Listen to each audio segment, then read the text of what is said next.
fight dirty in Miami. Sweat dripping, bodies heavy. Heat waves, no plan B.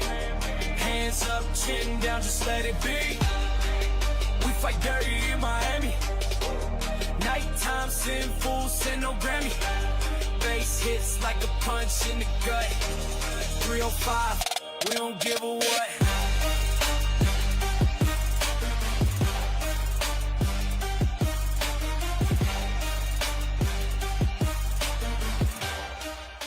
I've been really wanting to make the transition into boxing, and this feels like a perfect segue from Muay Thai into boxing.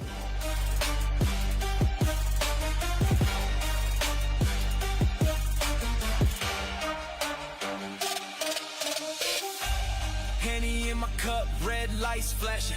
Shorty look tough, but the beat's what she smashing.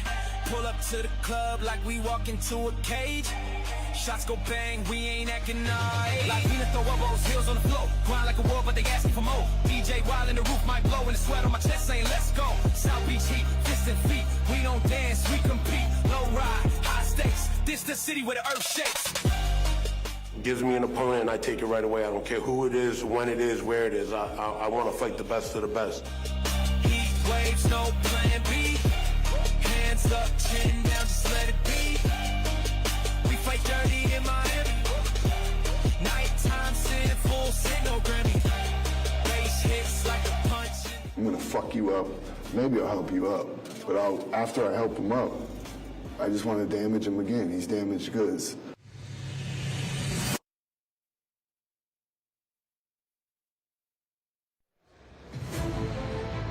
Miami is one of the best cities of fighters in all the world, and a city that is all about the heat. We got ourselves the hottest thing in combat sports here tonight. This is Dirty Boxing Championship, as DBX2 is coming at you live from the hangar in Coconut Grove. After being introduced to the world just mere months ago, these fighters here tonight all ready to rock the show and give these fans something they will not forget. Alongside Platinum Mike Perry and Jason Anik, I am Brendan Tobin, and this is DBX2. And boys, just a couple of months ago, we were introduced to this sport to the world. It was an absolute thrill. Mike Perry, you are one of the visionaries behind this sport. What did you think about the first time the world got to see dirty boxing? Man, I love it, but the past is history, and we're here to make waves for the future, baby. DBX2 is taking over the scene in combat sports, and we're going to show you and prove it right now at DBX2. Dirty Boxing Championship. I'm all fired up here at Coconut Grove, Miami, Florida. DBX1 was here. I know you don't want to look back, but everything feels different. We got risers. We got these white couches blowing me away. Main card, 72 UFC appearances for the fighters on the main card. Got a lot of heat on a lot of these matchups. Let's get it going, boys. It's going to be a heck of a show tonight. And taking a look at this main card here tonight, you guys are going to be absolutely thrilled as we have Phil Hawes, the longtime UFC veteran, stepping inside the dirty boxing ring against Sasha Palatnikov, as they are going to get going 3 rounds of the light heavyweight division. Then after that, we have the ladies scrapping it up. Jessica Rose Clark getting in there in the bantamweight division against Marilia Morais, as they will get going tonight, as they are both looking forward to this matchup. Then we probably have the biggest grudge match on the night. These guys have been talking smack in the lead up to this fight all the time. Nicholson, the Spartan, taking on the Wolf, Rob Perez, a DBX veteran in his own right. In the co-main event, Miami's own Alex Caceres, aka Bruce Leroy, gets to fight in his city for the first time in 15 years in a lightweight bout against Saidyokub Kakhramonov. 3 rounds of action there. And in our main event, one of the most devastating punchers in all combat sports, Jairzinho Rozenstruik, steps in the dirty boxing ring against Victor Cardoso in a 5-round heavyweight main event. Mike, what is Big E Boy bringing into the dirty boxing ring for the first time here? Yeah, I mean, Jairzinho is extremely powerful. We've seen him with some of the most destructive knockouts in the UFC. Poor Alistair Overeem, he about ripped his lip off in the last 10 seconds of their bout. And I'm so excited to see him under this rule set in these 4-ounce gloves, throwing punches and elbows. And I can't wait to see the action. He's going to be taking on Victor Cardoso. And Jason, maybe not a guy that many people know, maybe seen as a heavy underdog in this bout. He doesn't see himself that way. Most certainly not, and much more experienced than one might think. While he's only 3-2 in MMA, this guy is a decorated Muay Thai champion. Won a champion in Thailand, 30-6 overall in Muay Thai, trained in Brazil, trained similar gym to Charles Oliveira. This guy is the real deal, and when they faced off, he measured up better than I expected against Biggie Boy.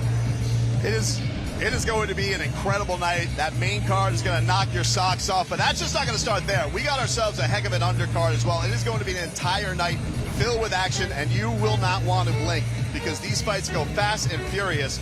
In the middleweight division, Guilherme Bastos is going to be taking on Milos Janicic in a middleweight division. Guilherme Bastos, his third time stepping in the dirty boxing ring. In the welterweight division, we have Boston Salmon taking on downtown Lamar Brown. Then we have Shaman Morais taking on Shlomo Brown, who's stepping in on short notice in the welterweight division. And then the longtime combat veteran Francisco Trinaldo in our feature prelim taking on EC Moon in the dirty boxing ring. All of these guys very excited to make their mark here in this night on DBX2. Milos Janicic, right? 18-3 in MMA, 18 finishes. But Guilherme Bastos, right? He's been in the DBX arena twice before, so that's the feature prelim. I'm excited to see who emerges victorious. They're going to have a lot of action to bring in that one, and we've always noticed how excited everybody is to bring the elbows into these matchups and go through. In our early prelims tonight, we have Luis Saldana taking on Joe Penafiel in a featherweight bout. 3 rounds of action there, and to kick things off tonight, John Marquez takes on Peter Stanonik in a welterweight bout. Mike, these guys want to kick off the show right. Absolutely. I can't wait to see it. I'm friends with Joe Penafiel. We trained together up there in Central Florida. I'm looking forward to him. He took this fight on short notice, and he's stepping up to the plate to give us a party. That's his nickname, the Party Penafiel. So I'm here to have a good time with him. Let's hope he puts on an action-packed show, and this thing's about to get started. I'm ready to roll. No city likes a party like Miami, and what is a party? A party needs rules, whether you know what the themes are. So let's take a look at the rules here tonight for Dirty Boxing. If this is your first time tuning in, and what we have here today, and basically, it's everything in the upper body is going to be legal to go, Mike, and everybody, it's going to make for a lot of action here tonight. Yeah, upper body striking here at Dirty Boxing. We got small gloves, 4-ounce gloves in a small ring, 18 feet, and 3-minute rounds. So not too long, not too short. It gives the fighters plenty of time to set up their techniques and land significant strikes. Conditional ground and pound, meaning to any opponent that earns a knockdown. You have to earn your knockdowns. Hit the opponent with a great strike. If they fall over, you can ground and pound for 5 seconds. There is no grappling or submissions, and elbows and back fists are legal. It's going to make for a heck of a night here at DBX2, and we are about to get this action underway here at the hangar in Coconut Grove as we have our first bout of the evening coming your way here in just a mere matter of moments as we have John Marquez taking on Peter Stanonik to kick off tonight's action.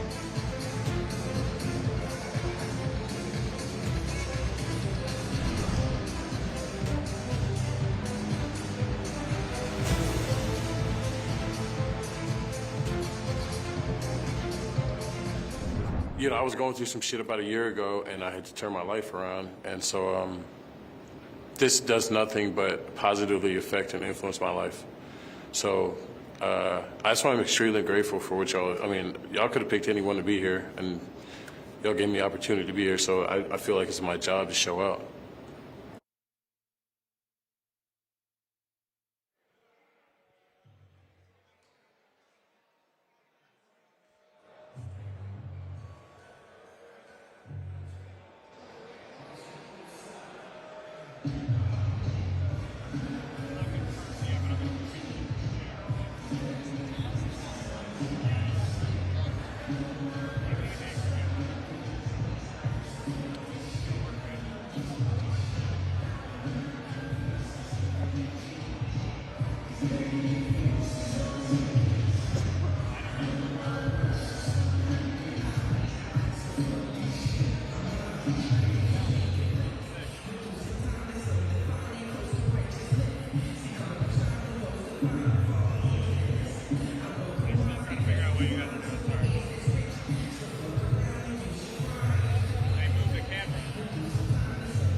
Nick is making his way to the ring here as he is getting set for his action against John Marquez here at the hangar to kick off tonight's action.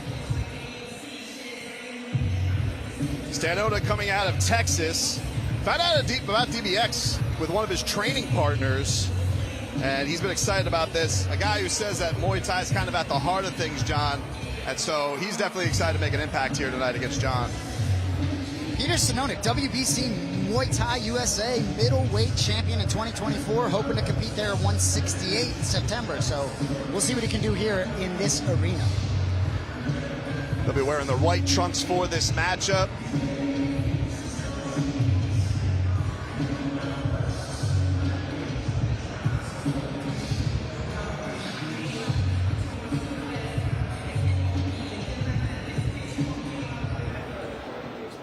Saturday night, you could expect fireworks, a good show. I got a good opponent. He's well experienced, so I thank him for as well taking the fight. And I'm expecting a very good dance, but I will come out victorious.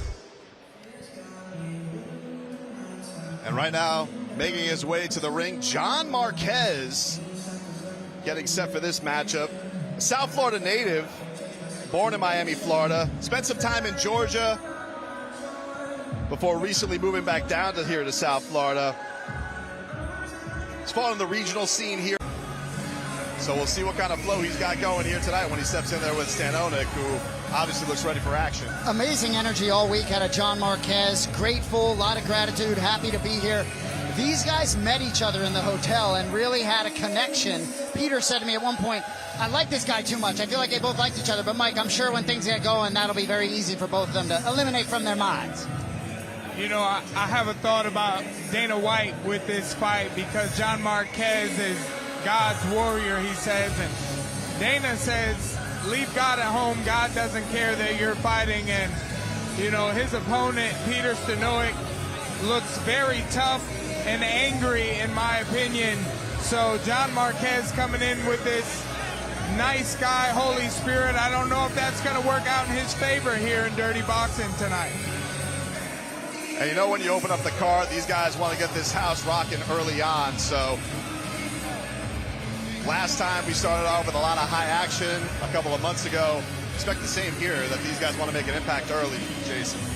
Well, you know, and there was an early prelim that was scratched, so these guys have a big opportunity here to open up the car, right? Instead of sitting in the back waiting, get us going here. Get this building loud, boys.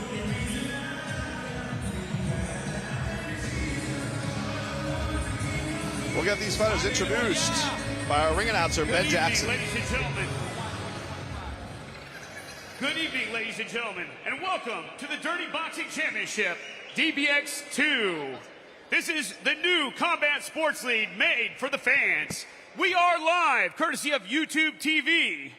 Fight fans, this event is sanctioned by the Florida State Athletic Commission. Our judges this evening are Elicio Rodriguez, James Lazaro, Robert Christopher Edgehill, and finally, Richard Green Sr.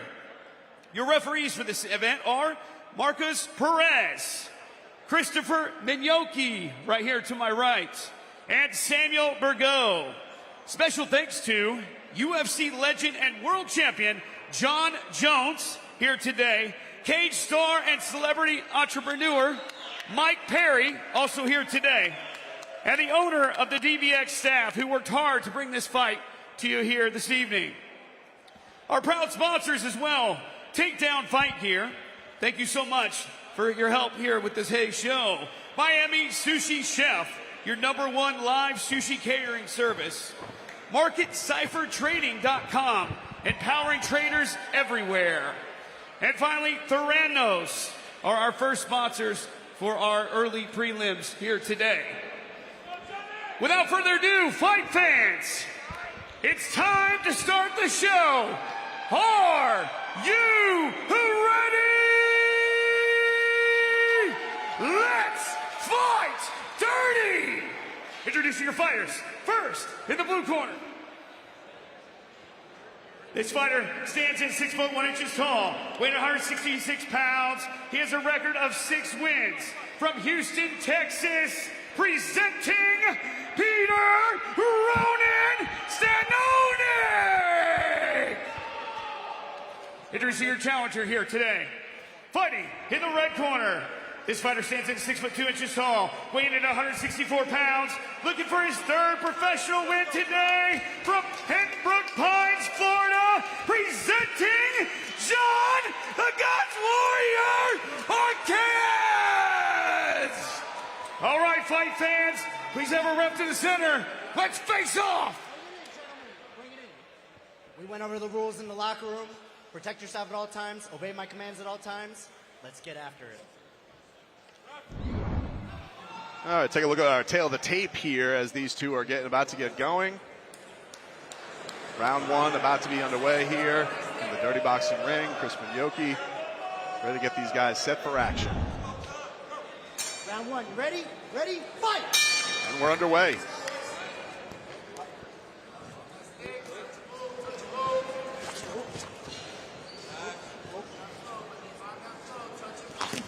What a big hook there by Stanonik on Marquez to start the action.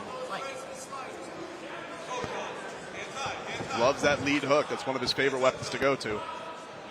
He's standing in the southpaw stance.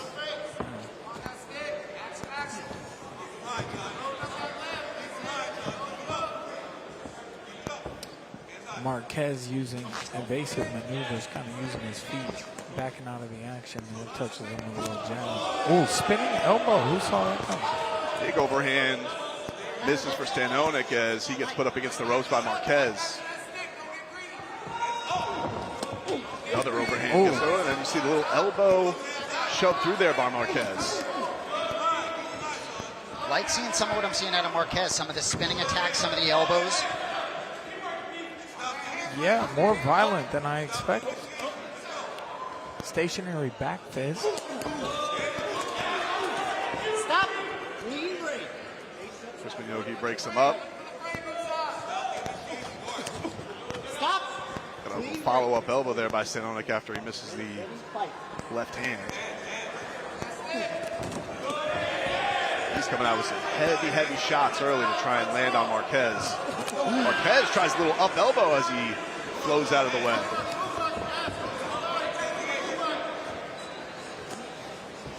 Jab in Stanonik's face, backs him up in the corner.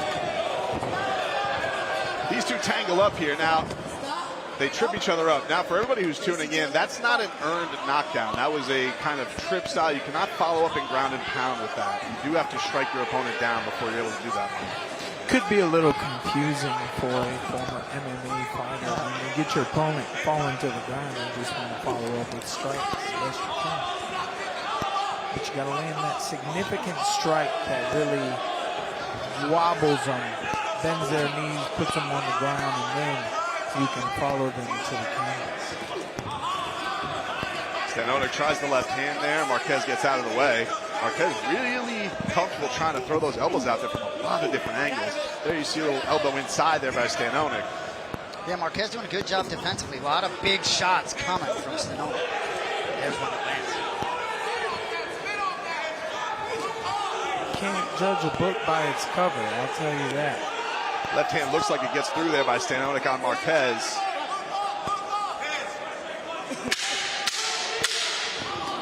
Last 10 seconds of the round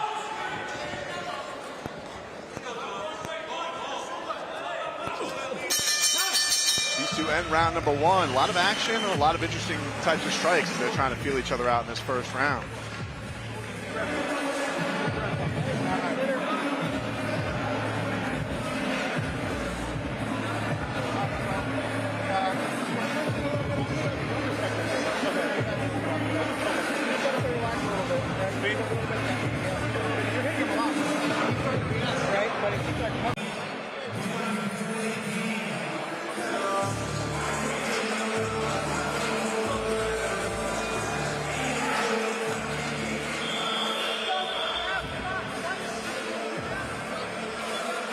All right, about to get set here for round number two.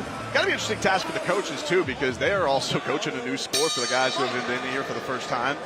Figure the right game plan out. Elbow out of the gate there by Marquez, and then you get the big looping right hand by Stanonik. Right here. Was there Looked like kick involved? What happened there? I got a little block there too, Mike. I'm not sure if he was blinking his eye a little bit. Maybe an eye poke, I guess. Whoops, well, these things happen. We got tough guys here ready to get back at it. Stanonik looks like he's resting on the corner right now. 1 point. And Chris Yogi taking a point away right away. Ooh, right away. He threw a leg to him inside, which you're not supposed to do. And we talked about this all week, Jason. These guys, there are some that have to remind themselves, you can't kick. Well, and even Stanonik, who just got kicked, he talked to us extensively about how he uses his kicks to set up his hands. So, and Mike, I'm sure you've had a lot of experience switching rule sets, so nobody would know better than you. Best answer I heard all week was the shoes are what tell me not to kick. Yeah, that should be your go-to right there. You're wearing a pair of shoes, maybe don't kick the guy. It's been a long time, like 20 years since they did that in the UFC, but, you know, now these guys are a little angry at each other, going a little harder. Oh, and a knockdown. Marquez But catches, the action continues. Marquez caught Stanonik, but he pops right back. Marquez, these guys are really getting after it, trying to find that finishing move.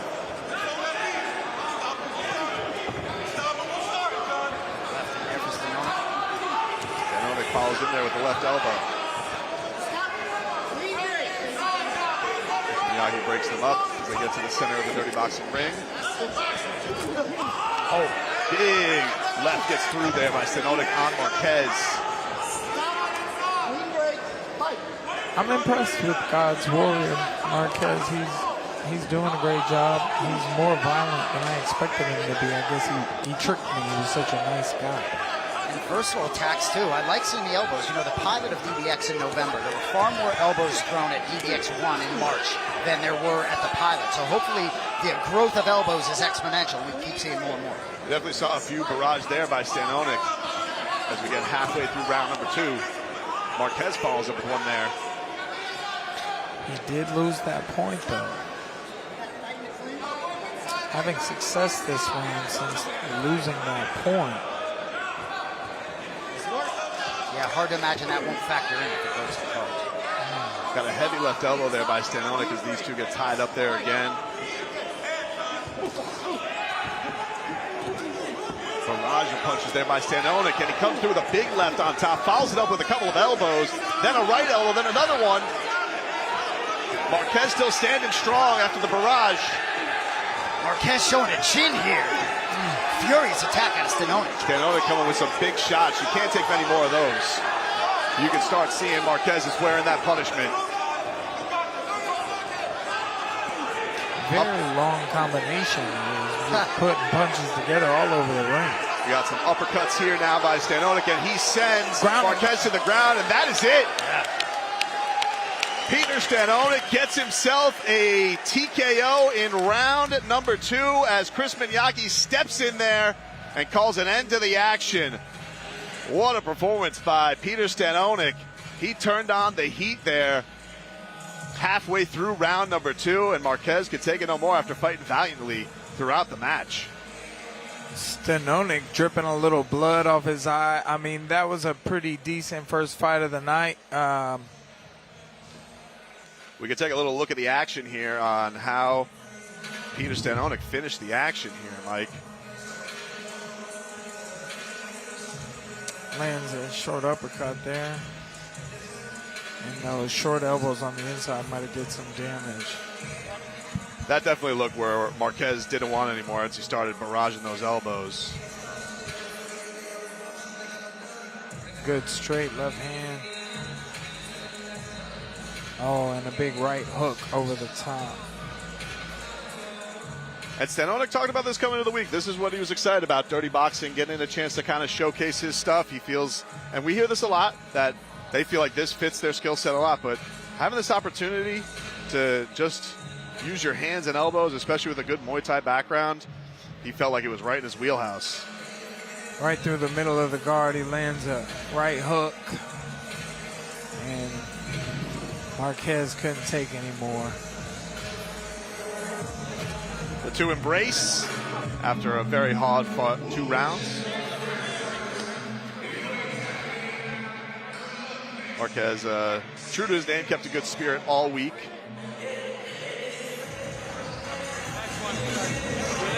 Now for the official decision. We'll send it on up to our ring announcer, Ben Jackson.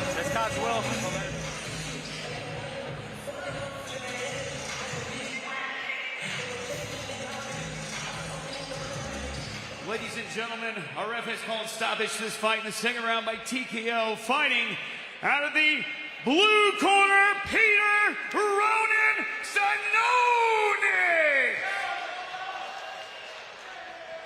Ladies and gentlemen, I am here with Peter Stanonik. How you feeling, brother? Way to open up this night. Thank you, man. I know I had to set the tone. We got some big wigs in here, man. I'm trying to get some bills paid. 36. It's like my 31st pro fight. We got a WBC fight coming up. I want to thank Bobby Pete, Greg Maxwell, everybody at Ambush 210, San Antonio, Khalil, my dad. I'm the 5th, he's the 4th. I love y'all. I couldn't do it without y'all, man. So you met your opponent at the hotel this week. You guys got along pretty good. So that was an interesting dynamic, but looks like you had a lot of power. He was sort of playing decent defense for a while, but it caught up with him. Yeah, on orthodox style, my coach has said for the past 10 years, the weird guys are the hardest to fight. If they don't know what you're going to throw, you don't. You know what I mean? So I had to get my range, find what he was doing, and then I could unleash. It's been 6 months since I fought in Karate Combat, knocked out Dave Future champ. So it's been a while. I had to get my feet under the ring. This dirty boxing ring is a little smaller. I had to cut off rings. He's good. I know you're a Muay Thai champion. You got to love this rule set for DBX. We expect to maybe see you back in here? Oh, absolutely. I love Miami. First time here. I get to fight in front of the big people, the people who's been doing it longest. I'm grateful, man. I get to bring my team to Miami. I would love to come back. Way to get it going. Ladies and gentlemen, Peter Stanonik.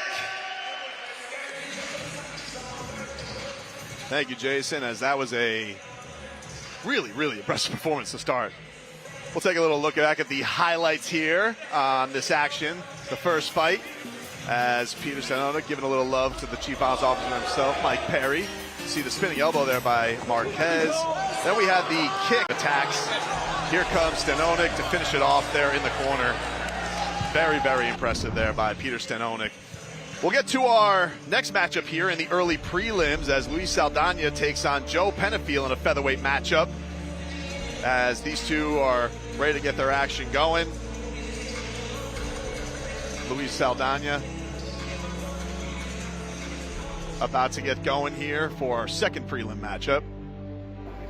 I have like a wild style, I would say. A lot of people would say it's like a hands-down, fun, bloody type of style where I'm going to go with everything. And some people may see it as barbaric or a little bit crazy, but I'm going in there just to strike fear and strike blood into my opponent and try to win.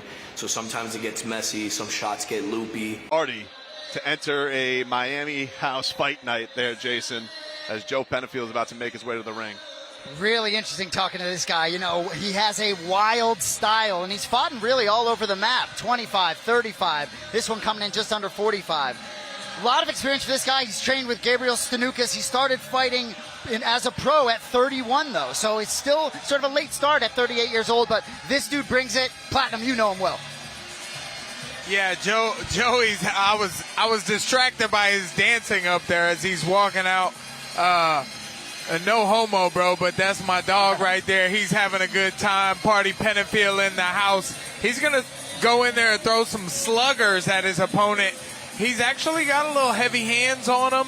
And, you know, part of why we started Dirty Boxing in the first place is just kind of how all MMA and boxers kind of train together. And we wanted to see who was the best between MMA and boxers. And now we got all these MMA guys willing to come in here and box it out with back fists and elbows. And we only got one boxer on the card tonight. So, you know, here we go with Joe Penafiel leading the way for Central Florida MMA. Shout out Fusion XL. And happy birthday to Joe's son, Romeo. Turned 8 a couple days back, hoping to bring one home for his little boy. And he took this fight on short notice, which in the last card, DBX won. We saw a couple short notice guys have a lot of success and come out and didn't affect them too much. Didn't go great for John Marquez in the first matchup, but Joe Penafiel coming in with a lot of confidence on this one, as you guys can see. Bringing the, true to his name, the party to the ring on the way. Oh, he had trouble getting in the ropes. I don't know if anyone saw me fall going into my first post-fight interview. Hopefully that didn't make YouTube, but hey, at least I see this guy couldn't even get in the ring. Oh. He gets set to go.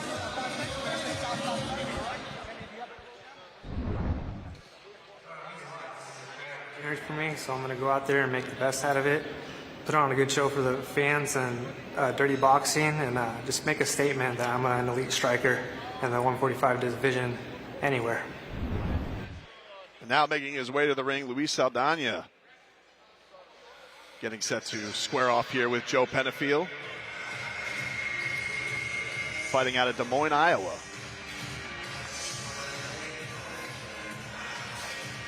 Joe Penafiel has an experienced dirty boxer in his corner. Kat Zingana got a win last time she was here fighting for us back in March at DBX1. Make his claim here at DBX. Luis Saldana is legit in the UFC 2021 and 2022. Record of 2-1-1 there. He can do it all. 18-7-1 as a pro, 7 wins by knockout, 9 by submission. 89% of his wins are finishless. This guy is legit.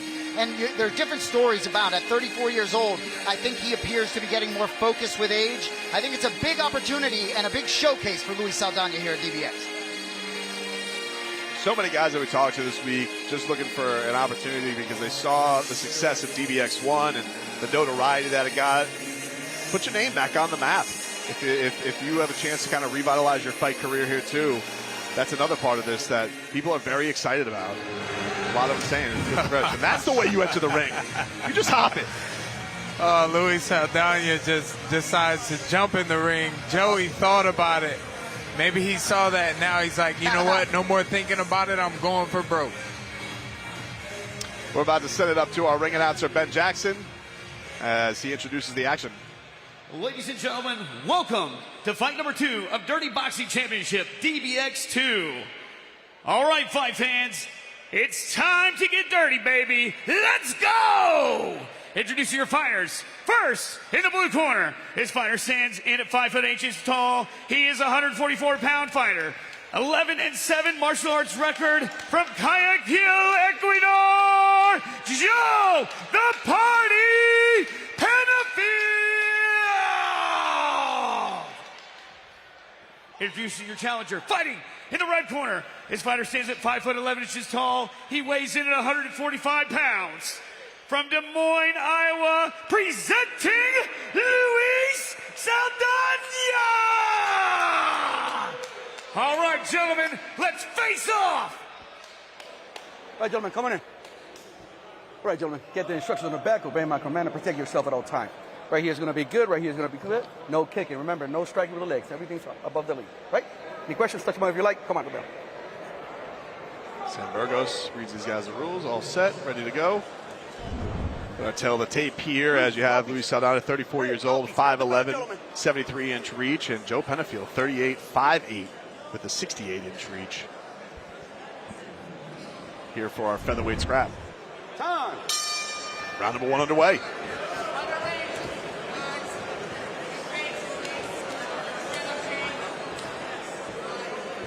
Hands down for Penafiel early. Such a confident center of the ring stance for Saldana. Party Penafield's already playing around. He's a wild man. With a name like the Party, I'm sure you're not going to bore anybody with your fight style.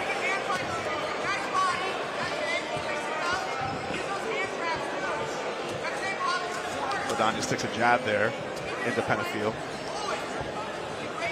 Saldana seems acutely aware of his reach advantage and size advantage. Should be trying to keep Penafiel at distance. Sticks another jab in Penafiel's face.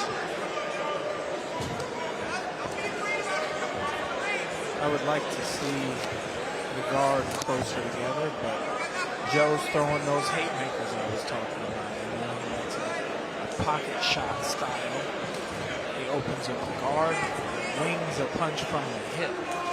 Gives him a little more power in a smaller weight class, and he can take a little punch too. See the showboat in there for Penafiel, trying to go to Saldana in a little bit as he's trying to figure out his opponent. Tries to throw that jab to his body. Gotta to play the point game, though. You want to be winning on the scoreboard before you land that big shot. You don't want to give your opponent too much. Keep the legs down. You got to be careful because he just showed the kick there. You're not allowed to throw kicks.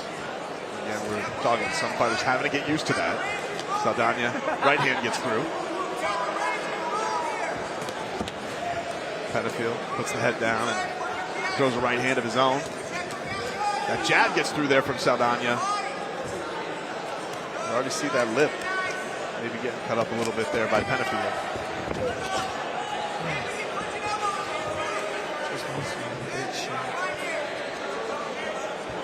He has a good time in there. Joe likes this stuff. He has fun with the brutality of it. But his opponent, Luis, is very calm and controlled. And he's rangy, very tall and long. Just connected with a nice body shot, and then a 1-2 up top by Saldana on Penafiel. Comes through with another one. Saldana talked about when he recently moved back to Des Moines, Iowa, just sort of running a half marathon. Seems to be a cardio focus. Looks to not even be breathing heavy at all. We have a tussle there. Penafiel taken down. That is not a one you can follow up on. We have 10 seconds left here. Throws the spinning elbow as he follows up with that attack on Penafiel. At the bell, gentlemen. That comes the end of round number 1. A round that seemed very clearly for Luis Saldana. You're looking good. But make sure you don't pick up the leg when you're making that fake, all right? Take down. Slow your breathing out, okay? Hey, you're looking good. You're controlling everything, okay? Let's just down trying to catch him stiff with just a little bit more volume and output, right? In your feint, dude, he's reacting to everything, okay? So just relax a little bit more. Let's try to touch. Then fucking those shots are going to be there, okay? That body shot's looking great too, okay? You're looking good. You're controlling the round. Just keep that jab going. Rightfully confident Saldana in your corner. Now you see here the little toss, not allowed in dirty boxing. It has to be done by strike. Cannot get into the corners. This little hip toss. Boom. Pick your shots. You're fucking him up, okay? You're going to put him away this round. But once you get somebody down via strike, Mike, you're going to have 5 seconds to follow up with your striking. The referees are going to be looking out for that. It's not going to be any of this curling up for 20 seconds to wind down at the end of the round either. I'd like to say that that's a big difference about us in regular boxing is that little hip toss. If Joe didn't fall over, in boxing, they don't want you to re-engage. But in dirty boxing, if he does that little hip throw and Joe stays on his feet, we want that action right there at that moment. They're throwing big punches here in the middle of the ring. See a nice little hook gets through there by Saldana, and Penafiel says bring on some more. Right hand gets through there by Saldana on Penafiel. But Penafiel just keeps coming. Body shot there by Saldana on Penafiel as he tries to follow up with a big right hand up top. Yeah, the uppercut attempt. Penafiel's hands just not protecting his face. I gotta tell you, I want to yell at my boy right now, but you know that never matters unless you do it in training. What you do in training, you're gonna do in the ring. He's not gonna lack confidence at any point in this fight. You can tell that, but he's got to get some strikes connected. That's for sure. I think it's difficult for him getting in range against Saldana. I think that range is having a big factor. Even when Penafiel tries with the big shots, he's just not in range. One thing I would love to yell at him is you got to keep moving forward. You got to stop playing this dance party thing and move around because your opponent's taller than you, longer than you, and he's landing on the outside. You got to stay in his face and give him that dirty boxing style. Body shot, and another one lands for Saldana on Penafiel. Blood pouring out of the nose of Penafiel. And we get a Superman punch there by Saldana on Penafiel. He is feeling very comfortable throwing all kinds of different strikes in there. Step back. Let's go. Let him go. Let's go. Sam Burgos breaks them up, resets them. Joey not even trying. Penafiel, yeah, sorry to interrupt you, but Penafiel, has fought at lower weight classes. Saldana looks to be in far better shape to me, and I think that's having an impact as well. You can strike. You can And strike. to be fair to Penafiel, took this fight on a week's notice. Fair, and fought 3 weeks All right, ago. stop. Step back. There's no excuses in the fight game, gentlemen. There he goes. He's landing some. He's having a good time in there. Let's go. Saldana came here to pick his points and play the game. Sticks that jab in Penafiel's face as he has him up against the ropes. Penafiel fights his way out. You know, I told Joe. Big left gets through by Saldana on Penafiel. He's starting to wear it. Spinning elbow there by Saldana. Penafiel's having fun. He's Hulk Hogan into the crowd, but this man is here for a party, but he needs to start throwing some punches. Let's listen to what these corners have to say. Come to the end of round number 2, and very clearly we have Luis Saldana out to a 2-round lead here. You gotta throw, baby. You gotta throw. You haven't countered the body shot once. You're touching that body over and over. And one shot is not gonna work. I need you to, when you're countering, you're throwing the big shot over the top, go to the body off that. I need combinations. We're down 2 rounds, okay? How you feeling? Deep breath, deep breath. This is the last round, Joe. Yes, sir. I already said you need to defend better, right? We're not gonna win on theatrics. We need to get active, bro. We need to fucking touch him. We got a spinning back fist here, spinning elbow, if you will, and then, you know, leading into a couple shots on the outside. Joe's making silly faces while he's getting punched in the face. That's no good. We're underway here in our final round number 3. Luis Saldana clearly in control through 2. And as you heard, Penafiel's corner looking for combinations, looking for him to get close and get in the clinch. I think easier said than done. Yeah, you got to come forward here with a Mike Tyson style. You got to put your hands up in your guard. You got to bend your knees, move side to side, lateral motions, and throwing combinations. 1, 2, 3, 2, and big hooks. Big right hand gets through there by Saldana as he's still finding home, comfortable in the range. There's the spinning back fist, and then a big right hand to follow it up. Well, mouthpiece came out, I think, for the party. He don't seem to care. But the party's definitely got a chin on him. I'll tell you, he's taking a lot of shots. Looks like he doesn't necessarily feel the power coming back from Saldana. Come in, let's go. So he's wearing a lot of that power on his face. Joe's killing me. It's hilarious, not gonna lie. But, you know, you want to be the guy winning the fight, and Saldana is doing everything in his power to do that. He's staying at range. He's landing clean shots. He's going to go to the club tonight. Big stops, and Sandberg is about to step in here as we have a finish. I'm good. Sandberg didn't want to see him taking any more punishment, but Luis Saldana just sniping from the outside, able to finish the job in a lopsided TKO win for Luis Saldana. But Joe Penafiel was right. He came here for fun, and he certainly never seemed like he was worried at it, but you can only take so much punishment, Mike. You know, oh my goodness, Joe. We got to land our own strikes. You know, a big thing for me is when I get in the ring with somebody, I want to try to put that damage on them. If I'm unable to, then the ref has to do his job, but I want to make my opponent feel the damage as well. Good job. I tell you what, appropriate stoppage you can be sure, but what a dominant performance out of Luis Saldana. I hope we see him back in DBX. Dude totally can fight. Dominant. And he's got to feel good because he came into this, talked about having a fractured hand coming into the start of the year, and now feeling healthy, feeling good, and we saw those hands unleash here, as you can see the combination before Sandbergo steps in. A great performance, able to fight and dictate this fight on his terms, from his range, never really in danger. An appropriate stoppage by Sandbergos here, as you can see the body shot here, setting up the work up top, the right hand, the left, and that big right hand probably where Sandbergos thought that was enough. Too many punches in a row with no fight back. And the referee has to see that and say, I got to make a smart decision here for this fighter, no matter how tough he wants to think he is. You got to land back. You got to, defending yourself sometimes is an offensive maneuver. Let's head up to our ring announcer, Ben Jackson, to give us our official decision. Ladies and gentlemen, our referee has called a stoppage to this fight with 1 minute 21 seconds into the third round via TKO. Your winner, fighting out of the corner, presenting Luis Saldana. Here with your winner, Luis Saldana. How did that feel? That was impressive. Hey man, that felt great.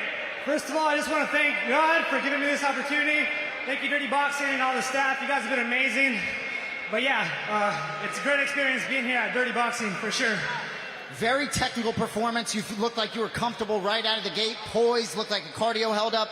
Joe was having some fun in there. Looked like he took a lot for a while, but looked like the volume and the power just was enough after a while. Yeah, for sure, man. I know he was a wild man, so he was coming out swinging. So I stayed a little bit composed. Just wanted to pick my shots. And once I felt him that he was fading, I kind of just knew I had it in the bag, and it was just moments before I would finish him. Looked like certain times you were tempted to throw a knee, but stayed true to the rule set. How'd you enjoy competing with this rule set? Oh, this was really fun, man, and I hope I get the chance to do it again. But yeah, this was super fun. I did want to throw. I was flinching at the kicks just to get him guessing, but that was just a little mind game I was playing with him. Well, we got a lot of talent here tonight, and you showed it, you can be sure. Ladies and gentlemen, Luis Saldana. A great performance there by Luis Saldana. Thank you, Jason. Jason Anik. Joe Penafiel coming over to Mike after that bout, and he, what did he think about his first step into the Dirty Boxing ring, Mike? He got sweat all over me. Our heads touched, and now I'm all wet on my left side. Joey had a good time. I understand what was happening in there with him. He was just unable to close the distance. He didn't have that boxing style. We got some highlights here. Here's round one highlights. Joey playing that distance. He gets thrown to the floor. A couple shots from Luis Saldana landing on the outside. Round two. And Joey's backed up against the corner with his mouth open, taking shots. Yes, he's got a tough head, but refs don't want to see that. Here, Joey gets a spinning back fist landed on him. Saldana is working the range so incredibly, and the referee just had to step in there. Sam Burgos had seen enough after that big right hand there in the corner.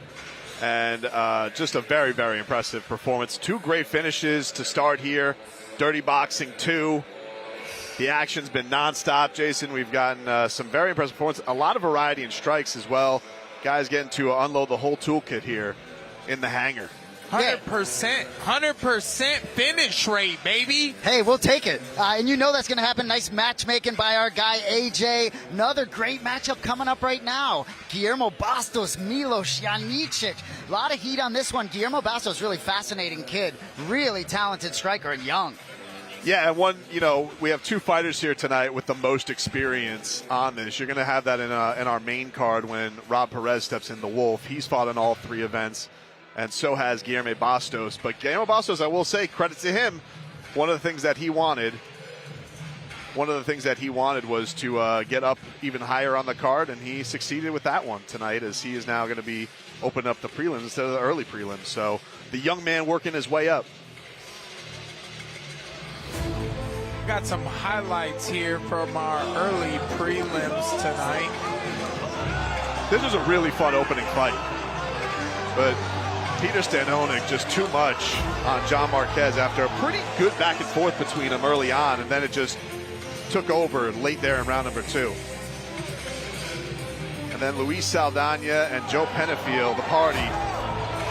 He never showed it, he never wore that he was worried, but his face wore a lot of bruises and cuts, and eventually it was too much there in the final round, and we had that one stopped. So great action, 100% finish rate, like you said, Mike Perry, and it's been nonstop so far tonight. What a start here tonight at the hangar, and we are just getting started.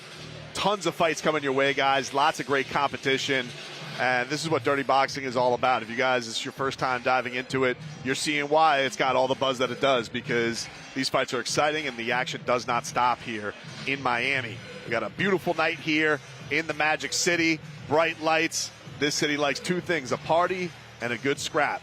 And so we're here tonight in a boatyard in the hangar. It feels festive. There are VIP couches. We got ourselves a great night, boys. This is a hell of a night here ahead as we are about to enter the prelim portion of our card. We're going here all night, but we're already seeing it. We're already seeing what this dirty boxing is all about. I got to imagine, Mike, 3 cards in, but 2 that everybody's been seeing. You got to be pretty proud about the vision you guys had coming through with this sport. All the buzz that it does, baby. Platinum Tequila in the house. Platinum Perry here for you. And, these are very Mike Perry-esque styles of fights. We love some action, and we can't help but entertain you. Entertainment's going to be happening all night, Jason, and we've been getting, a lot of enthusiasm from these fighters. But this main card coming up earlier is absolutely, absolutely stacked, as we are going to see Biggie Boy himself make his dirty boxing debut, Jairzinho Rozenstruik against Victor Cardoso, and that's one of the most devastating punchers in Rozenstruik in all of combat sports. Rozenstruik been in there with top guys in the world, right? You go down to co-main event, Alex Caceres, 30 fights in the big show in the UFC. Saidyokub Kakhramonov, 29-year-old kid, still has a tremendously bright future. So a lot of Alex Nicholson, Rob Perez, we could talk about that all night. Jessica Rose Clark making her DBX debut. I think it's going to be a difficult night for Marilia Morais. Hopefully she's ready for what's coming her way. And Phil Hawes, who doesn't know Phil Hawes, Sasha Palatnikov also competed in the UFC. Yeah, these are absolutely stacked with a lot of action here tonight. And as you see, a lot of the purpose of this is to just keep it going, keep the flow of the fight going, and it makes for just tremendous highlights, tremendous action all night long. These guys being able to use a lot of tools at their disposal. There are no kicks. We've already seen in our early prelims tonight, 1 kick get through, and they've been able to, referee step right in, take a point away. But we're about to get underway with our prelims here, and we'll see what our card looks like here, as we got 4 bouts coming here for you to set up our main card. And we'll get this started off here tonight. We just talked about it a little bit, but Guilherme Bastos making his 3rd entry into the dirty boxing ring. This is a middleweight bout against Milos Janicic, as Milos, really dangerous fighter, Jason. 18 wins, 18 finishes. So even with the experience of Bastos, not coming into this one feeling like he is going to be backing down just because he's never been in the dirty boxing ring before. I had this fight circled all week. As we move on, though, Boston Salmon, Lamar Brown. Boston Salmon spent a little time in the big show, if I'm not mistaken, in the UFC. 2 fights there, lost them both. But downtown Lamar Brown is a little bit of an underdog in this fight, but I think he is live. Good athlete there on the other side. After that, we got Shaman Morais in a welterweight matchup taking on Shlomo Boyd, who took this fight on short notice, but high of confidence coming into this matchup, and is looking to show Morais that he's got enough in his toolbox to come and get the win here. And then we got the longtime veteran, the ageless wonder, Francisco Trinaldo, taking on EC Moon, our lone boxer on the card. And he's going to try and put the old MMA versus boxing debate in front of everybody here in the dirty boxing ring, Mike. Yeah, I'd like to see it. EC Moon with a little bit of trouble at weigh-ins.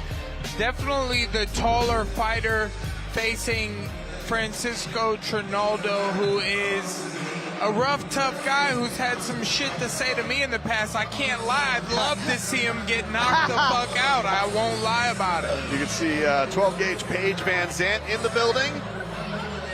For those of you that aren't here at the hangar, it is stacked. We got Gable Stevenson here, Jared Cannon here just walked in. We got Caio Bohaio on the sticks doing the Brazilian commentary with Pahumpa. Just had John Jones bear hugging Yoel Romero. It's fire, Platinum. You're doing it, baby.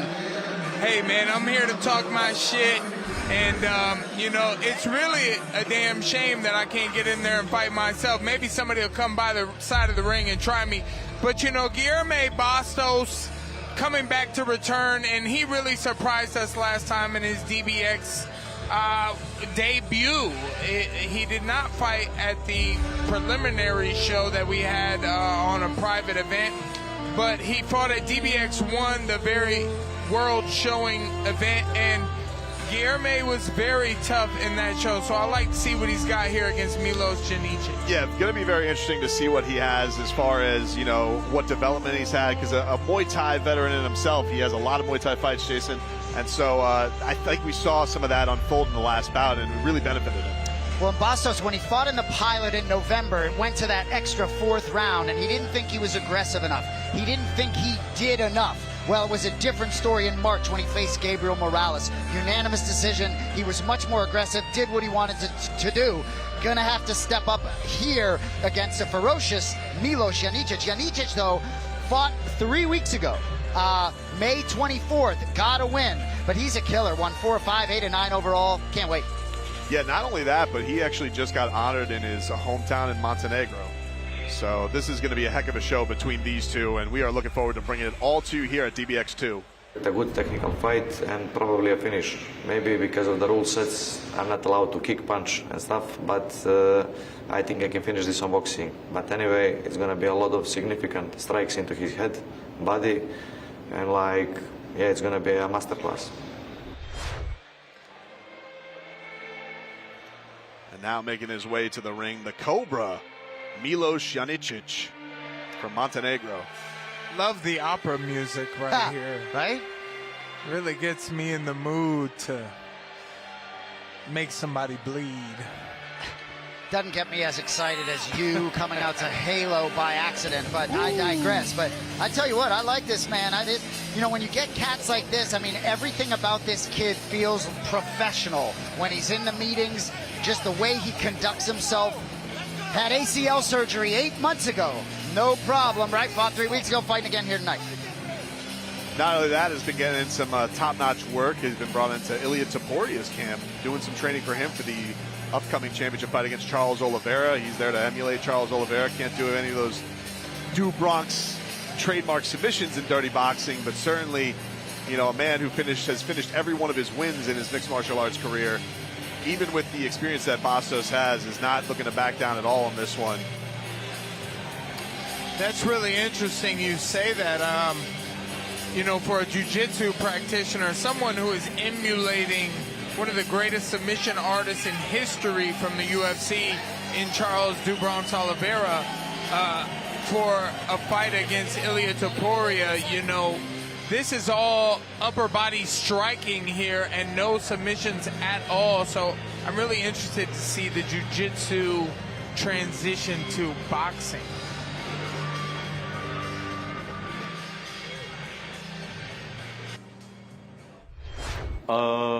For that fight specifically, for be quite honest, I'm not looking so much for elbows. I'm looking for knock my opponent out. So probably with hands, I'm looking for that.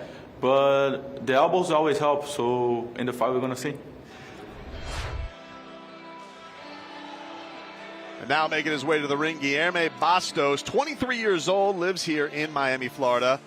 And of course, one of our more experienced fighters on the card, Jason. Give me all of these red carpet walkouts. Are you kidding me here? This is banging here at the hangar. Guilherme Bastos, I think he is going to get far and away the most difficult test here in dirty boxing that he has had, but he is ready. Dude's had 30 Muay Thai fights, just turned 23 last month, so he's made the walk before. I talked to him a lot about weight cutting. He's a big kid, right, but made the 171. And, you know, even a couple months later, I feel like the kid's more professional even than he was a couple months back. So big spot for him. And for those guys that are trying to become the face of dirty boxing, whether it's Guilherme or the Wolf, got to keep the W train rolling. So important for them. You know, his opponent has an experienced bare knuckle fighter over here in Gogo, and but Guilherme was so impressive with his determination last time. We saw him get hit with some shots, and he never stopped moving forward. He never stopped coming to take your head off. I'm so excited for this that we're about to see that again. And Jason's telling us that his opponent is the toughest test of the night, possibly. I can't wait to watch this action here.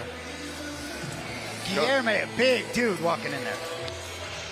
Yeah, he's mentioned concerns about being at the weight class that he is, but he makes it, and we got ourselves a heck of a match between him and Janicic. If their corners had to fight, I don't know who would win. We'll head up to Ben Jackson to introduce the fight.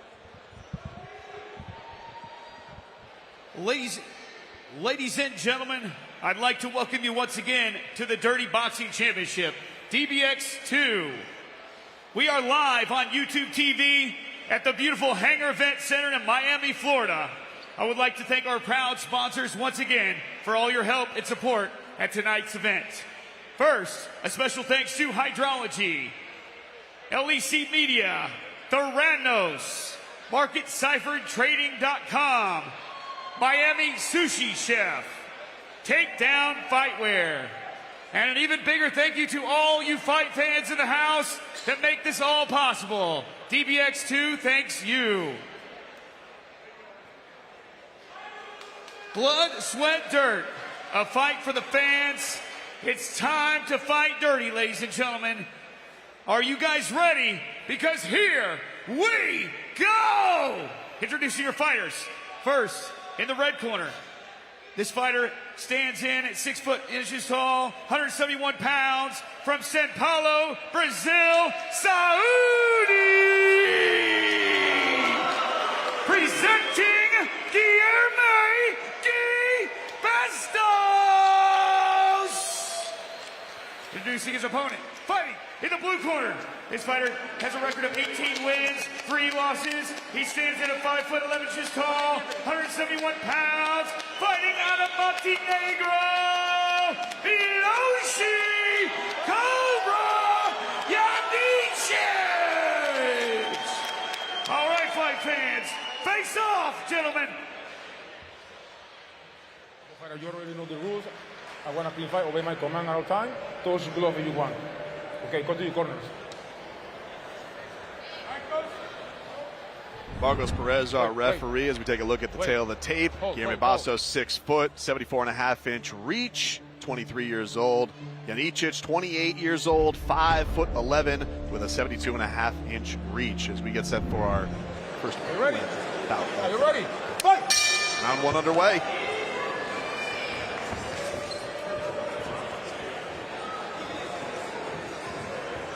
Janicic goes that right hand to the body, then goes up top with the jab.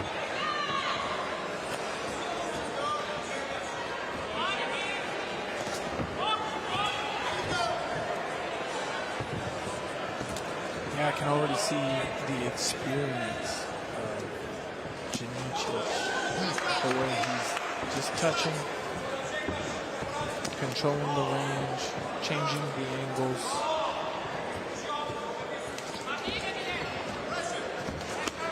Tries to go to the body there, Janicic. This is up top to the left. Body shot there by Bastos. Trying to get tangled up a little bit. Janicic retaliates with his own body shot that goes up top.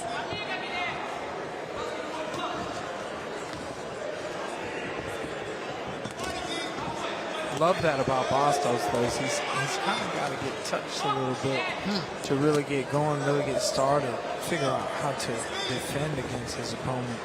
And he is game. He walks forward and brings it. And we saw, like in that last fight, he's very fluid with those elbows, especially when he gets his opponent on those ropes. He goes up top. Left hand down the pipe by Bastos, and then goes to the body. That's another left hand on top on Janicic. Janicic goes to the body with the right hand.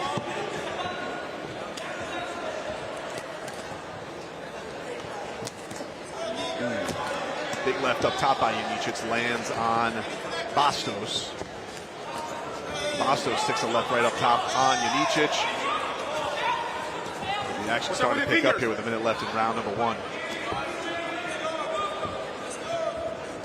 Nice and evenly matched so far. Both guys throwing some decent volume. You know, Guilherme, I think, is getting very comfortable with this rule set. He talked about getting in the clinch and sort of trying to use his elbows when he gets in there. It'll be interesting to see if he can do some damage closing the range.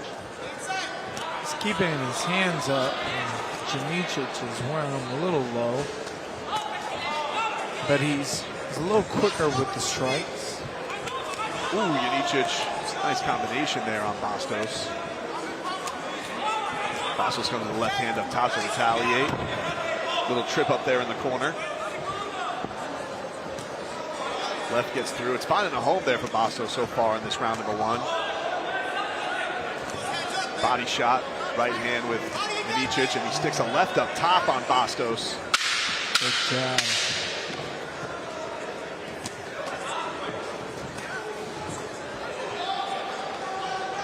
Bastos' game, Stop, stop, stop! Got a little bleeding on the face of Milos Janicic as we come to the end of round number 1. He's got a cut up right top his brow. So, cut man's got to go to work early here.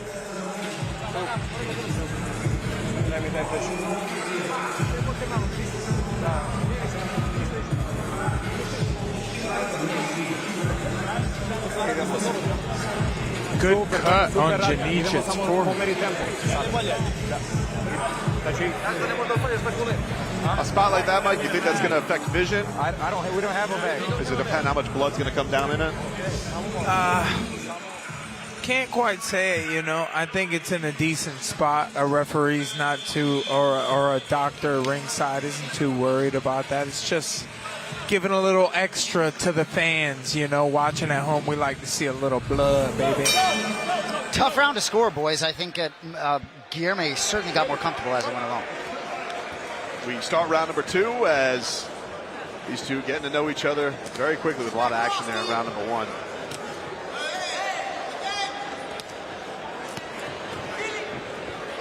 Bastos using his range a little better now. He's a taller opponent. Janicic comes with the left up top and then throws a right down. Goes to the body on Bastos. Mason and hits with a big left up top. Hands in his pocket. He's letting it all hang out now already in the second round. Have to wonder if that cut woke him up a little bit. Yeah, that adrenaline gets flowing. Body shot for body shot, back and forth with these two. Certainly seen Bastos take damage and keep coming. He's forward. I really enjoyed it. I don't know if we've seen him take a step back yet in his dirty boxing career. Don't get that confused with a side step. Oh, Janicic lands a good counter shot there, and Bastos had to take that step back just a little bit. Wing and left there by Janicic trying to get on Bastos. Bastos does not seem any panic. He's trying to set up his shot as the left gets through for him on Janicic, trying to find a bullseye on that cut. Janicic seems to be using his legs much more this second round. He is sticking and moving and not trying to get caught standing still. Combination up top by Janicic on Bastos, defended well. Yeah, Mike, you talked about the defense out of Bastos. I think it's really benefiting him because the more powerful shots certainly coming from Janicic. Right hand snuck through there from Janicic on Bastos. Yeah, I mean, Bastos has his hands up, but you got to move your head with it, turn your hips, and, you know, Janicic's hands are a little bit lower. He's throwing from the pockets, but he's moving his hips and he's moving his feet after he throws a combination. Bastos sticks the jab there on Janicic as he backs him up on the ropes, but big right hand gets through from Janicic on Bastos. Bastos answers with a left of his own.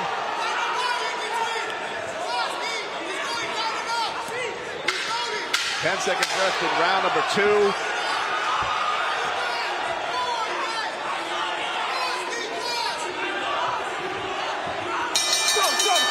Just out of range with those shots and gets countered by Janicic. You know, Bastos can't quite find his range as we move here into the third round. That was a much better round for Janicic. Could say we could be going into a 1-1 so far, going into round number 3. He's trying to find that hook, man. He's going down and up. He's feeling that cross 100%. Okay, you're throwing it to the body, you're throwing it to the head. Okay, when you throw that cross, I need you to do something with this hand, but I need you to keep it nice and tight. He's throwing 3 shots every time. 3 shots and up, 3 shots and up. Okay, so every time he goes down, Oh, you see that big right hand getting through from Janicic on Bastos.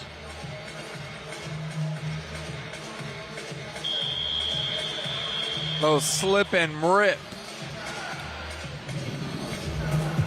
Think could be anybody's fight heading into round 3. Both guys wearing it, both guys bloody, as we have ourselves a heck of a matchup here in the hangar in Coconut Grove for Dirty Boxing 2. Janicic comes out, pokes that jab on Bastos to start round number 3. And the right hand gets through from Janicic.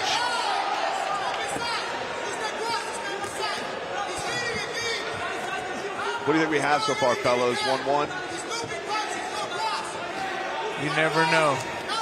Can't leave it up to the judges. We're at 100% finish rate at the moment, but both these guys are pretty tough. I think this one might go the whole 3 minutes. Oh, a big left hand gets up top by Janicic on Bastos. But Bastos, as he has been, takes it and keeps coming forward. Yeah, Janicic just separating himself with some of these consequential shots, just doing more damage, period. Shot gets through there by Bastos on Janicic after taking the body shot. He knows he's got to get busy here. Still anybody's fight. Left hand gets through by Bastos on Janicic and another one. And then he sticks the jab in his face. Janicic's hands are flowing just a little bit better. He's putting his combinations together more. And then Bastos lands one solid jab or straight on the outside. But Janicic is putting them together and sticking and moving still. And both guys fatiguing a bit, but the volume's still there. Minute 30 left here to go in the final round. Good body shot. Bastos goes to the body there on Janicic. He ducks out of the way of that big left hand up top. Comes back with the left of his own. Left hand gets through. We got a mouth guard out. Go, get him, get him, get him. You got to try to get him now. Bastos up top. Oh, Here my comes the goodness. Janicic with the right up top. Then he follows it up with the elbow. Another right hand by Janicic on Bastos. And Guilherme still coming for it. The referee's trying to pause him, but Marquez was finally getting the mouth guard to Milos Janicic as we're under a minute left here in round number 3. The pause may get these guys a little bit more gas here for this final sprint.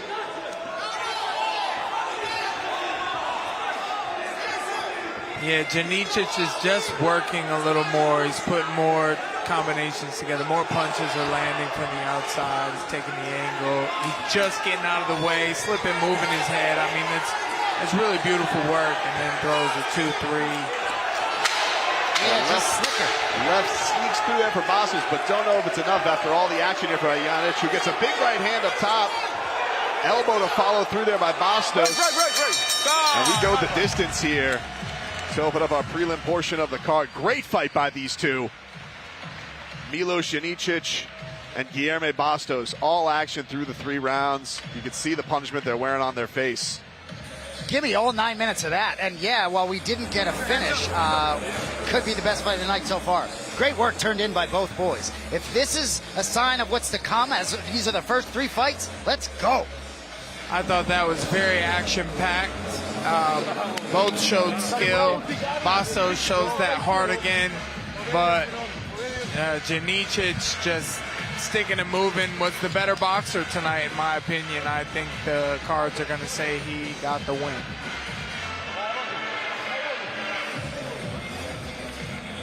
Take a little look at the replay here, Mike, and some of the boxing that Janicic displayed. Oh yeah, combinations, moves his head afterwards, back on the outside, gets control of the ring in the middle, and just constantly throwing and slipping, just getting on the outside of those punches. Big jab and hook. They end up clinching, and that's the end of the fight there. And a great showing by Janicic, who got cut in that first round and seemed like it only sparked him. We'll get our first official decision here as we go to the scorecards for the first time tonight. And our ringer announcer, Ben Jackson.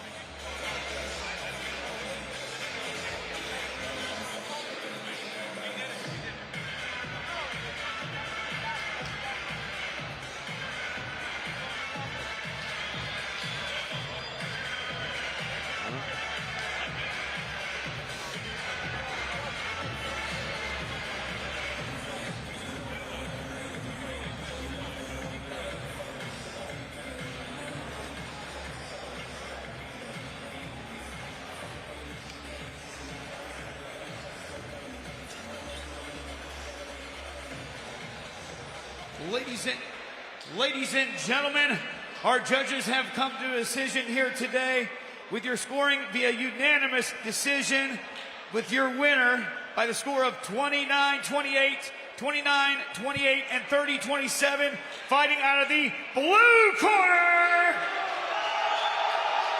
Miloshi Janicic! Ladies and gentlemen, I am here with your winner.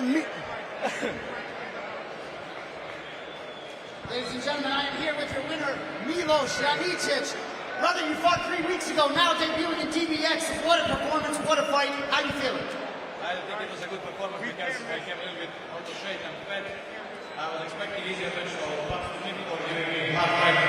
I didn't enjoy this, you know. It was hard because a little bit out of shape, but no excuses. Well, 18 pro fights, 18 finishes. First time you went the distance here and get a win.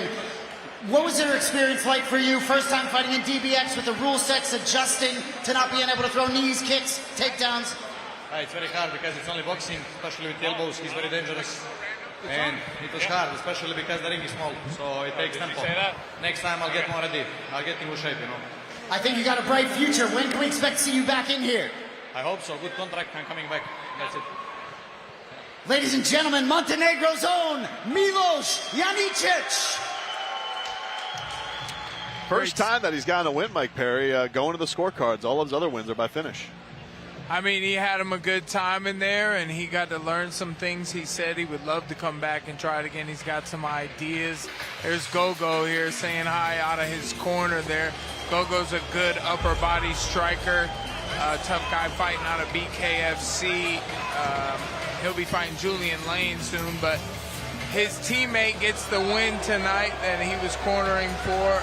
Miloš Janicic gets his first decision win. He's usually stopping people, but in dirty boxing, he did land some good shots, good combinations. Now we saw here over our highlights, you know, Bastos likely with an elbow there, cut Miloš Janicic up top, and that really turned the tide of this fight because Janicic came out in round 2 slugging and looked fantastic. And then in round number 3, more of the same. He just got the better of the combinations. But Bastos is a very young fighter, so he'll take this and be able to learn from it for sure. But Janicic is impressive, and Platinum, I don't know how you feel about this, but I love hearing the honesty from a guy, and you could tell, right, frustrated with himself not maybe being in the shape he would want to be, because I can't imagine making a walk not being in the shape I want to be in. You know, maybe it wasn't the shape, maybe it was the style of dirty boxing that some of these MMA fighters, you know, there's tools he's got to take out of the bag. There's other things you got to work on when we're talking. It's just pretty much full-fledged boxing. When you want to be successful in here, his punches were a little wide, a little too loopy. I think he had to tighten things up, get his guard closer together. His hands are a little open, and you know that's why he didn't get the finish. you see in the back as we're getting ready, we got Jessica Rose Clark and Marilia Morais as they'll be coming up on your main card, a bantamweight bout. Looking forward to that match coming on up. Can't wait to see Jess fight. She is thrilled to not have to wrestle or grapple. She just wants to fight, and that's what she's going to do here. And Marilia Morais comes in, I believe, having lost 3 straight fights, right? So you are getting a game competitor, but hey, she can get up the schneid. Jessy Rose Clark leaves the UFC, goes wins a couple of Muay Thai world titles, and now she's found herself in dirty boxing, throwing just the upper body striking. We'll see what those Muay Thai fights have done with boxing and elbows in this matchup. All right, let's get to our next prelim bout as we got Boston Salmon against downtown Lamar Brown, a welterweight matchup. This one also going to go 3 rounds.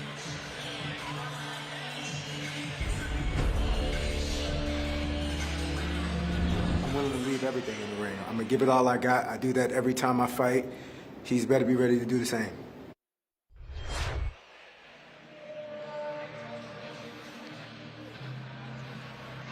And now making his way to the dirty boxing ring out of Sunrise, Florida, downtown Lamar Brown.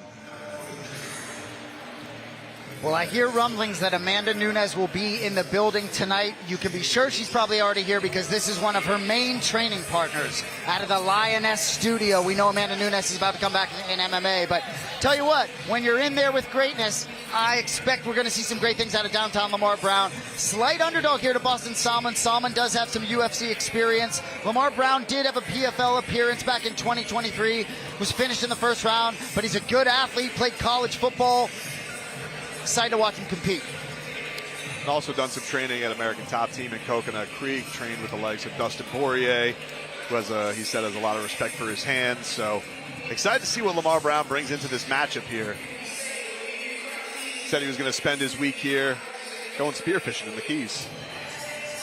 That sounds interesting. I see he's training with a coach out of Wolfpack. ATT, Wolfpack ATT here, so very experienced. He's got some good teammates in his corner, and yeah, there you see Amanda Nunes right there, giving her some love. Let's go. Lioness right there. I thought I saw her. There are some stars in the building already. We got the Island Boys over here, Jack Doherty. We got the GOAT, the GOAT champ, Amanda Nunes in the house to watch this fight already, and the night's just getting started. I wonder how many times Amanda Nunes and John Jones, both considered GOATs, have been in the same building. That's a photo opportunity. This is an absolute star-studded night here at the hangar, DBX2. As we're getting set, you see the Lioness, the GOAT, the multi-time champion. Looking at returning and fighting again soon against the new bantamweight UFC champion. Right? Trust yourself. You feel me? You know what the fuck to do. You in there. Go beat this nigga's ass. Let's go. I'm going for the knockout. I'm just going in there to kill or be killed, basically. Obviously, I'm not trying to do anything stupid, but I just want it to be a night and a fight to remember. I want everyone to be talking about my fight specifically. I want to steal the show, and I want to have everyone remember the party and remember the guy, Joe, the Party Penafiel from Orlando, Florida. My goodness. Oh, my goodness. I was going to say, doesn't he look a little bit like the party? The party's still going in South Beach, I guess. Woo! Party's still going. Well, coming from an identical twin, they do look a little bit alike. But Boston Salmon, another experienced guy. Couple fights in the UFC, couple fights in the PFL. Eric Nicholson was cornering him in his last PFL appearance. Interestingly enough, that was against Morais, who will be competing again tonight. But born in Hawaii, but he loves him some Boston. You know I'm a proud Bostonian, so looking forward to seeing what this kid compete. There he is. Yeah, he's very excited about this style as well. Says that he's got knockouts in the past with elbows, so he's looking forward to putting those on display here in the Dirty Boxing ring against Lamar. Boston Salmon fought in PFL and UFC. He was in the Contender Series. And Hawaiian Pride, shout out Max Holloway. People are a big fan of that Hawaiian Pride, as am I. I've been to Hawaii before. Such a lovely place. How can you not be a tough guy out there surfing those waves? I hear you. Well, and with Nicholson being in his corner in the past, you have to think he's had some rounds with fellow Hawaiian 50K Dan Ige at Extreme Couture in Vegas, perhaps. Boston Salmon making his way as our prelims here continue from the hangar down in Miami. Star-studded night here at DBX2. As we're getting set for our next prelim fight of the night.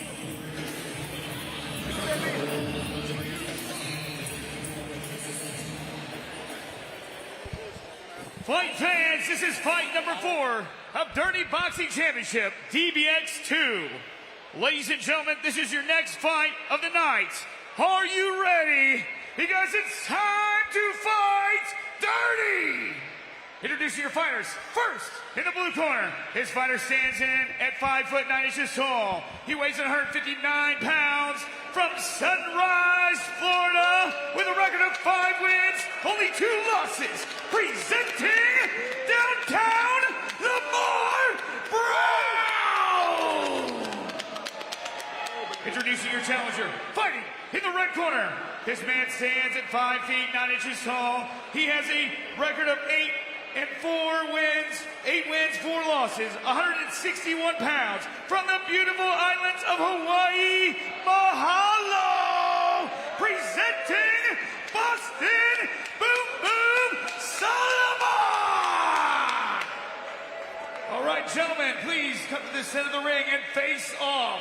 All right, let's have a good, clean fight. Protect yourself at all times. Obey my commands at all times. Good luck to the both of you. Chris Minyoki, our referee for this bout. As we look at the tail of the tape here, Boston Salmon, 34 years old, 5'9" with a 69-inch reach. Lamar Brown, 36 years old, 5'9" with a 70-inch reach. Both had to come in for a 160-pound catch weight. Round one, ready? Ready? We're about to be Fight. underway here. Round number 1.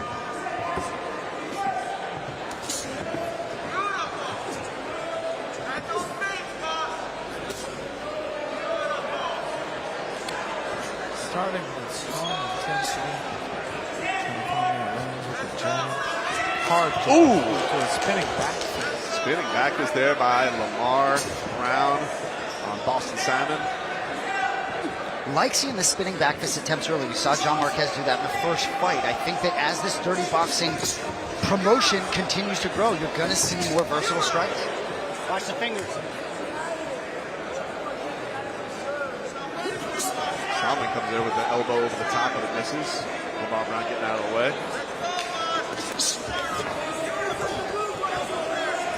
Stop. Clean break. No punches on the break. Fight. Breaks him up right away and resets the action. Got a combination up there by Boston Salmon.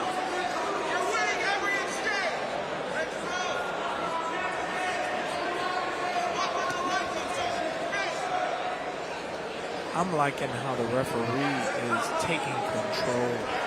He's no nonsense for sure. I'm with you. I had the same thought in my head. We broke him specific instructions. You need that. Jab gets through there by Lamar Brown on Boston Salmon. And they're taking this seriously too. They know that they're unleashing a new sport and they're trying to get all the rules set right. Want to perfect it as much as possible and keep it flowing for the fans and fighters. Absolutely. Oh, big intensity here. The overhand left from Salmon. Boston Salmon definitely fighting poised. I've seen him come out guns blazing in some of his mixed martial arts fights, so I like the patience here. And you see the left hand got through there by Lamar Brown on Salmon as he charges forth.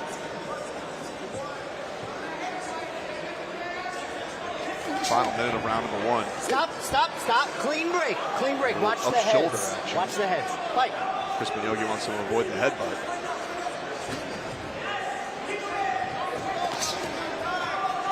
Try to fight out of it. Stop, break. Love that he mentioned that time. Try to fight out of it. That's what we want to see in dirty boxing. If you get caught in a clash there, you got to fight through it. Got a right hand that gets through there by Salmon on Brown. Tries to follow it up with an elbow, but Brown gets out of the way. Final 20 seconds here. Brown goes to the body on Salmon. Stop. He's giving them ample time to fight and clinch. They're not letting go and got to throw. But they're working from a distance. When they're at range, they're throwing power, and then they collide with a little pummeling. Stop. Clean break. Clean break. Short time. All right, we come to the end of round number 1. Got tied up there. These two came with some heavy shots. Okay, his right hand is coming down. I need you to stop waiting for him and add more face. That's all I need you to do. Stop waiting, add more face, okay? His right hand is coming down. That left hand down the middle is money. Okay. You keep catching him with it. Don't wait for this fucker. He's already scared of you, bro. You got more power in your guys. Yeah. Keep up with the checklist. Deep breath. One more. You need water? Yeah. Oh, yeah.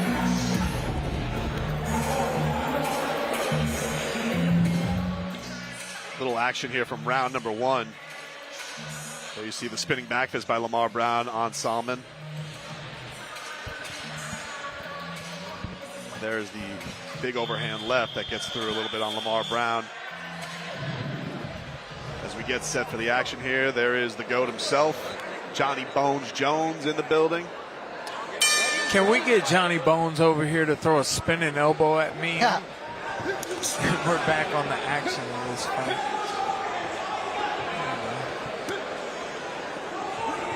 We talk a lot about this rule set, boys, and I've watched a lot of boring boxing in my life. There's nothing boring about any moments of these fights here at DBX. And a big shot gets through by Brown on Salmon. Rocks his head back, and then they get tied up yet again. Stop! Clean break. Maybe a good straight left. Oh, a little wobbly knees there from Brown. Salmon's corner was not liking his patience as much as I. They didn't want him to wait. They wanted him to go.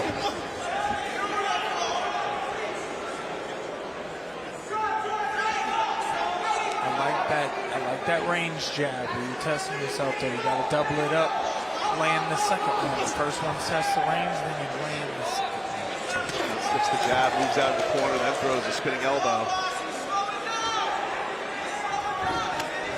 You get your opponent in the corner, you gotta go. You gotta push him back with a couple of jabs, then throw some combinations. Go head, body, head, and let it rip there. He's in the corner. He's inviting you in. You have to go. Sizing each other up there. We've seen a lot of tie-ups once they get into the corner. Not as much combination action. Ooh, looked like we had a little clash of heads there as they came in on each other. Oh, I missed that. I saw a little counter check hook. There's a shot by Lamar Brown on Boston Salmon.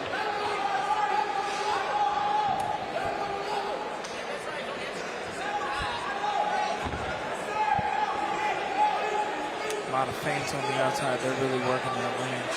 No one wants to go first because then you might get caught. Your coach is yelling, go! You gotta go!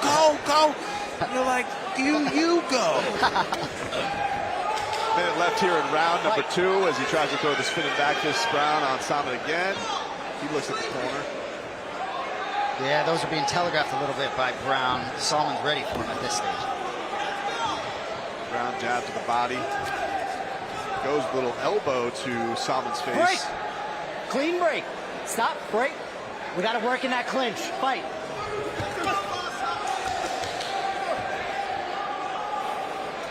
Crispin Yogi telling these guys he wants him to work on. Stop. When they're in these punches, those are the ones that always tied up and then having to break them up. He wants them to work out.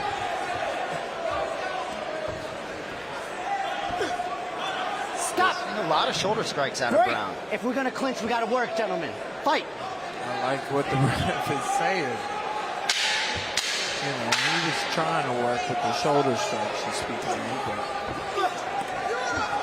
maybe not effective enough to give the ref what he wants to see. End of round number 2. Let's go back and see what the corners are telling their fighters to give us an exciting round 3. It's an action-packed matchup already, though. You definitely see Boston Salmon wearing some of that. I think it's 1-1 right now. The only reason that you won that first activity. The only thing that's going to win this round is if you go all out. I need activity, I need volume. He's freezing on everything. When he freezes and twitches in that face, you need to drive and go. Stand in your shit, short feet, give me combinations. We got to fight now. We got to make this definitive. You don't got shit for you. He's frustrated. Take a look at all the action here in round 2, and there you got the spinning back fist from Lamar Brown on Boston Salmon. Then a left that gets through there.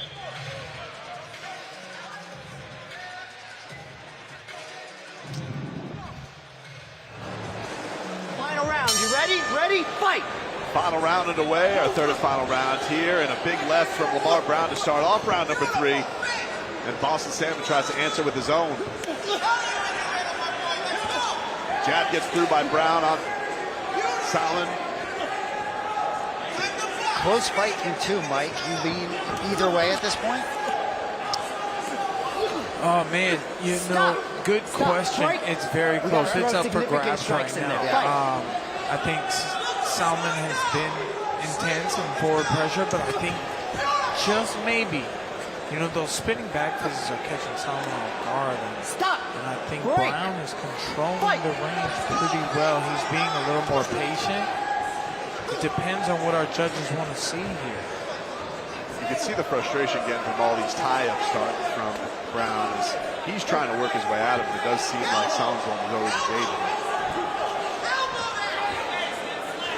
Gets him pinned up here in the corner, but not a lot of action. Chris Miyagi breaks him up again. And when he has him in these corners, we haven't seen much action from Salmon. He hasn't let loose. Stop, break. Listen, no defense, no clinching for defense. Fight. Ref just wants to give him anything he can to make them fight in the pocket. You got to work there. No you got to fight. clinching Stop. for defense, Clean and break. he goes right Fight. back into it. Maybe a little confused by that border, but that's dirty boxing. They'll fight on the inside. Stop, clean break. You're grabbing him too. Your point's very well taken, Platt. A lot of these big shots are landing in a sort of clinch situation, and neither one of them is trying to work too hard in that clinch. I mean, you see Salmon wearing a little bit of damage. His nose is bleeding. Brown might be a little cleaner on the edge there. Seems to try and chase him there with that right hand. Break! Maybe some frustration from Brown with all the constant clenching that's going on. Under a minute left here in the final round as he gets a little up elbow there. Salmon tries to follow up in his own. Let's work. Stop. Break. Fight. That was close landing, but Brown took it tough. I don't think I saw any reaction on him. I don't know if it landed or not. Stop.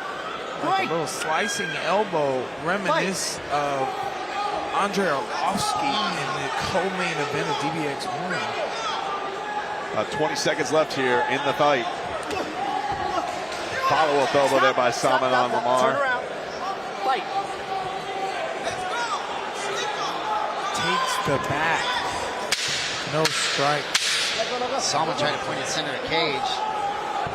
Trying to create a Holloway Gaethje moment. Leads with the elbow again. They get tied up. Salmon tries with one little right hand to the body to end it. Very competitive fight, in my opinion. It was a great attempt by both men. They gave their hearts in there. Very intense combinations out of both of them. You know, they hit to land strong, but I'll be interested to see who the judges choose. I think Brown did just a hair better.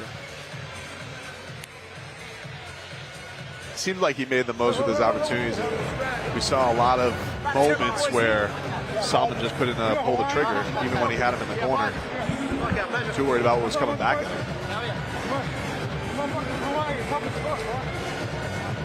To engage there in the center of the ring, a high-spirited fight for their first entrance into the dirty boxing ring. A really great performance by these two.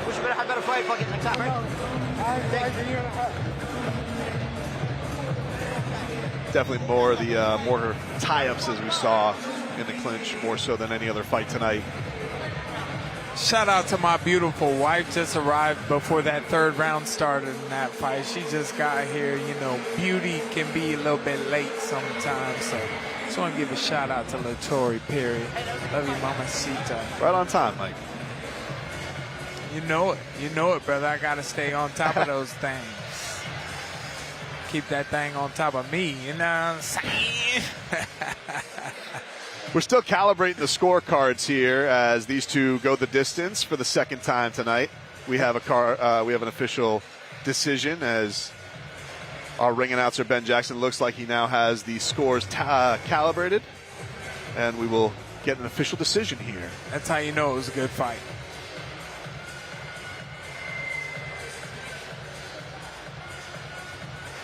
Boston Salmon, Lamar Brown both going the distance here in the prelims at DBX2. Let's go to Ben Jackson with the official decision. Ladies and gentlemen, our judges have come to the final decision of this contest.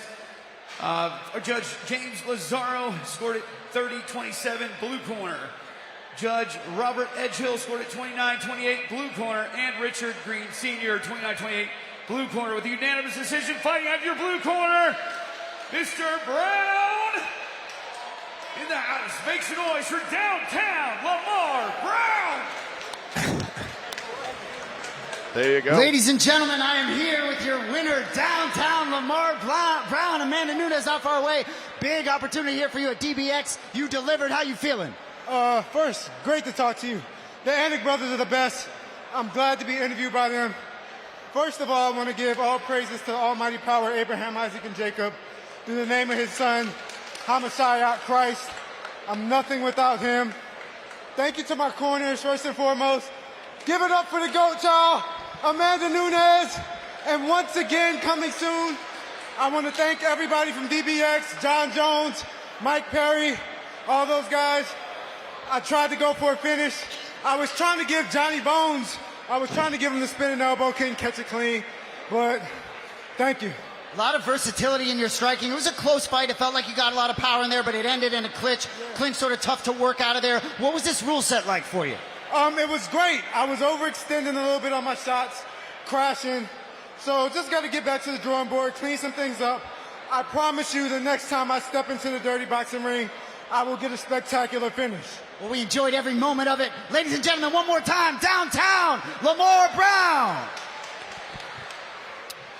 Shout out Jason Anik, man, doing an incredible job. Doing incredible. His hair looks incredible even in this humidity tonight. Shout out Lamar Brown getting that win. He's there with the GOAT, Amanda Nunes, the Lioness. It's great to have that kind of support. And he told us next time he'll get a finish. He said he was trying to get that spinning elbow. Takes the GOAT to land that shot. Johnny Bones, that's a tough shot to copy.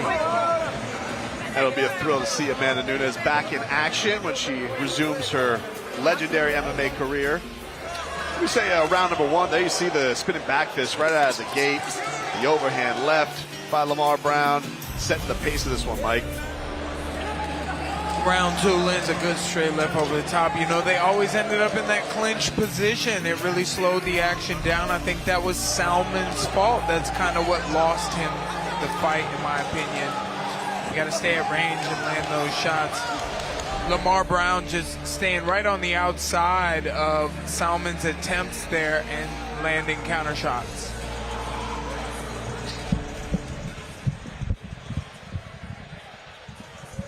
Been an incredible night so far, and they're from one GOAT to another.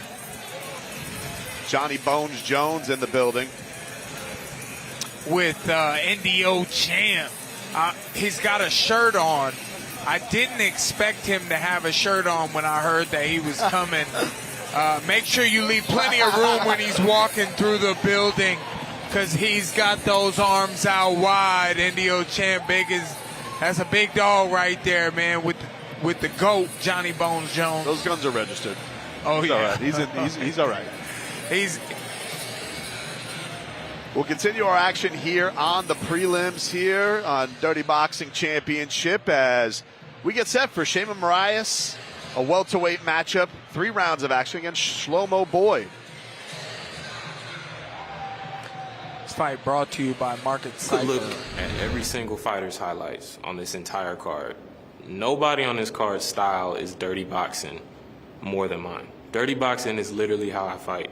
I made a video years ago with Yoel Romero in it talking about Frazier beating Ali with the dirty boxing, and I put it on there because that's literally my style. My style is to go forward, clinch, beat you up, uppercuts, elbows. That's literally how I fight. And I told that to the promotion. I didn't get this fight through a manager. I sent them my highlights. I said, this is my entire fighting style. And if an opportunity comes up, including short notice, that's what I told them, I'll do it. Like this rule set, if you can make a rule set for me, it'd be dirty boxing. So I'm more than excited, trust me.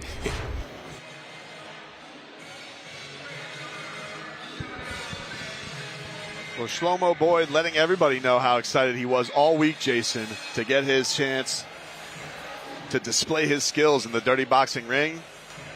And turns 25 this week, gets that chance. Yeah, 25th birthday yesterday. I tell you what, this kid talking to him seems far older than 25. He's a full-time financial advisor. Just a super well-rounded guy. Spent a lot of time at AT&T Atlanta, I think primarily training there.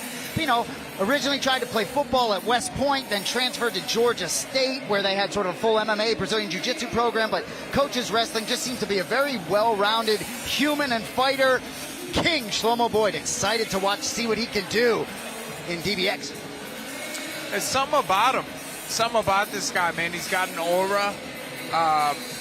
You know, he shocked me a little bit. I didn't expect, you know, that's my fault that he, and you know, he wears the Israeli flag proudly on his walkout and before they faced off yesterday. So, you know, his opponent, Shaman Morais, is an experienced PFL fighter who was itching to get a matchup. He was willing to take fights above weight classes, below weight classes. But it looks like Shaman has a test on his hands here with Shlomo, yeah. I mean, like Shlomo, one of the things you got to like too, Mike, is, you know, made it known like he wants his opportunity in dirty boxing, short notice, whatever. And we're hearing a lot of that of people excited to get their opportunity to do this in this promotion, make a name for themselves in a new sport, all action.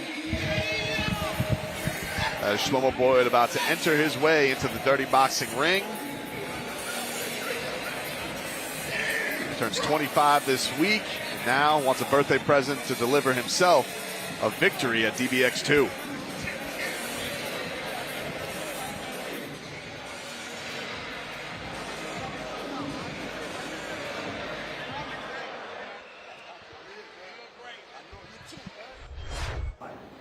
Yeah, I feel excited because my specialty, my mark, when they used to fight Muay Thai is elbows. I love elbows. I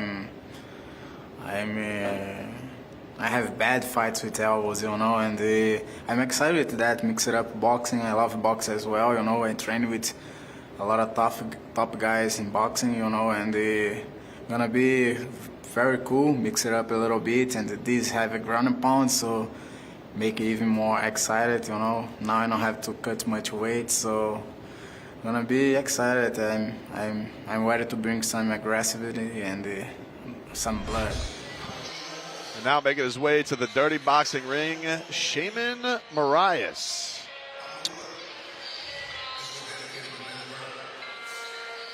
Longtime veteran of the combat sports game, Jason, but excited another one who thinks that this sport just blends right into his skill set. Pressure's on for Shaman Morais as he is dating Marquez Cypher's sister.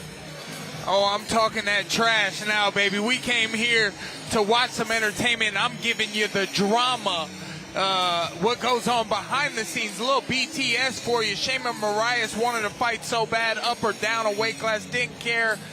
He's got a lot to prove here for himself, for Marquez Cypher, and, you know, dirty boxing. Shaman Morais, impressive. Fought in the UFC and the PFL. He was with the UFC 2017 to 2019, PFL 2021 to 2022. But his 3 UFC losses, right? Andre Fili, Sadiq Youssef, and Zabit Magomed Sharipov. I mean, those are 3 talented fighters, so he's been in there with the best. Dude is a single dad, lives with them full time. Can't overstate how impressed I was with that. He's been in there with the best, but I think he's facing a guy in Shlomo Boyd who is ready for an experienced guy like him. It's going to be very interesting to see how this clash of styles, clash of experience goes on between 2 of them. Both just looking for an opportunity. Both were very polite men. Sometimes those can be the most dangerous kind, you know. They just keep it all bottled up. And then when they get in that ring, that top comes flying off that bottle, and they explode in the ring. So let's hope we see an explosive, action-packed matchup here in dirty boxing, DBX2, baby. I hear you. All the fights have delivered so far, you know, and Boyd talked about the rule set on his you know, the video, the B-roll there, about it being great rule set for him. I think it's as good for Shaman Morais. He has 8 finishes, 7 by, you know, knockout. I think this rule set suits him just fine.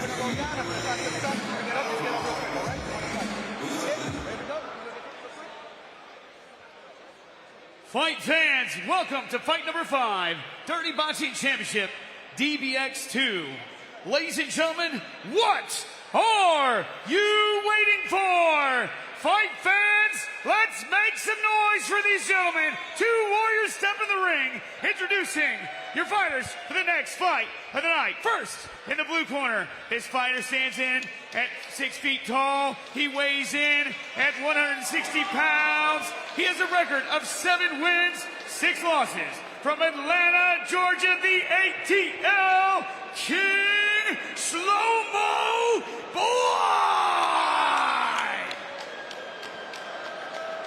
introducing his challenger, fighting in the red corner. This fighter has a professional record of 16 wins, 6 losses. He stands in at 5 feet 8 inches tall, weighing 160 pounds. From Rio de Janeiro, Brazil, Boa, let's go! Presenting Shimoni Aria! Oh, man, I'm hyped up for this one. So is ring announcer Ben Jackson. Gotcha. Remember, gentlemen, get the instructions on the back. Obey my command. Protect yourself at all times. Right here. Touch him if you like. With the belt. Sam Burgos gives him the final instructions. Blue, mouthpiece. Red, mouthpiece. At the belt, gentlemen. No nonsense, Sam Burgos. So the tape. Morais, 5'8", 72-inch reach, 34 years old. Shlomo Boyd, 25 years old, 6 foot with a 73-inch reach. Quite a bit of age difference. Time. The young versus the experienced. Round number 1 is underway. Shlomo Boyd says this sport, perfect for his style. He's got an experience test on his hands.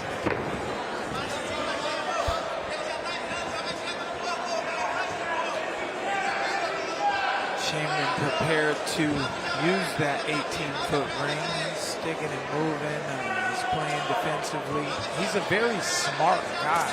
Very calm and collected. Watch ahead, gentlemen. Watch ahead. Great skills, man. See if we see him open up to the inside position. A lot of feeling out this first minute between these two.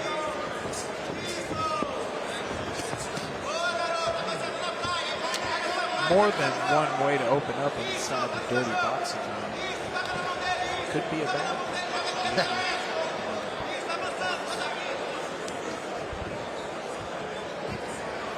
A lot of feeling out so far between them, and then a little elbow there by Shaman Morais.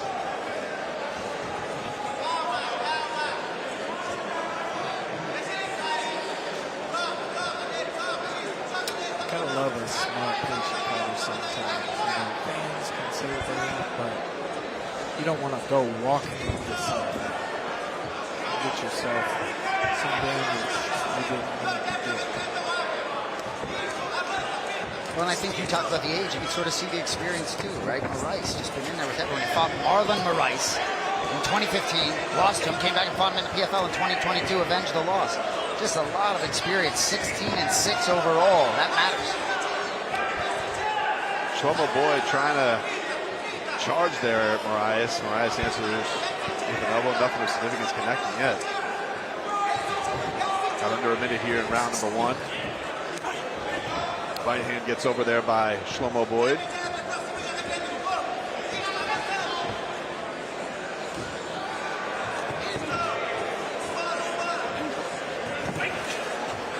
Shows the spinning elbow, and then stop, step back. time against the ropes. Let's go. Turn around. Sam Burgos resets him.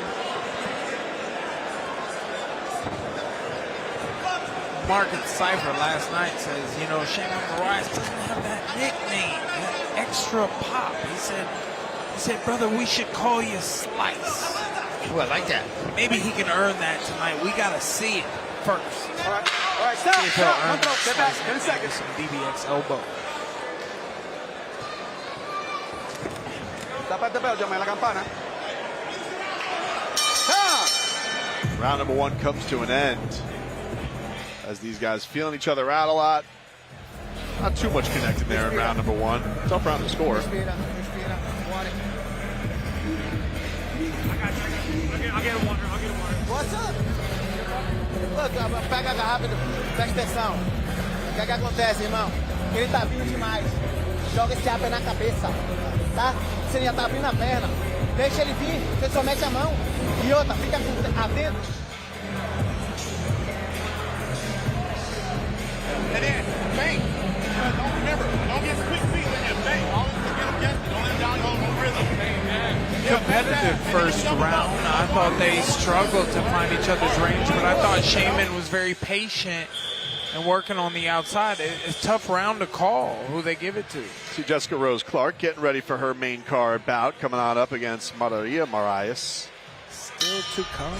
Still to come. Round number 2 underway here between Shlomo Boyd in the white trunks, Shaman Morais in the black trunks. They're both. No, I thought they were both southpaw there for a second. I was confused. Let that snuck through there by Boyd. They get tied up and trying to fight through it. Cardoso resets them.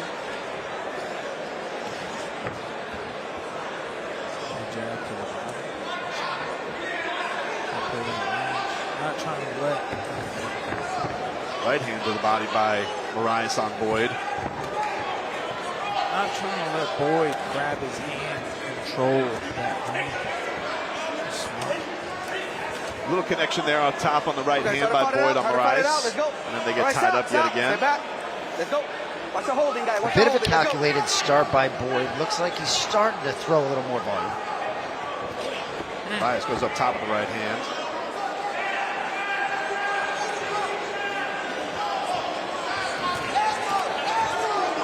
Goes up top with the left.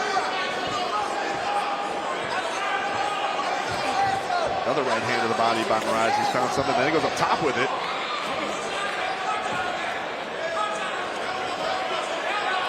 Tied up here in the corner. Cardoso about to reset them. Got about a minute and a half left here in round number 2. I see Shaman Morais having an experienced performance here. Definitely looks. I agree. He's looking great. Much more comfortable. Big uppercut there. Then a right hand up top by Morais on Boyd. Another right hand. He's found some comfort with it there. Then he goes right to the body. Then up top. Follows it up with a left hook. He looks like he's got Boyd in trouble here on the corner. Elbow to follow up and another one. And another elbow. He's damaged. He goes down. Ground and pound legal. Oh, we got a big win out of Shaman Morais here. What a finish by Shaman Morais on Shlomo Boyd. Finishes him up with the elbows in the corner. TKO stoppage brought to you by Market Cypher. Shaman Morais brought the pain, baby. Let's go, brother. Hey, he calls for the bonus from the chief violence officer himself, Mike Perry. Well, maybe we'll get him a nickname after that one. But I tell you what, he certainly did enough. And Shlomo Boyd looked to be fatigued, even somewhat into that first round. Morais, too much. Tell us in the comments, please. Slice might be a good nickname for Shaman Morais. We want to know at Dirty Boxing and Market Cypher. We want to know. Let us know what his nickname should be. He came with the kitchen knife, the pocket knife, the switchblade, all of them. Woo, all of them. Brendan ain't playing. He said he's got the artillery. There you see it. The right hand that really started finding a home here in round 1, in round 2, Mike, and you can see that he found his comfort level here with the elbows. Man, you can see the damage here. He's putting on Boyd. Some follow-up right hands. And Sam Burgos steps in. He had seen enough.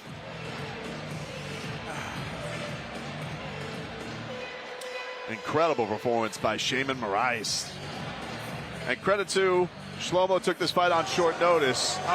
But I give Shlomo honor and respect for his performance in there against the experienced Shaman Morais. You got Shaman just Shaman just fought animalistically. He was bringing it. That's years in the ring. That's years of experience right there. And props to him. I'd love to see what's next for him. But thanks, Boyd, for coming out. It has been an action-packed night so far here at DBX2, and you're seeing the elbows here, just vicious from Shaman Morais.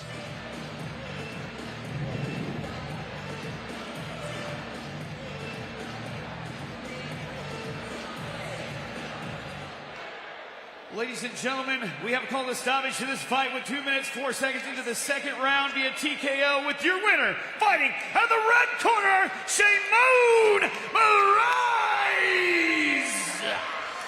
Ladies and gentlemen, I am here with your winner, Shaman Morais. Congratulations, brother. How you feeling getting a finish here at DBX? Thank you, brother. I feel amazing, brother. Blessed to be able to fight, and that's a big show. Thank you, Mike. for the opportunity, you know. Man, I'm a blessed. Thank you, Jeffrey. You're the man, brother. I'm here, you know. I'm here to stay.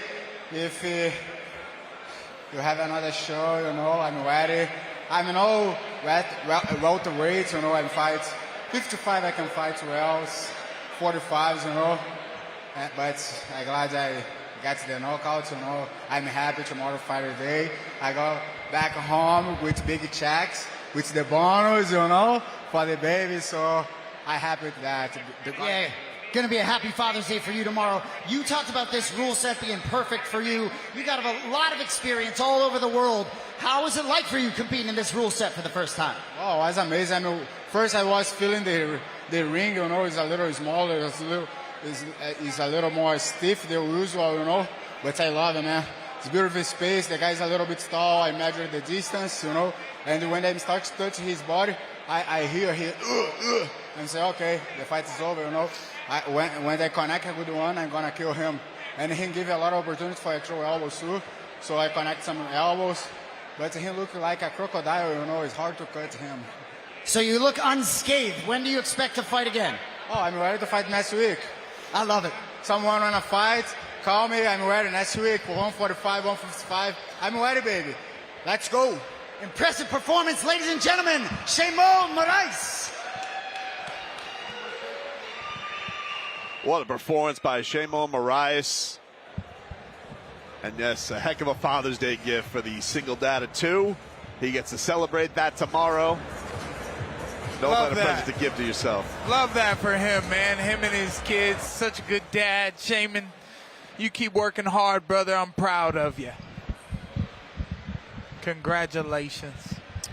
Goes over to the Brazilian broadcast booth. Seeing Pahumpa and Caio Ohio of the Fighting Nerds over there. Fala, galera. Salmon Morais. Just vicious when he unloads these elbows on Shlomo Boyd here. Great job by him. And calls for that bonus. Made a heck of a case for himself. You know, and Shlomo impressed. You know who he's pointing at right there, bro. Platinum. You're damn right, baby. Let's Platinum go. Tequila. Shlomo, you know, impressed. Yeah, he impressed during the week and really had a good head on his shoulders and really was introspective talking to him. But when he got into the DBX ring, I think things felt a little bit different for him maybe than expected. Oh, there's the shirt off now. Yeah, Indio champ meeting up with the new champ right there, Dirty Boxing. He's the champ tonight for himself, for his fam. Jamie did a great job. I'm proud of him. Indio champ took his shirt off. It was bound to not last long. Those muscles was eating that shirt.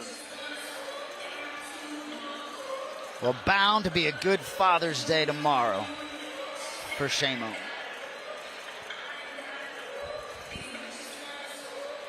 We got our feature prelim coming up here from the hangar in Coconut Grove. Dirty Boxing Championship, DBX2. Francisco Trinaldo about to make his first walk to the Dirty Boxing ring in a middleweight bout against EC Moon. 3 rounds of action between these two.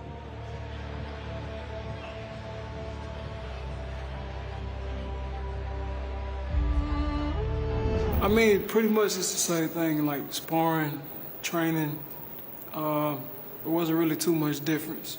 It was just being like a little bit more aware, being on point because of smaller gloves, but it makes no difference. To me, these gloves feel like the boxing gloves, the same. Like I said, you just got to be more aware, defense tight.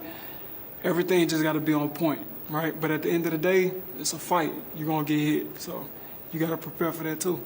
So pretty much just the same way I prepare for like an 8-round fight or a 12-round bout. But I know this is 3 minutes, right? Exactly. And now making his way to the ring, EC Moon, traditional boxer. Tough guy here, man. Very sharp, very smart fighter. And I'm very excited to see how his clean boxing style does against such a rugged fighter. I know what I said about Trinaldo earlier, but he is a rough and tough son of a gun for sure. So EC Moon coming in here facing what we want to see out of Dirty Boxing. This is boxing versus an experienced MMA UFC fighter in Francisco. Oh, man, I hope we see some fireworks in here. Coming to us from Mobile, Alabama, this kid had a very, I shouldn't say had, but has a very bright future in boxing. Was big up-and-comer. Roy Jones Jr. cornered him and worked with him for a long time. It's interesting, his last fight back in October, his coach actually threw in the towel in the third round. Somewhat of a competitive fight. He was covering up a lot. The coach in the towel. EC Moon didn't look too happy about that night, so maybe something brewing. He maybe take that out on Francisco Trinaldo. The damaging shots in small 4-ounce gloves. Oh, man, I hope to see it here. Brock Weaver in his corner. I think it's just boys handling business here. The fellas said, let's go to Miami. Let's have us a fight in the dirty boxing ring with the small 4-ounce gloves. We want to see the impact, baby. Let's go, EC.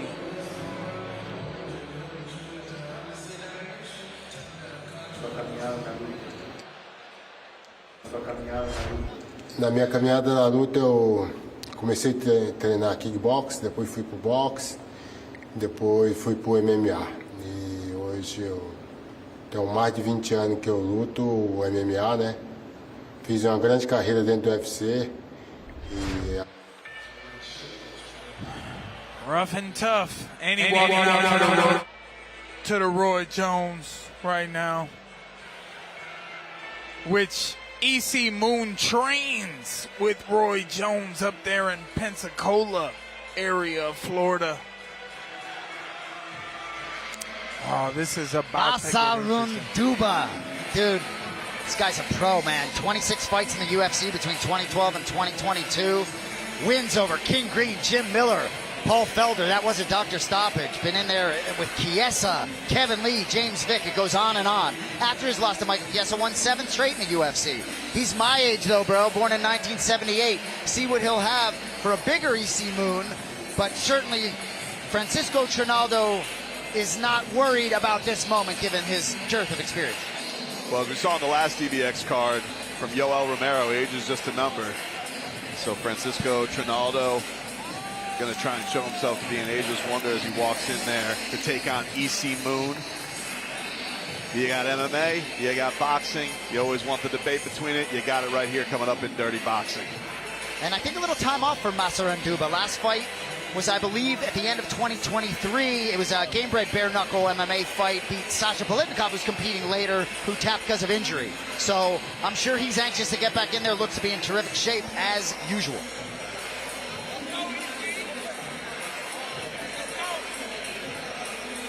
These two are getting ready to square off in the welterweight division. Francisco Trinaldo, done it all in combat sports. Now he gets to make his first entrance into the dirty boxing ring.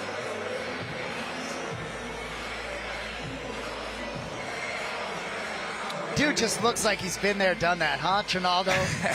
He sure has. I give it to him.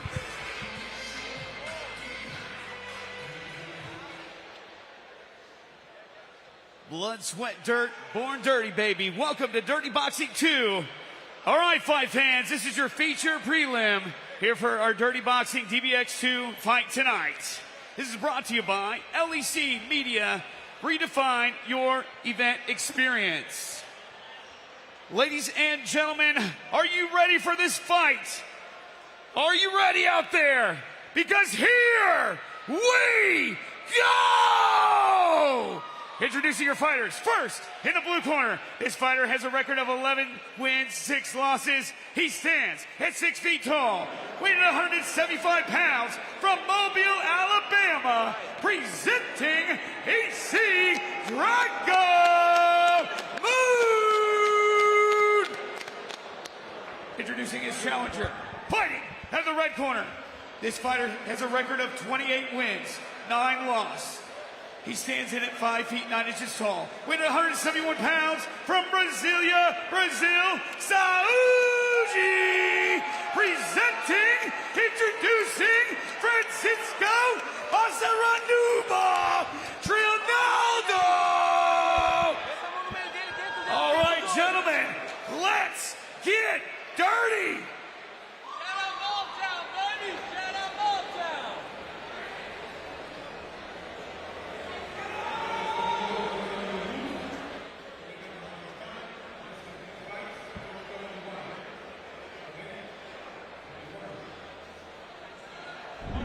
Marcos Perez, our referee, giving him final instructions. And there you see the tail of the tape. Francisco Trinaldo, 5'9". Comes in 171 pounds with a 70-inch reach, of course, 46 years old. EC Moon, 34 years old, 6 foot tall with a 72-inch reach. Comes in a little over at 175.8 pounds. Round number 1 underway. And a body shot big time by EC Moon to start off this bout. B, I need to worry for TV. Just catch it at the bottom. Big moving shot there by Francisco Trinaldo. Exactly. As he comes with the left hand towards EC Moon. Then he goes to the body with the left, follows it up with an elbow. And big-time elbows, one after another there for EC Moon to deal with.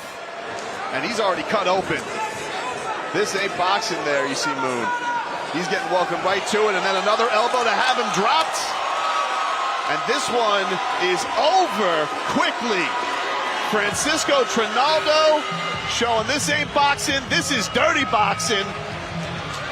Masaranduba. You said it, it's not boxing. You know, he tried to clam up in that guard, and Masaranduba put them elbows down the middle. You know, he was used to that dirty fighting style from MMA. Aggressive guy, man. He had a big record on him. 29-9 or something like that. Yeah, I mean, 37 MMA fights, but man, this dirty boxing set, he was ready for it. Those elbows, impressive. He really blitzed him, and we saw EC Moon come out with that strong shot to the body, but then as soon as he kind of got on the back foot to kind of feel it out, Francisco Trinaldo was not letting any feel out. He was right in his kitchen right away, and he started unloaded on him, got him in that corner. And that was all she wrote. Our fastest finish tonight here in the dirty boxing ring. What a way to close the prelims. Little sad for my boy EC Moon, man. I know he's a good boxer. He just wasn't ready for that rule change in dirty boxing. It's a violent sport. We'll take a look here at the finish here from Francisco Trinaldo. But you can see there, he starts pinning him up. Gets him into the corner, goes with the left hand to the body, follows up with the elbow after elbow after elbow, Mike Perry. Once you feel that pain and that sliced open, you know, you're already bleeding. You might as well try to hit him back. Sometimes that's something that's not taught. It's born with or learned. I mean, EC's a great competitor, but Trinaldo was the much better competitor here tonight in the dirty boxing ring. Good for him. He got the win over an experienced boxer. Really, really impressive performance by Francisco Trinaldo, and EC Moon upset with himself, but I think credit to him stepping into a new sport. Got the first shot, but he didn't get the last.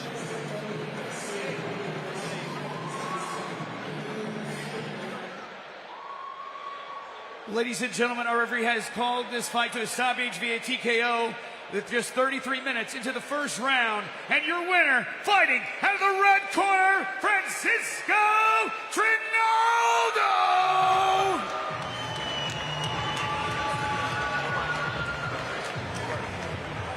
Ladies and gentlemen, I am here with Masaranduba, Francisco Trinaldo. Congratulations, brother. Quick work. New rule set. How you feeling? Parabéns, Masaranduba. Novas regras, como você está sentindo? Eu estou muito feliz de estar aqui dentro, entendeu? Os meus professores sabem que a idade não conta, entendeu? Pode perguntar a eles aí o tanto que eu treino e bato dos moleques. Esse daqui só foi mais um desavisado. Pode escolher o próximo aí. I'm very glad to be here, fighting for you guys. You can ask for all my coaches. I train so hard for do this. Age is just a number. I'm here to prove that I'm ready to fight anyone in this division. So EC Moon was the only boxer on the card, came in overweight. You have just such a wealth of experience, but it looked like you'd been in here before. How much did you enjoy competing in this way? Those elbows cut him early, and it was over. Você, como se sentiu lutando com esse peso e nessas novas regras? O que você pode esperar para você no futuro? Eu espero lutar com o melhor, entendeu? Tem muito neguinho aqui, o ex-FC, que fica contando lorota, entendeu? Mas na hora de lutar, não quer lutar com um lutador de verdade, entendeu? Então eu quero pegar esses ex-FC que fica conversando demais. Só quer lutar com galinha morta. I'd like to fight with the best. I saw many former UFC fighters talk a lot of shit. So I would like to fight with the former UFC fighters to prove that I'm the best former UFC guys here, and I can fight against anyone in my division. Well, you're a legend of the sport. It's a pleasure to have you here at DBX. I hope to have you back again. Ladies and gentlemen, Francisco Trinaldo. What a performance by Francisco Trinaldo. First round TKO. Congratulations. Congrats to Trinaldo. He did a great job. EC Moon is a tough competitor. He is a slick boxer, but EC just showed, you know, all these years and all this experience in mixed martial arts, such a brutal style of fighting. You know, that's where I come from as well. Trinaldo has talked shit to me online before, which is why I was a little excited to maybe see him get hit. But here's another look at the fight. You know, Trinaldo landed a couple elbows up the middle, and EC just was not used to it. He did not like that damage, so he took the knee, and Trinaldo was too powerful for him. You know, reminded me so much of Andrei Arlovsky at DBX1, where you get these tenured, you know, over 45-year-old fighters from the UFC, and they get in here and they utilize their elbows and they bloody their opponent and move it to a finish. Wow. And once again, just the elbows just really proven to be a big difference maker for everybody tonight. Whoever can seem to execute it the best, it seems like it's given them a real leg up in these bouts so far tonight. And that one was the most impressive out of all of them tonight, because EC Moon looked like he came out guns blazing on that, but Francisco Trinaldo took him to a different level of waters after that one with those elbows. Kids, there you see the GOAT, Amanda Nunes. Yeah, this ain't no joke, kids. This is not no joke here. You know, this is not something you want to try if you've been fighting and competitive because we got a platform that people are going to watch. It's because we got a aggressive style of fighting people are going to watch. And, you know, Francisco had a ton of experience. You know, I got over 30 professional fights. And, you know, he did a good job tonight. You can kind of see it on him. I saw it at the face-off. There's Jared Cannonier with the GOAT, Amanda Nunes right there. Jared, the Gorilla Cannonier. Such a powerful guy, man. Such a good, humble guy. We've had him on Overdogs podcast before. Friend of the show. So glad to see him here at Dirty Boxing. Yeah, still having an impressive UFC career, but would be incredible to see him in a Dirty Boxing ring one day with what he's able to do with his hands and elbows.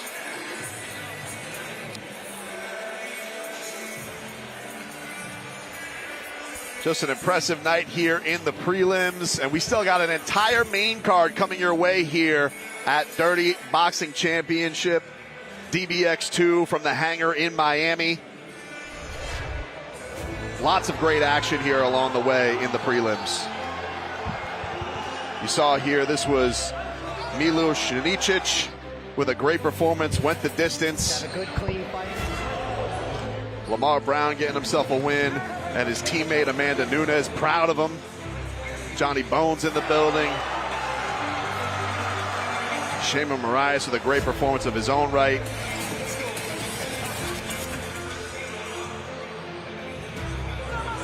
And then, of course, Francisco Trinaldo. As he said, age is just a number. Looking impressive.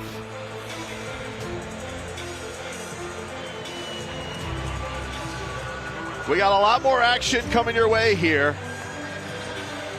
from Miami, Florida, as the main card's coming your way.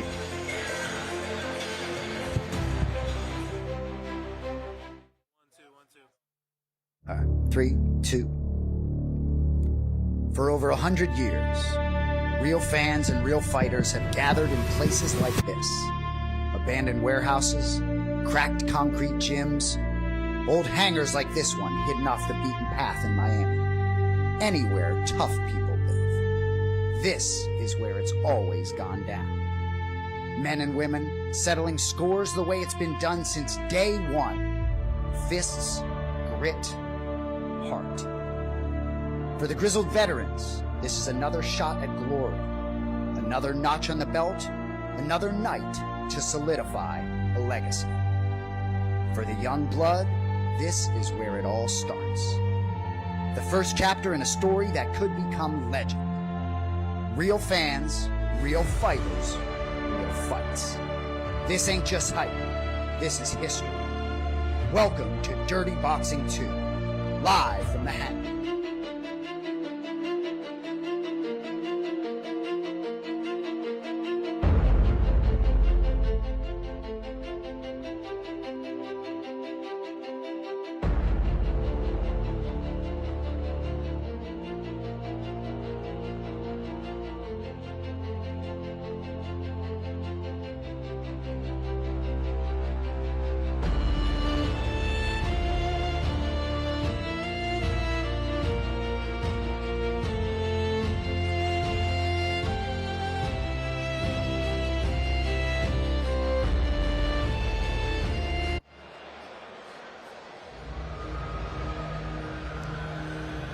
And welcome in, everybody, to Dirty Boxing Championship, Dirty Boxing 2 from the Hangar in Miami.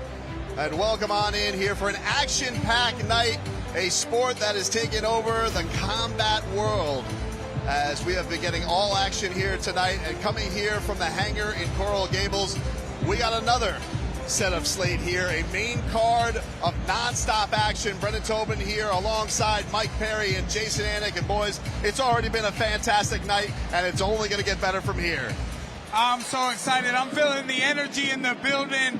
We're here for the main card. The house is packed, and the action is really about to start. There's been some blood already, but it's really going to get nasty now. And I've had some friends lose tonight, so I'm starting to get a little ticked off. Yeah, Platinum a little fired up. You know, this underground, vintage boxing scene that we've created here with Dirty Boxing is being elevated by the atmosphere here. It's a VIP scene here, right? Feels like one of the biggest shows on earth. We got all the great fighters in history. John Jones in the building. Amanda Nunes is in the building. It's been a phenomenal night so far. I can't believe we're only getting to the main card. And what I will say, we talk a lot about this rule set. Boxing can stall. MMA can stall. Dirty Boxing, there is no stall. Referees have done a great job at driving this where we want it to go. I'm all fired up over here. It's been fast-paced all night tonight, boys, and the building is on fire right now. We got celebrities in the building. We got greatest fighters of all time in the building. It's Goosey's on top of Goosey's here in Magic City, and the magic is going to continue here tonight as we got a heck of a card ahead of you. 5 fights of action that are going to be absolutely incredible. Starting off tonight in the light heavyweight division, Phil Hawes stepping in the Dirty Boxing ring for the first time as he takes on Sasha Palatnikov in what proves to be, it's going to be a heck of a matchup between these two. Following them, the ladies get down in the bantamweight division, as this is a very exciting matchup. Jessica Rose Clark is going to be going up against Marilia Morais in a bantamweight fight. 3 rounds of action there in the Dirty Boxing ring. That one is going to be proved to be nonstop action. It's going to be absolutely amazing. Coming up after this has been probably the grudge match of the week. There's been a lot of bad blood between these two. Alex Nicholson, the Spartan, close with Mike Perry, taking on a Dirty Boxing veteran in the Wolf, Rob Perez, a guy who is absolutely not afraid to try and back up what his mouth says. That is going to be an incredible heavyweight bout coming up tonight. In our co-feature, making his return to the 305, Alex Bruce Leroy Caceres, fighting in Miami for the first time in 15 years. He's got a lightweight bout against Saidyokub, Kakhramonov. That is going to be proven to be a lot of action. Some testy moments this week between these two as well. And then in our main event, a heavy hitter, one of the biggest punches in all of combat sports, Rozenstruik, in a 5-round heavyweight main event against Victor Cardoso. Boys, that is a loaded main card coming our way here from the Hangar, and it is going to prove to be an unbelievable matchup. But Alex Caceres, a guy who's such a veteran, Mike, stepping into an arena like this, what are you excited to see from him tonight? Alex Caceres had a lot of anger and animosity at the weigh-ins as they both had to cut an extra 0.4 pounds. His opponent was ready to make him work a little bit harder to get into the ring with him. Alex made that weight, his opponent made that weight, and they're going to step in there tonight and let all that anger out. I can't wait to see it. Bruce Leroy has an exciting style from MMA, so I want to see how that translates into dirty boxing. Jason Saidyokub, though, very confident coming into this one, a very dangerous fighter to go up against Bruce Leroy. Without question, 29 years old and a gifted mixed martial artist across the board. He was adamant, Saidyokub Kakhramonov, at the weigh-in. He was adamant about making the weight. There were times Alex Caceres this week wanted to catch weight. Saidyokub was professional, wanted nothing to do with it. This fight I've had circled for 2 weeks. I can't wait to get to this one. This is the closest fight on paper in terms of the betting odds. But all 5 of these fights on the main card, we talked about earlier, 72 combined UFC appearances out of all these fighters. Caceres with 30 of his own. And biggie boy Jairzinho Rozenstruik headlining this card. Let's go, boys. Those are going to be 2 guys throwing absolute bombs in the main event. And Alex Caceres, as an aside, also really excited. The first time that he's gotten to fight down here in his hometown a long time, been doing all of his training usually in Arizona. So he's excited to make the return to the 305 as well. But the main event, as you said, Jairzinho Rozenstruik, one of the absolute most devastating punchers we've seen. We've seen what he can do to faces, Mike. What is Victor Cardoso in for here tonight when he steps in the dirty boxing ring? I mean, Jairzinho ripped the lip off of Alistair Overeem. I just want to take a second to talk about the featured bout, the people's main event, because everyone knows that Alex Nicholson, the Spartan, is taking on Rob the Wolf Perez, and they have been talking absolute trash to each other, and it's not a good night so far to be one of my friends. They try to fight like Platinum Perry in there. You got to tuck that chin, put your head down, and swing for the fences, baby. I want to see some knockout. Well, you know, and Alex Nicholson's your boy, but so is the Wolf. Rob Perez fought twice for DBX, trying to make himself the face of DBX. You ain't kidding me. We got a co-main and main event, but that will get us into it, you can be sure. You have to know, I mean, there was bad blood yesterday at the weigh-ins between these two. They've been sizing each other up basically the entire lead-up with social media posts. Lines felt like they've been crossed. Spartan is not happy with the Wolf right now with all of the antics that he's brought to the table. And so you have to wonder, what's that going to mean for him as he comes out in this style? What will Nicholson try and do to Rob Perez coming out right out of the gate? Yeah, you know, and starting off our card tonight with Philip Hawes, you know, an experienced UFC fighter, known for some of his wrestling, and he's coming in to throw big bombs in the dirty boxing ring. We saw what happened to a boxer in the last fight as Francisco Trinaldo threw some short elbows down the middle. There are no takedowns here for Philip Hawes, and there we got a look at Jairzinho Rozenstruik before the main event tonight. He's in the back, starting to loosen up, maybe starting to get his hands wrapped, and before he faces Victor Cardoso. Victor Cardoso may be an unknown factor in the main event. A lot of people might not know about him, but he was very big. He had a little bit of size on Jairzinho, and, you know, it's tough to say. It's hard to know someone when you haven't seen them fight, so we can't guess, but a lot of people online are saying Jairzinho's going to clean his clock. Well, you know, Victor Cardoso, I agree with you. It almost looked like he was slightly bigger, which I couldn't believe seeing them face up. Jairzinho Rozenstruik is a special human being, right? He's got this barbecue food truck down here. He's trying to conquer the world down here, but he's not too happy about how the release happened with the UFC. So I think Jairzinho's going to have something to prove tonight here. But Cardoso, as we said up the top, a very experienced Muay Thai fighter. He will be ready tonight. And that's the thing that a lot of these fighters tonight, all looking for this opportunity to have such great exposure. The first card blew up. Everybody was talking about Dirty Boxing 1. Now they get their opportunity to do it on their own card in a star-studded building and to make their own highlights. It's been action-packed tonight already. And so for the fans who've already been here, you've already been in for a treat. And I can only think that these next 5 here on the main card are going to actually make this even better, because it's been an incredible night so far here in Miami for Dirty Boxing 2. So we're excited to get going with this first fight. Phil Hawes getting ready to make his Dirty Boxing debut. A guy who has been in the UFC, been at the highest of highs, but also feels like his skill set, like many of the people who walk in here, this just goes perfectly to what he does best, and is looking to make a statement against Sasha Palatnikov. Yeah, Sasha's got experience too, right? Phil Hawes earlier this week, he was on with Platinum. Platinum was asking him, you're going to dye your hair blonde? You going with the same look? He didn't want to talk about anything to do with any of that. So I think we're going to see a professional Phil Hawes. Going to be really interesting to see, again, how these experienced mixed martial arts fighters adjust to the rule set. Some a little dirtier than I do. I know quite a lot about Phil. You know, I'm a huge fight fan. I've known about Phil from the Contender Series, so I've had my eye on him for a while. Not that I thought we'd ever cross paths necessarily, just because of you know, different weight classes and whatnot. But now that we've fast forwarded to kind of the, I guess you could say, the prime of our careers now, coming in to Dirty Box. He comes from a wrestling background where he's now converted more to a boxing, striking.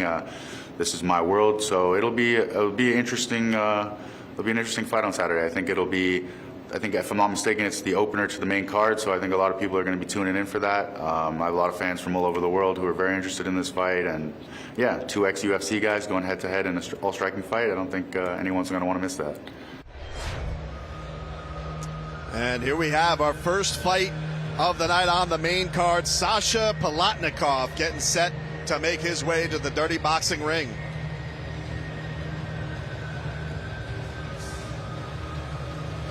So Sasha, born in Hong Kong, trains in Las Vegas, Nevada, spent a lot of time with John Wood. He'll have Tyler Wambles and D-Rod, Daniel Rodriguez in his corner.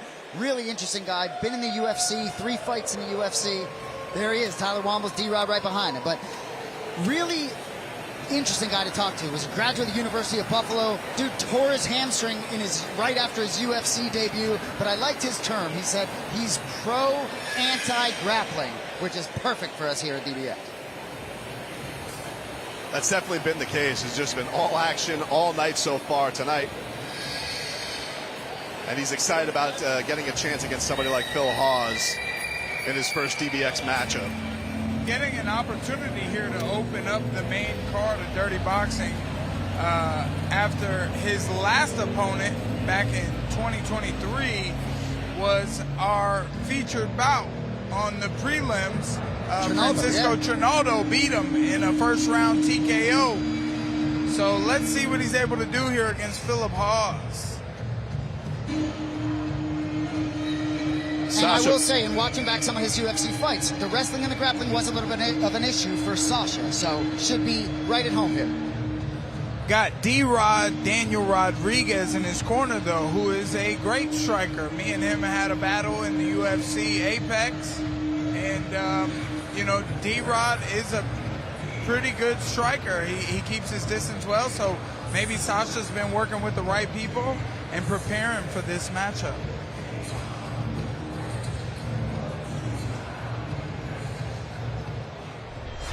I don't plan to endure nothing. Like, I was planning on going there, jab, boom, sit him down. Like, that's never an option for me. It's like, oh, if it's a dogfight, it's a dogfight. But me, I go in there straight dominance and to perform. So, if it's a dogfight, we'll make it that. If he doesn't want to go down quick, we'll make it a dogfight. But for me, I'm going straight dominance.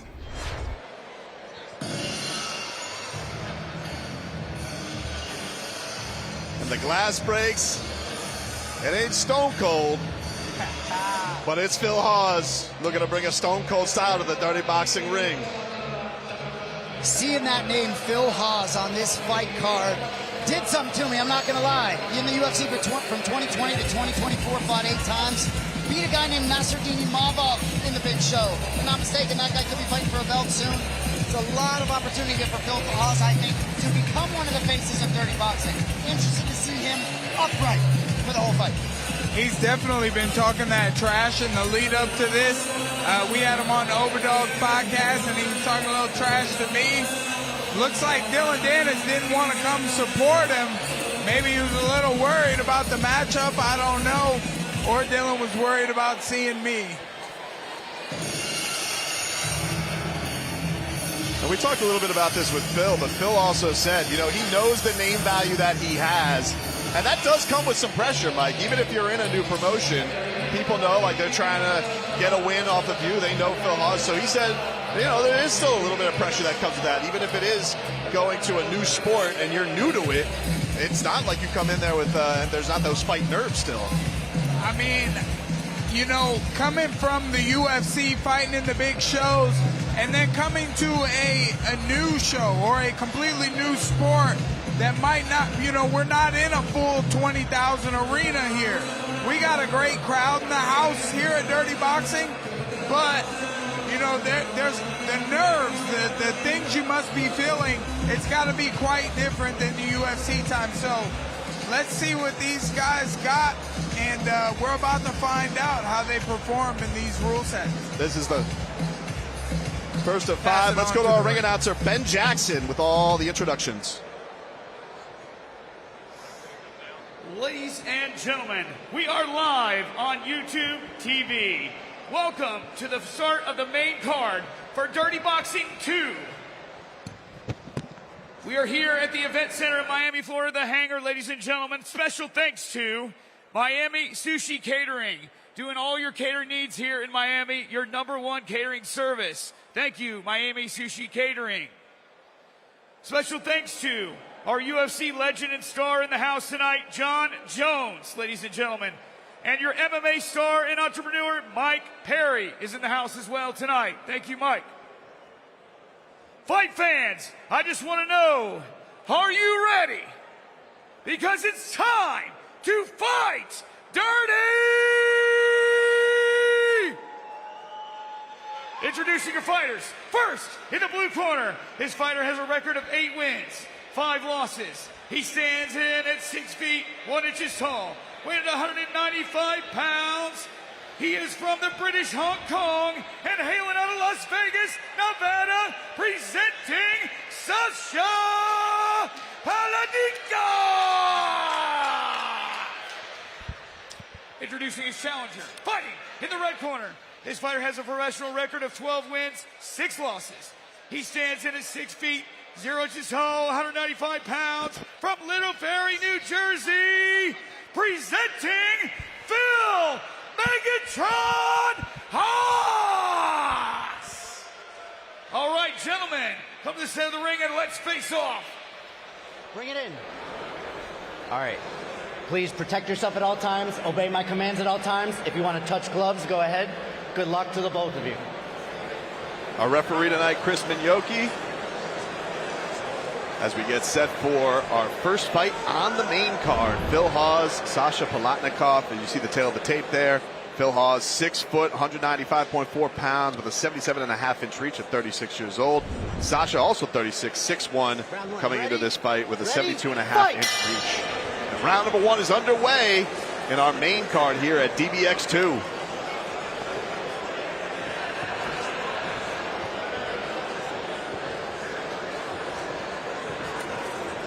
Jab to the body early by Phil Hawes, and then he goes up top with it on Sasha Palatnikov.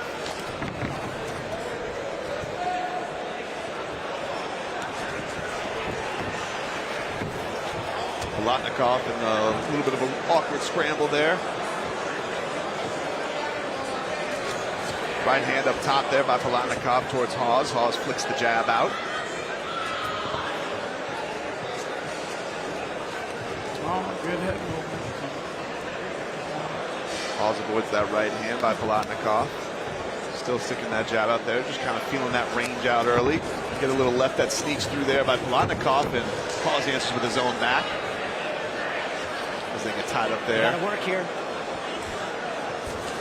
Yogi trying to get them to work it out, which they do when we got some elbows to try and break it up, and that's how you want to see it done there in the Dirty Boxing ring. If you get tied up, they want the fighters to try and work it out themselves and keep the action going. Got a left downstairs to the body by Palatnikov on Hawes, and then Hawes answers with a jab up top. Follows it up with a right hand. These ropes are tough to work that rope-a-dope as well. When you throw your back up against them, it's a little stingy on the back. About halfway through here, our first round, as Hawes goes back to the body with a jab and then sticks one up top. Very measured in this first round, Phil Hawes. Using that control from that MMA, but can't break away from the clinch without the help of the ref.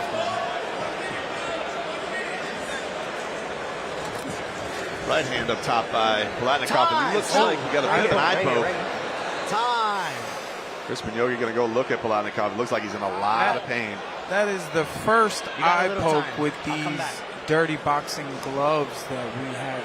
Got to keep the fingers in. We've implemented a curve to the glove He's got time. for this specific thing. We didn't want fighters to be able to keep those fingers spread out. I see you again.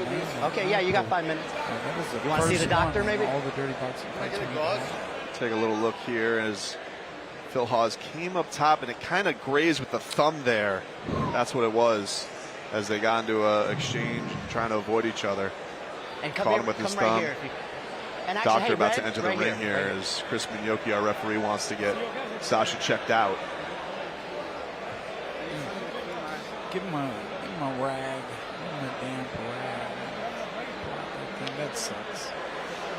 For fighters sometimes, you know, they gotta go through that. We can't wipe it. We can't wipe it. They're telling him he can't wipe it. It's up to you. The cut man. All right. Chris Minyogi's going to allow the cut man to come in here. Yeah, thank you. Let the fighters fight. You know, let them get a little work done on him. He obviously needs stand right here from an eye poke. That makes a ton How we of doing on sense time? to me that he's allowed to get his eye dabbed with a wet towel. And that was kind of a fluky eye poke. Still feel like the gloves are kind of doing the job, you know? You know, it was a thumb jab, and it wasn't very fair that he was able to throw that. You know, if you're going for a push with your opponent, just close your fist and throw a punch instead of a push. Now you are awarded 5 minutes to recover from this, which he is taking. Got the timekeeper checking it right now. How you doing over here? Just when hang this tight. restarts, we would have under a minute left in round number 1. If he doesn't want to go or continue, which sometimes you got to put yourself in their shoes, you know, you can't freaking see, man. But usually fighters want to fight. It looks encouraging. He got the test from the doctor. He tells him he wants to continue. He was satisfied with the eye check. It looks like we're going to have action here. About to resume. So. Shout out to Sasha. Time in. Ready, fight. Continuing the battle. And he could have took a disqualification win. Comes through with a heavy right hand, tries to follow with the elbow. Ooh. Then Phil Hawes follows it up with a big right of his own. Big exchange here by Sasha Palatnikov as they get tied up in the corner. They're trying to break it up on their own right.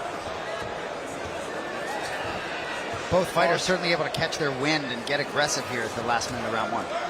They are tangled up here a little bit, but Phil Hawes trying to follow in through with some elbows, and we have a cut now on the face of Sasha Palatnikov. Damaging elbow by Phil Hawes on him. Watch the fingers, watch the fingers. Stop. He might be. Time. Where you are, stay right here. I wonder if that was a second time. Yeah, I mean. Looks like he was about to. Are you saying you can't see? I can't fucking see out of my eye now. It's really interesting. After the first eye poke, his eyes looked decent. He says he can't see. Oh my goodness. Fucking twice in the eye.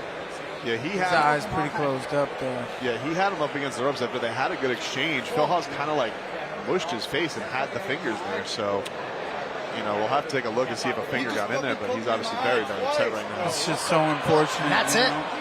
It doesn't. That's got to be. You know, we'll see what they call it. Stay the ref right just here. waving it off. It doesn't mean he's saying one. You know, His eyes swollen shut. What's going to happen? I have to DQ because he got the warning in the first time. Terrible. Very, very upset Sasha Palatnikov right now. Yeah, he waved it off. Fight's over. Hopefully we get a replay of that second poke. Palatnikov is telling the official he wants him disqualified. Hate to see that. DQ.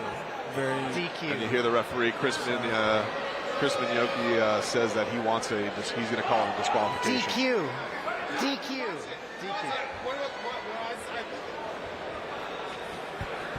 Are you calling it intentional or unintentional? Yeah, intent because I gave him unintentional the first one. So now he's poked him again and shut his eye. Damage. I gave him the warning. Keep the fingers in. Okay, so it all depends on what you want to call it. That's up to you. That's your choice. I think it's a DQ. You think it's intentional? Okay.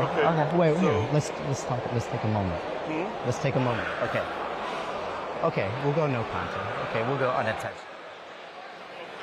It sounds like he's changing. Yeah, really interesting. Looks like the commissioner, Tim Jefferson, I believe, had some influence over the ref there a little bit. And seems to be moving more toward a no contest at this point. You know, that didn't necessarily look like an eye poke from that angle. Let's take another look at it here.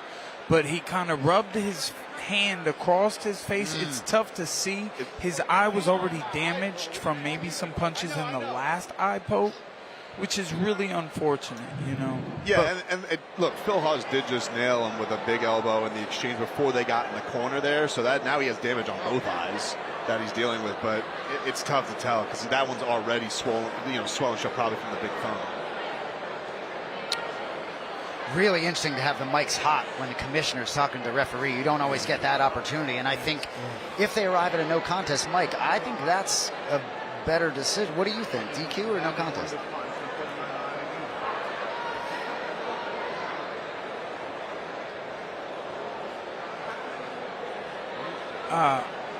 You know, hot mic's there, but I'm a hot mic myself. I'm a hot wife in the crowd. You know, the fans are a little disappointed right now with that fight because these guys had some power to throw. But let's go see what they're going to call it. We'll go up to Ben Jackson. He has our decision.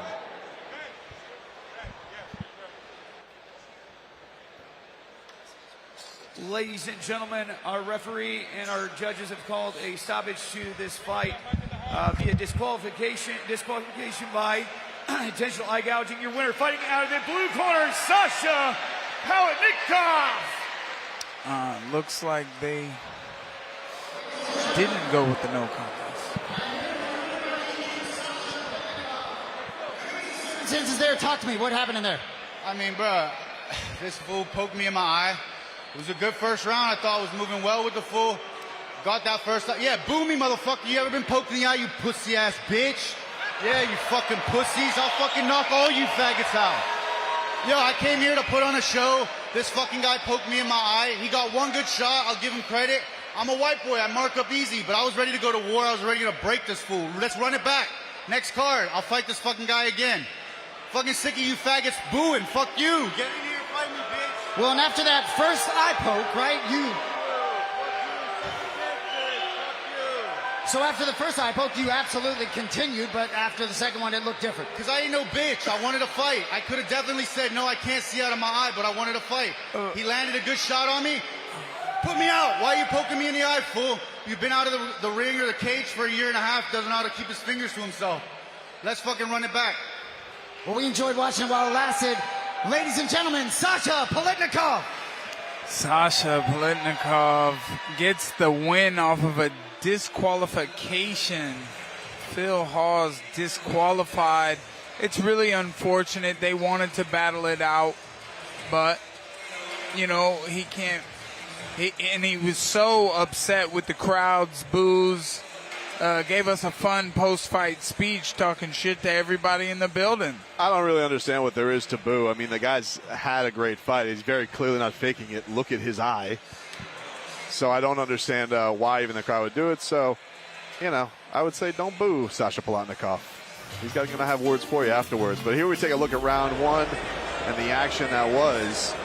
And, of course, we had this thumb to the eye from Phil Hawes that really turned the tide of this entire bout.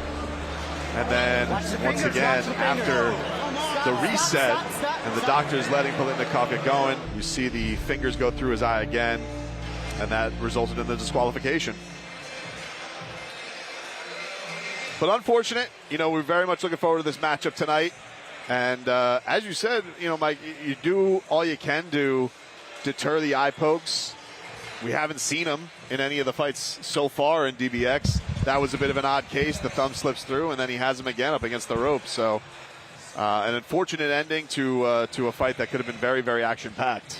You know, it was the style of Phil Hawes in here trying to figure out his own dirty boxing style. It just was not fair, or, you know, so that's why the call goes against Phil, and Sasha Palatnikov gets the win. Disqualification is still a win.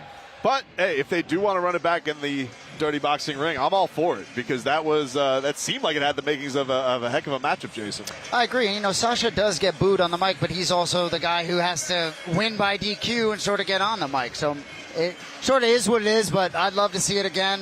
Both guys seem to be built for this rule set. We got the merch store here, the QR code. You guys can scan it here. You scan the QR code, 10% off the online store. Get your Dirty Boxing swag. Was wearing that on the radio show this week. Get your Dirty Boxing eye patch on there. Yeah. Got to protect yourself at all times. So, an unfortunate ending to the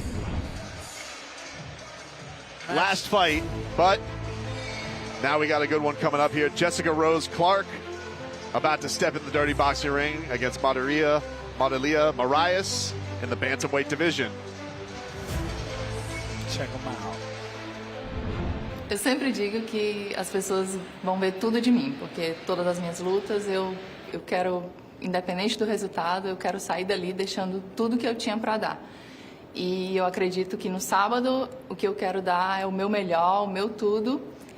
E o fato de eu estar muito feliz lutando essa regra, eu acho que vai influenciar para que eu dê mais do que o meu melhor.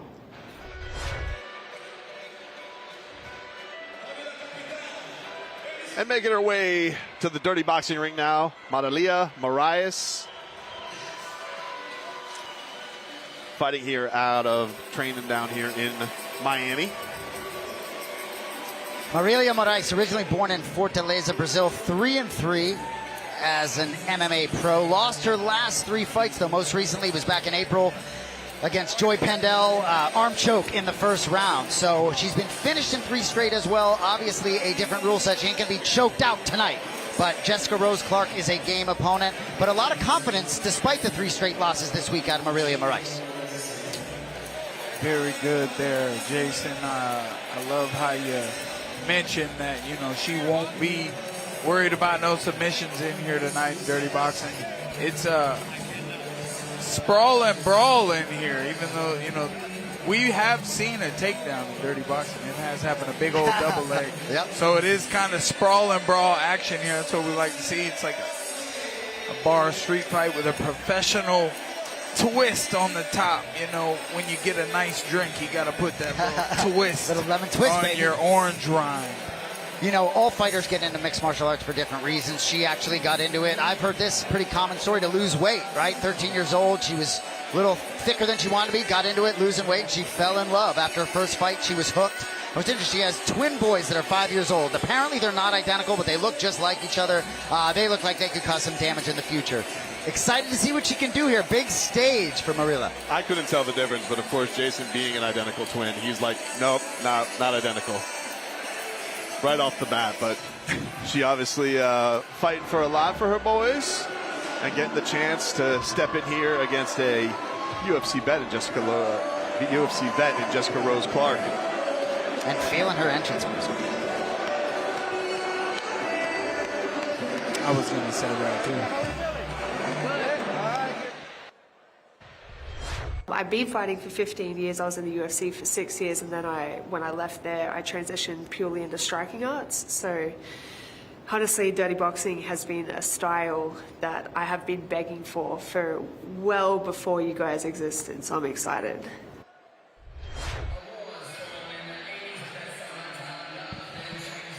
Now our second fight of the main card about to get underway here as Jessica Rose Clark makes her way to the Dirty Boxing ring down the red carpet. Jessie J, a face and a name that I'm sure everyone knows well, obviously based on her UFC career for 6 years from 2017 to 2023. But since her UFC career ended, she's won 4 Muay Thai fights and a world title. She is legit. She is continuing to compete. A Brazilian Jiu-Jitsu purple belt, that doesn't matter. She doesn't want to grapple. She just wants to fight. I'll be interested to see her adjustment to this rule set as well, given her dearth of experience in the big show as well. I'm very distracted right now, Jason, because is John Jones, is he doing a t-shirt toss, a snack toss? What is he doing? John's throwing some energy into the crowd over there, man. Man, I'm trying to get him to throw me one. He won't look my way, but we got Jessy Rose Clark stepping into the ring against her opponent. is Morais. You know, all the fighters in DBX have different stories why they're here. Some of them chasing a different legacy, some of them trying to get back into a different show or whatever it may be. But Jess she wants to be a firefighter when her career's done. She wants to get that itch of competing, fighting fires when she's done. So great head on her shoulders. She lives on a bus with 2 dogs and a cat, like she told you. Unbelievable, man. She's ready. That's got to be a fun bus. Got to keep the pets happy. But, you know, you got plenty of places to stop on the road for pit stops there. Also won a Muay Thai championship lately. We'll send this up to Ben Jackson, who's got our introductions. Ladies and gentlemen, welcome to Fight 2 of the main card for Dirty Boxing Championship, DBX 2. His fight goes out to John Jones, football throwing arm. Of course, hydrology as well. Welcome to DBX 2 for this next fight of the night. It is our 2 lady warriors, ladies and gentlemen. Let's hear it for them. Fight fans, we got 3 rounds to see who is the baddest dirty boxing lady in the house. Here we go! Introducing your fighters. First, in the blue corner, she has a record of 3 wins, 3 losses. Standing at 5 feet 7 inches tall, she weighs in 135 pounds. From Fortaleza, Brazil, and fighting out of right here, Miami, Florida, presenting Marilia, the Tigress, Morais. Introducing your challenger, fighting in the red corner. This young lady has a record of 11 wins, 9 losses. Standing at 5 feet 5 inches tall, she weighs in 135 pounds. Originally from the Down Under, Australia, baby, but hailing from Dublin, California, presenting, introducing Jessy, Jessica Rose Clark. All right, ladies, please come to the center of the ring. And let's face off! All right, ladies, gave the instructions in the back. Obey my command, protect yourself at all times. Any questions? Touch him if you like. Come out of the belt. Sam Burgos, our referee. We want to also thank Johnny Bone Jones for the assist and the energy drinks. We got our tail of the tape. Jessica Rose Clark, 5'5", 37 years old, 64.5-inch reach. And Marilia Morais, 5'7", 70-inch reach at 37 years old. Here we go. Round number 1 underway. Man, as that thing was coming down for the catch, it hit the light, and I couldn't see it anymore. No excuses. I feel like that, like you're a Tampa Bay Devil right back at the old Trop. There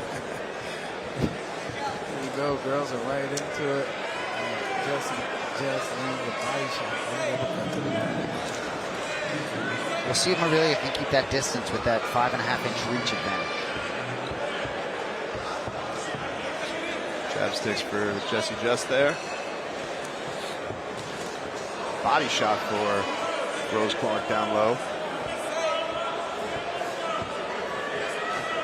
Jessy in tremendous shape at 135. You know, I know Marilia has competed at featherweight from time to time, and I think Jessy was wanting to make sure she was going to make the weight, because Jess was certainly going to do so. Jessica Rose Clark's hands looking fast so far in the early goings of round number 1. But she hits the combination up top there on Morais. And a big left up top hits.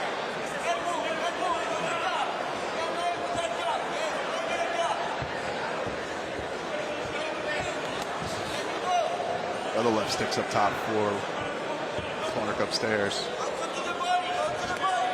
She goes right hand to the body on Morais.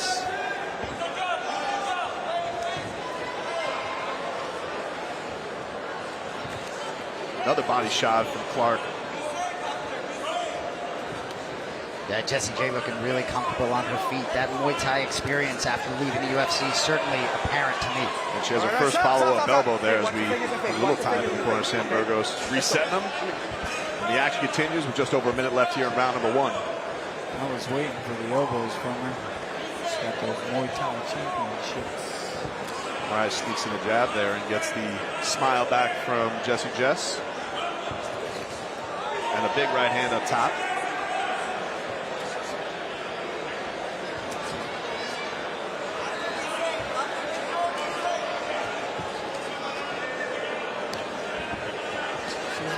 some good shots. She's keeping a good pace on her. But can she keep up that pace? You know, she's taking a breather right now. She sets up another jab, left hook. She's learned that a lot. Jab, left hook, jab, left hook.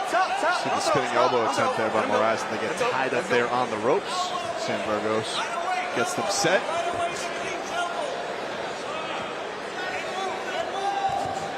Coming to the final seconds here in round number 1. Those 3 minutes go quick. 10 seconds, lady. We stop at the bell.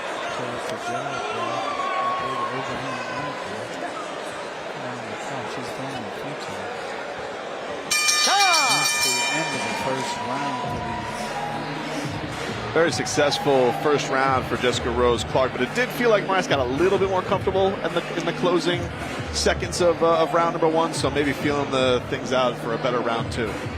I agree, look more confident, and you know, when your last 3 losses have been in mixed martial arts, and like we talked about before, some of that has been being a victim on the ground. Get in, get out, but let's hit her a couple more times. When you put 2s and 3s, they land. Body shots are working, pump the jab, just get in and get out. Only one person in. One of you gotta get out. Only one person in. Thank you. Just work, look at Matt. That's it. Be safe. Once you attack and you get a good punch, safe and keep going. Follow with 2 more punches. You know, you get a good punch, safe and keep finish that. You can finish that. At the bell, ladies. All right, getting set here for round 2 between Jessica Rose Clark in the black and Marilia Morais in the white. And Clark sticks the jab to the body to start round number 2. I like the advice that Jess Clark's corner was giving her. You know, he said put those punches together. You're hitting her with the 2s and 3s. Keep the combinations going. Boom. 1, 2 to the body, 3 to the head.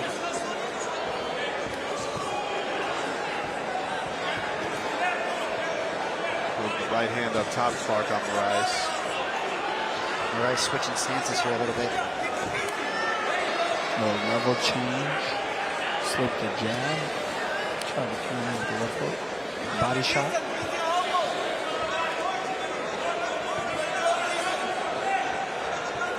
Rose Clark just clearly leading the dance across the board. Morais certainly is in the fight, but not calling the shots. Tries with the good hand, and then Clark answers right back. She's smiling. She's having a good time in there. Left hand up top by Clark on Morais. Shout out to the legend, Tito Ortiz. He's in the house tonight. An OG UFC champion, watching these ladies brawl it out right now.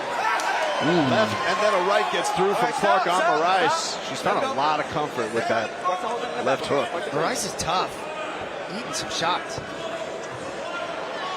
We got another trouble with the eye here, it looks like, by Clark, but she wants to continue. Obviously having a lot of momentum. Hits with the left up top.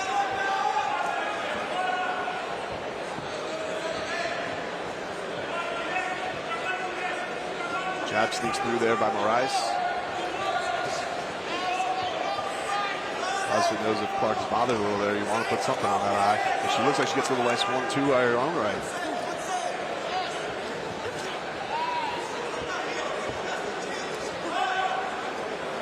Just under a minute here in round number 2.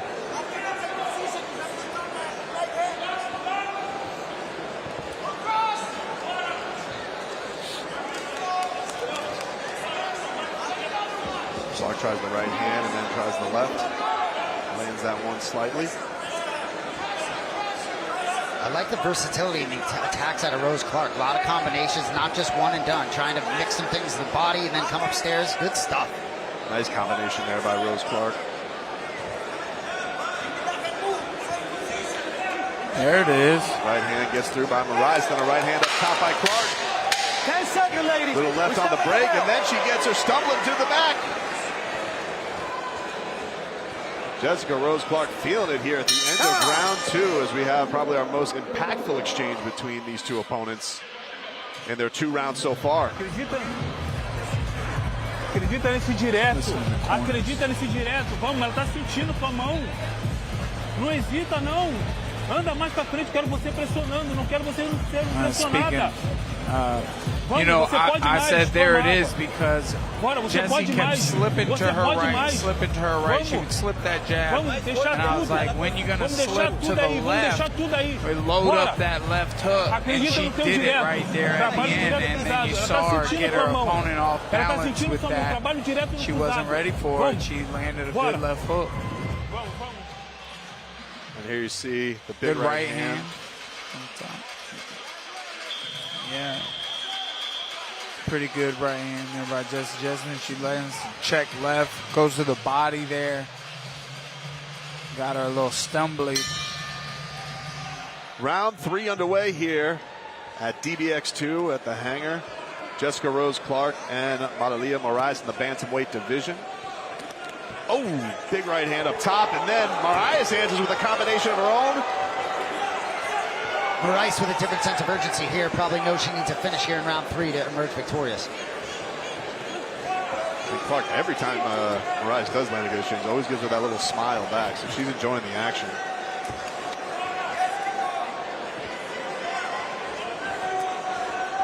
Left up top hits for Clark, and then she tries to follow through with an elbow, but Morais gets out of the way. Right hand up top, lands for Clark. She falls through with the elbow in the close quarters. Platinum, the look in the eye of Jess, she looks like she's never had more fun in her life. What you've created here for her. She is having a good time. She likes throwing those elbows. She's having fun being a boxer right now. You know, she's kicking and moving, playing the range, throwing check hooks. She's slipping her jabs, slipping the right hands, tilting lefts and rights.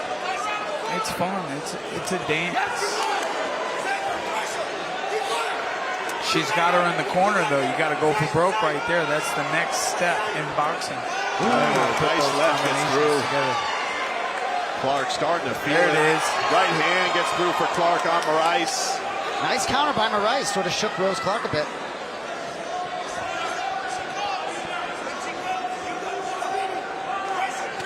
You can see a little damage on Clark's little mouse under the eye starting to grow, but she sticks that jab right into the face of Morais once again. Which is interesting. I saw Clark landing some significant strikes in this fight. Her opponent's wearing it well, and Jessy has a little mouse under her eye. Left gets through for Clark, and then she dances out of the way. She's in a little bit of a flow right now. Just looks like she has dictated the terms of this fight the entire way, having a great time in there. Good left hook over the top. Lunging overhand left. Morais is tough, though, I'll tell you right now. I think a lot of fighters would have been finished by Rose Clark tonight. Right hand gets up top for Clark and then hits her with the left. 20 seconds left in round number 3 as we are coming to the close of this one. Will we have a last second finish? I don't think so. I think they're going to go the distance. I was wondering how many fights tonight we've had go the distance. Oh, she makes her miss a spinning back fist. That was nice. Right hand lands at the bell with a little left. And this one does go the distance. Jessica Rose Clark with a fantastic performance against Marilia Morais. Credit to both fighters. Entertaining. The strikes never stopped. Dominant performance by Jessica Rose Clark, but Morais was game and earned her spot on that canvas tonight. And I think we found Jessica Rose Clark, who was very excited to make her dirty boxing debut, loved the rule set. She looked like she was at home in there. Felt very comfortable the entire 3 rounds. Your cardio is great. You had it. You had the whole fight. And we hear so many, the fighters, Mike, with the experience that somebody like Rose Clark has to get an opportunity like this in a new sport. She says it feels like a student again. Like she gets this fresh set of her career. Really, really was excited to get in here, and it showed tonight. I hope she had fun. I think she's going to get the win here, and it'd be great to see her come back and find another experienced dirty boxer. And Morais showing well in her hometown.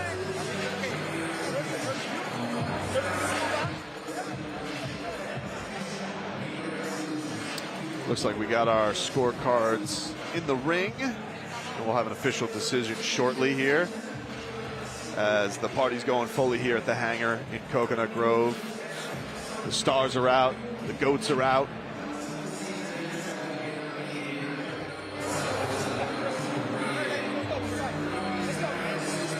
Let's go to Ben Jackson in the ring, who has our official decision on this one.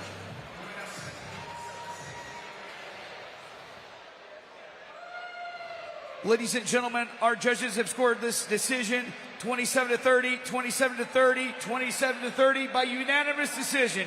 And your winner, fighting out of the red corner, Jessy Rosenstruik.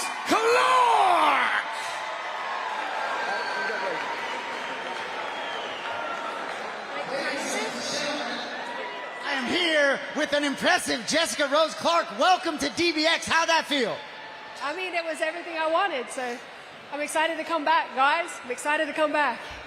You know, you said you don't want to grapple, you just want to fight. This rule set feels built for you. I said to Mike Perry at one point during the broadcast, looks like you've never had more fun in your life. Yeah, yeah.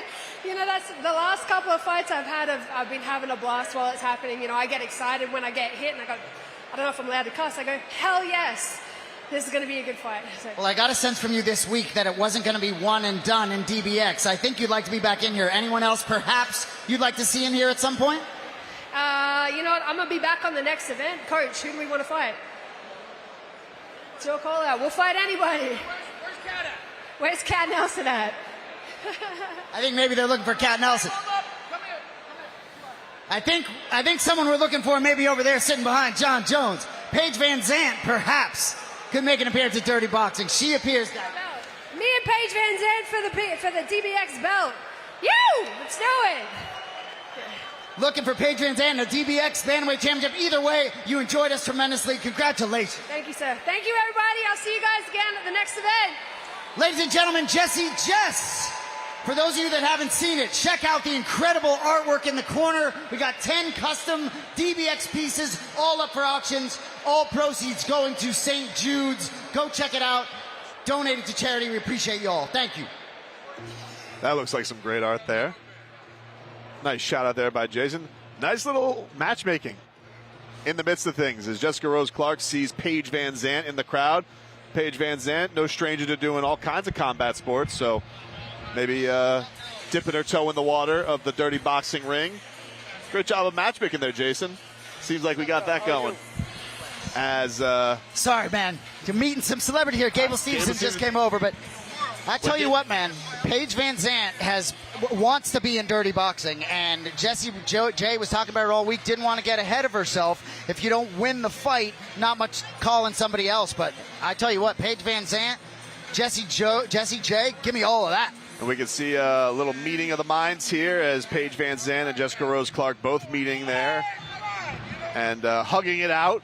So it seems like we got some respectful matchmaking going on here, but that would be a heck of a debut for PVZ if she does make her way over to dirty boxing. Looks like they had Jared Cannonier in there making sure everyone stayed well behaved. What a scene here at DBX at the hangar. Been incredible. John Jones was out here throwing energy drinks. Goats on top of goats. There is the aforementioned Paige Van Zandt and her husband Austin Vanderford. Of course, both veterans of the combat sports game. Was interesting to hear Jessica Rose Clark talk about a belt, right? We haven't talked about all that. Mike Perry's not on the sticks right now. He's meeting and greeting with the fans, but it will be interesting to see when we get to the stage where we got belts in the promotion. Absolutely. I mean, that is definitely going to be the next exciting chapter of it. We're talking about championships in an event like this, but so far right now, the championship is the show. Everybody's having a great time here tonight. And it seemed like Paige Van Zandt was keen on the idea of possibly fighting Jessica Rose Clark, who put on a really, really great performance. You talked about her spirit all week this week, Jason, and really just, I thought, looked as comfortable as anybody did in the ring tonight. I agree 100%. And, you know, Morais showed up to fight, and I think probably had one of her better performances that at least I've seen in my film study. I really believe that Jessy J is in a very unique mental and physical place in her life. I think she has everything sort of in the proper compartment. She looks ferocious. Here's the thing, though. The niceties are over, because we're about to get to probably the grudge match of the night. And that is going to be our heavyweight bout. The Spartan Alex Nicholson taking on the Wolf, Rob Perez. Rob Perez, a veteran of the dirty boxing ring. 3 events, 3 fights. He's about to step in there, and this man is a show stealer, Jason. Oh, as he would say, you already know, right? You already know the Wolf is here. And I'm a Massachusetts guy. I'm from Boston, so he represents Worcester, so I got love for him there. But Perry got plenty of love for his guy, Alex Nicholson. When you watch Alex Nicholson, you see the depth of experience with him, too. So, but I tell you what, this fight, I'm going to be excited. I'm already jumping out of my skin. I can't, the touch glove's going to be nuts.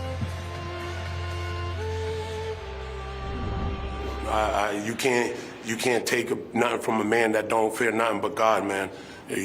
Alex ain't gonna take nothing from me, win, lose, or draw. Nobody can take nothing from me. I know who I am, I know where I stand, and I know who the Wolf is, man. He could sit there and talk about, oh, this is some fake, he's fake, we see right through it, man. This is just another one of my personalities, and he gets to shine, you know what I mean? Anybody knows me, they know I'm one of multiple characters.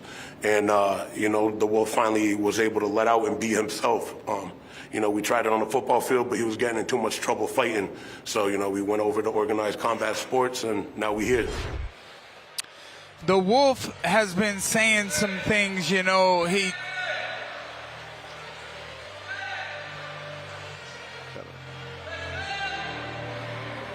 got a performance here.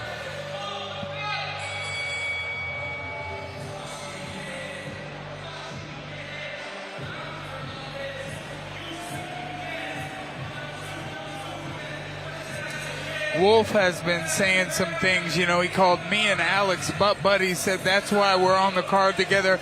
I was sitting right next to him when I watched that video. He said, man, you know what we got to do. We got to just sell the card and stuff. Don't be mad at me, bro. Wolf's a great guy for dirty boxing. I can't lie. He's been incredible. He's never given me a reason to dislike him besides that butt buddies comment that I just saw. I'm surprised you let that slide. You know, he was about to go into media and talk to him, but he's talked a lot of trash, and Alex the Spartan has had some rough times in the fight game. He's had some amazing wins over incredible competitors, and, you know, vice versa. So, you know, the Wolf went off, got tattoos all over his face and body after winning a couple dirty boxing fights. He's like 3-0 in dirty boxing. He's his own billboard. And he's talking the game, too. You know, this guy's a star, right? He's a complete star, and he's going to need to get through Alex Nicholson tonight if that star is going to continue to grow in DBX. But he's very honest with himself, right? He talks about being new to this. Only been training for 3 years, right? He's 3-3 as a pro boxer. He's not a mixed martial artist, okay? But here he comes, dude. He is all about the show and all about the life. You know, he lost in the first round of a boxing match back in February, right? First round knockout. He talks about that very clearly, right? But then bounced back with a win at DBX, right? Over Zach Pauga, former UFC fighter in March. I think he's getting a different test here in Alex Nicholson. Perez does outweigh him here by about 26 pounds, so see if that size comes into play. But the Wolf makes me want to drop my mic and sit in the crowd, if you want to know the truth.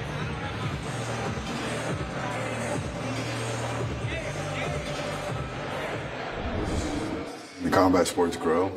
As an athlete, there was, you know, boxing and MMA, and coming up, it was just couldn't even ground and pound in amateur MMA, and now there's guys throwing, you know, bare elbows at each other at the amateur level. The sport's grown, it's evolving, more opportunities for money, more opportunities to showcase your abilities, so it's a blessing.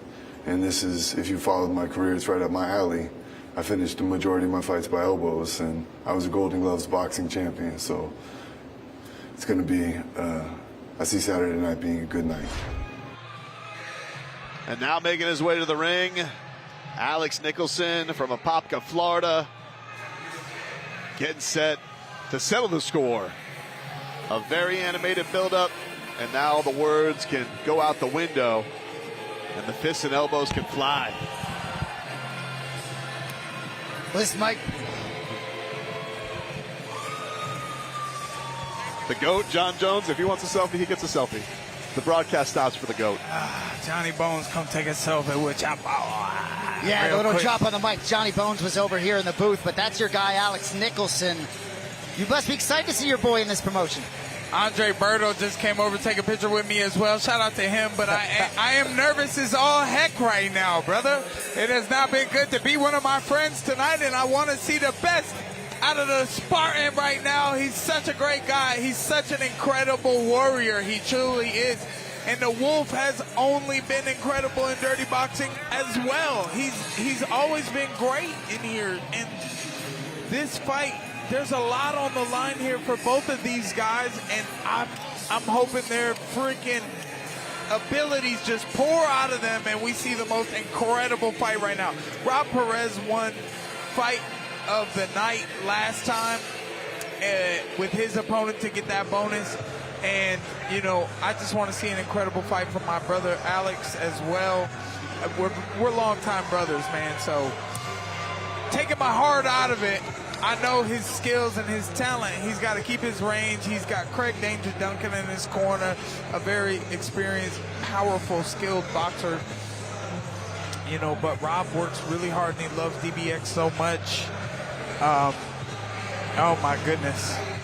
I'm nervy. And we saw yesterday getting very intense at the face-off. John Jones almost had to play bodyguard.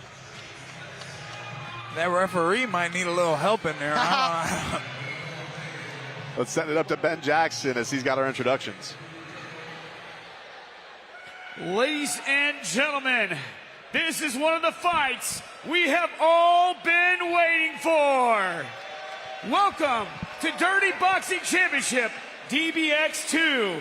This is fight number 9, the grudge match.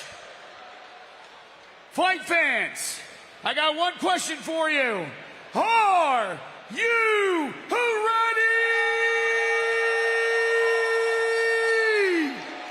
Introducing your fighters. First, in the blue corner. This fighter stands in at 6 feet tall. He weighs in at 252 pounds. Beast mode. He's fighting out of Massachusetts and coming off a glorious victory at DBX1. He has 3 wins on his belt, and he's ready today, presenting the Wolf, Rob, a.k.a. God's Wrath Perez!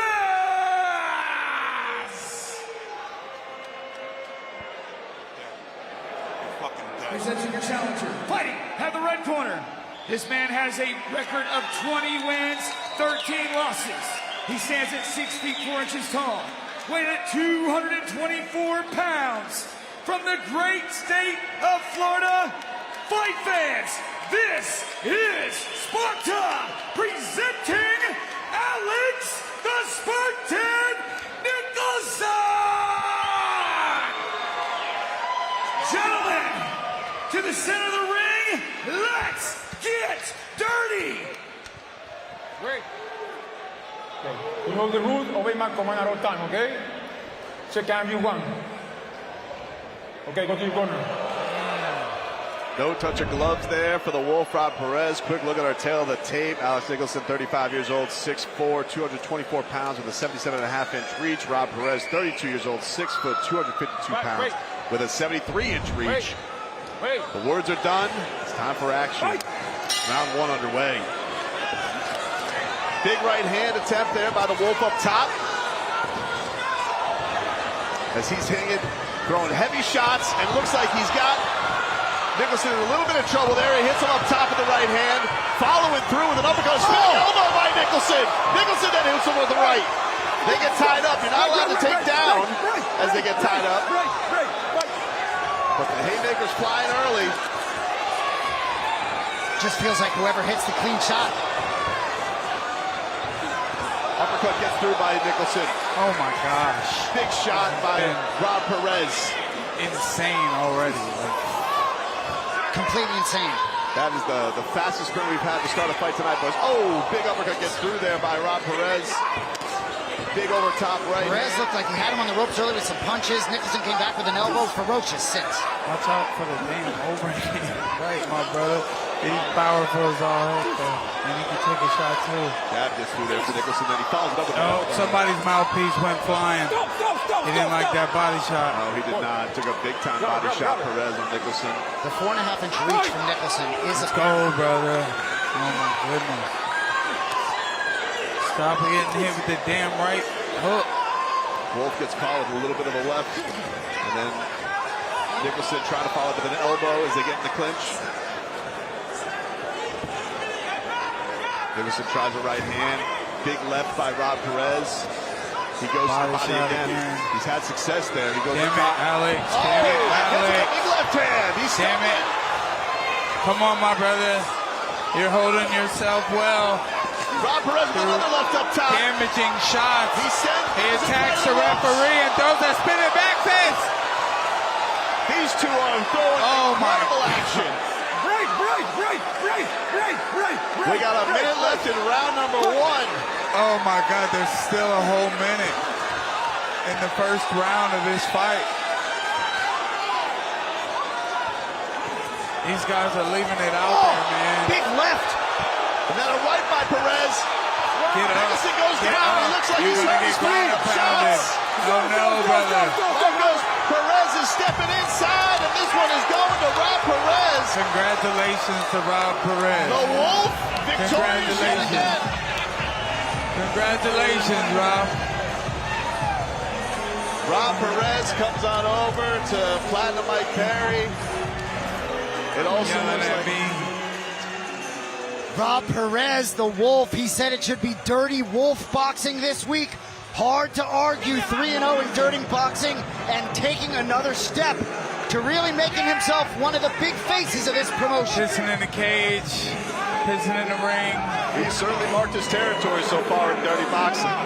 The chin on him. Alex had some moments. Alex had a lot of elbow moments. Looked like the more experienced guy in there. But ultimately, the power of the Wolf, too much.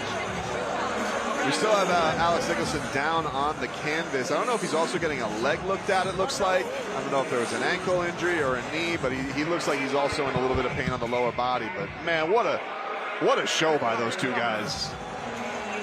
That was an incredible few minutes of action. Right? And like it's been tonight, unfortunate that somebody's got to be on the losing end of it because they both put up a great showing, but that Rob Perez is relentless. And he continues to take out veterans of the MMA game as we get the one-finger salute there by Alex Nicholson from the canvas.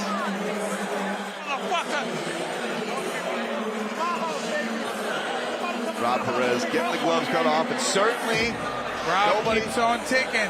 Dirty boxing. He's 4-0 in dirty boxing. And he's a man of the company yelling at me in my face. Rob, we're going to have to talk about that later. This is an executive. You can't just yell at an executive. I guess you can here. I mean, you can. You can do whatever you want, but, you know, I had to root for my brother Alex. We've been together, training together for years and years and years. So I had to root for him and see, but I never had anything bad to say about Rob. Rob, the Wolf Perez, has always been a company man in dirty boxing, and he fought. He fought like a man. All right, let's take a look at the end of the fight. Lands a big right hook in the short range. Alex kind of goes down. Maybe something happened to his leg, but I don't think so. I think his brain was just, he was tired of taking big shots, you know, and he's getting some like ankle or knee looked at on, it looks like his right leg. Certainly he took a lot of punishment too, but he did make note. Maybe that did help hurt with his stability, but not taking anything away from Rob. Rob had a great performance, as did Alex. Alex was game. The Wolf cheering on the crowd. Wolf wants the cheers for the glove. Cheers for the gloves. Throwing the dirty boxing. Cheers for the glove. He throws it. He throws it to the young NyQuil Nichols, little boxer there. He gets to go up in the ring. NyQuil Nichols, a young boxing champion. Well, Wolf is a showman. That's the one good thing. And we talked a little bit about in the last bout, because we talked maybe the potential, Mike, when you were talking and getting pulled in all directions about the potential of DBX championships, whatever that next chapter is. Certainly this man's putting himself in line whenever that chapter does come on the sport. Look what happened! Wolf is still stating his claim, saying Alex was talking shit, but Wolf was talking shit as well. You know, sometimes you got to stand up for yourself. You know, can't blame him. And that's going to be the part of anybody who fights him. They know that that's going to be part of the, you know, the pre-fight warfare. Gotta love it. I walk the walk, and I talk that talk, motherfucker. He walks the walk, he talks that talk. He certainly does. It looks like we got Alex. It looks like he's finally up on his feet. I don't know if he's having a little bit of help, but he's definitely got an injury in addition to the loss. Feeling all right, man? I know it's been a tough time for your crew. Ah, man, you know, it wasn't me. I guess that was me, my last one, but I did it for 6 rounds. I do it for 6 rounds. Wolf wants to spar me all the time. Same as Sean Strickland. I'm not gonna give Wolf his sparring round that he wants. We gonna get that spar, Wolf. Hey, Wolf. Hey, Wolf. Wolf. We gonna get that spar. We got a spar now. You big, but I'm fast. God is good, baby. Gonna do it without God. Rob Perez about to get his hand raised as we're going to send this thing up with an official decision by our ring announcer, Ben Jackson. The Wolf victorious again in the DBX ring.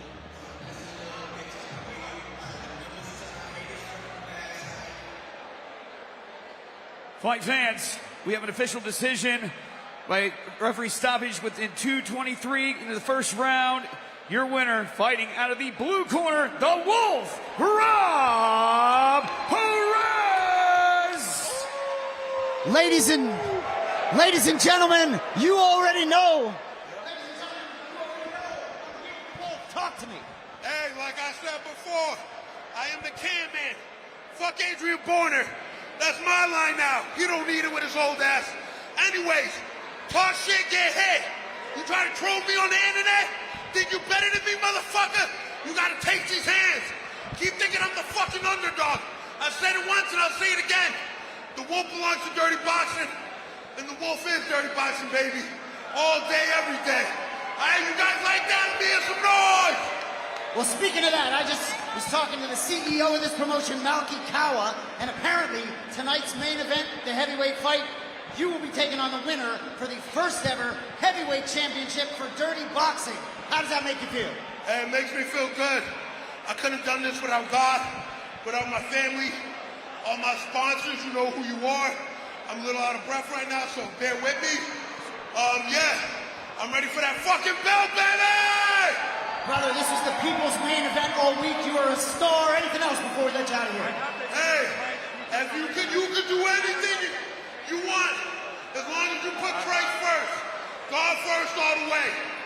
Ladies and gentlemen, Worcester, Massachusetts' own Rob Perez. Congratulations to Rob the Wolf Perez again. You know, and then he tries to give us a positive message after all of that trash talk. You know, that's the game of fighting. A guy who can stand up for the right thing, and he talks that trash, you know, and then he gets a win. Says you can do anything you want if you put God first. And exciting that, you know, we're talking about the next evolution of dirty boxing, and sounds like there is a title shot in his future. And this was an action-packed round one. We'll take a little look at it here. You see the spinning elbows from Nicholson, them getting tangled up, big heavy right hands from Rob Perez, and finally gets him down. And these guys were just throwing hammers, uppercuts, hooks, big right hands. But he finally finishes the job here in the closing seconds of round number one to stay undefeated in the DBX ring. ultimately just the power of the Wolf, I think, was too much. As I said before, I think Nicholson has his moments. And Mike, when you were doing your celebrity meet and greets, I know you're the biggest celebrity here, but you know, we got a championship fight. We were sitting here, Brendan and I, talking about when we're going to see championships. Malky said it. Rob Perez is going to fight the winner of this, whether it's Rozenstruik or Cardoso, for the first DBX heavyweight championship of the world. How do you feel about that, boss man? That was big. I thought that was a huge announcement. You know, the company is giving Rob the same energy Rob is giving the company. Rob is what, 4-0? Great way to put it. 3-0, 4-0 now, or what? Sorry, I'm a little flustered. He's 3-0 in dirty boxing, and Jaricio or Cardoso, yeah, will get the win tonight, and you know, I guess they're gonna fight for the heavyweight world championship in dirty boxing. That's great. I can't fight for a heavyweight world title. I'm not big enough, so. I got to get that spa with Rob Perez, though. He's always asking me to spa. He wants to punch me. There you go. You got a good like Boston Sean accent there. Strickland. And I got to give it to him after he beat up on my boy. I tell you what, no relief from Perez. He was still giving it to Nicholson, talking about the stretcher going out. Man, that was a great fight. You knew Nicholson was going to wave off that stretcher no matter what. He wasn't going to let Rob Perez send him out on the stretcher, even if he was conscious with the leg. But it's been an exciting night. Star-studded here at the hangar in Miami for Dirty Boxing Championship DBX2. So nice, going to do it thrice. DBX3 coming your way July 26th in Miami, Florida. Let's go! That is exciting, ladies and gentlemen, as the promotion is rolling strong, and you can just feel the energy here in the building, boys. Not only just the fans, the stars, the action. The hangar's been a great home so far for Dirty Boxing. That's big. If you don't know, now you know. Dirty Boxing 3 around the corner next month, or 5-6 weeks away. Unbelievable. And I don't know if the turnaround's going to be that quick for a championship bout, but you know, if you gave the Wolf the offer, he'd be ready. That's how game that guy is as a fighter. And we still got some great fights coming here tonight. We still got our co-main event. Bruce Leroy, Alex Caceres going to step into the Dirty Boxing ring for the first time against Saidyokub, Kakhramonov. A co-main event in the lightweight division. Really excited, boys, to see Alex Caceres get to fight in Miami, something he's been wanting to do for a very, very long time. So for him to get his chance here in the 305, this guy fought in the backyards down here in the 305. Hasn't gotten to fight down here in 15 years when he was fighting in G-Force Promotions, which is an MMA promotion owned by Heat legend Glenn Rice. Wow. So this is a real, real treat that we have here for Miami's own getting a chance to fight in the DBX ring. There's going to be a lot of speed in the ring considering the heavyweight brawl that we just had go down. There was a lot of power. Now there's going to be a lot of speed and technique going on with Alex Caceres fighting Kakhramonov. Sorry, excuse me there. But, you know, I think it's going to be a very technical bout, but I want to see who has the bigger power punches, as we can see how effective they are. And you got to put your foot down in dirty boxing, step forward, put them against the ropes, and throw some heat. And Jason, not as vicious as the build-up as last one, but there was a lot of tension between these two this week. No question. Anyone who saw any of the footage at the face-offs, right? There was as soon as Caceres came in town, he was barking about a catch-weight fight. Saidyokub wanted none of it. Kakhramonov said, we got to make the weight, 146. They both hit the number 146. A lot of contention. Yeah, that's fresh purple, Mike. We see you. A lot of contention at the weigh-in. But these guys are both pros. You can be sure they'll be ready to go. But I'll be really, Alex Caceres, I can't overstate 30 fights in the UFC. And hasn't competed in about a year, so I'm sure he's itching to get in there. And a guy who always has just a unique style, really goes about fighting in a very interesting way, a thoughtful fighter. And then you have Saidyokub, who's like ready to make his imprint and have a big time performance here. So these guys both looking to make a big mark throughout the week, and now they get their chance here in the Dirty Boxing ring. So it's going to be a real exciting matchup coming your way here as Alex Caceres and Saidyokub Kakhramonov getting set to go here. 3 rounds of action in our co-main event.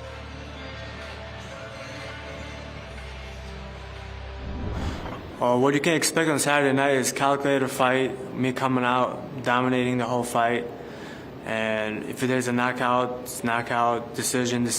I'm ready for everything.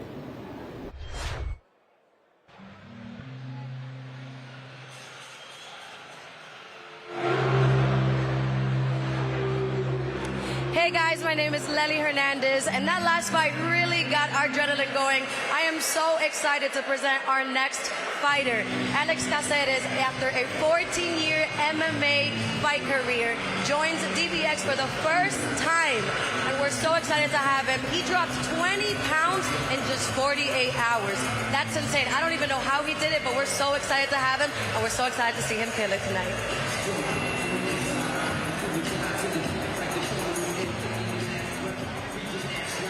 Well, we're excited to see Alex Caceres as well, as he'll be out momentarily.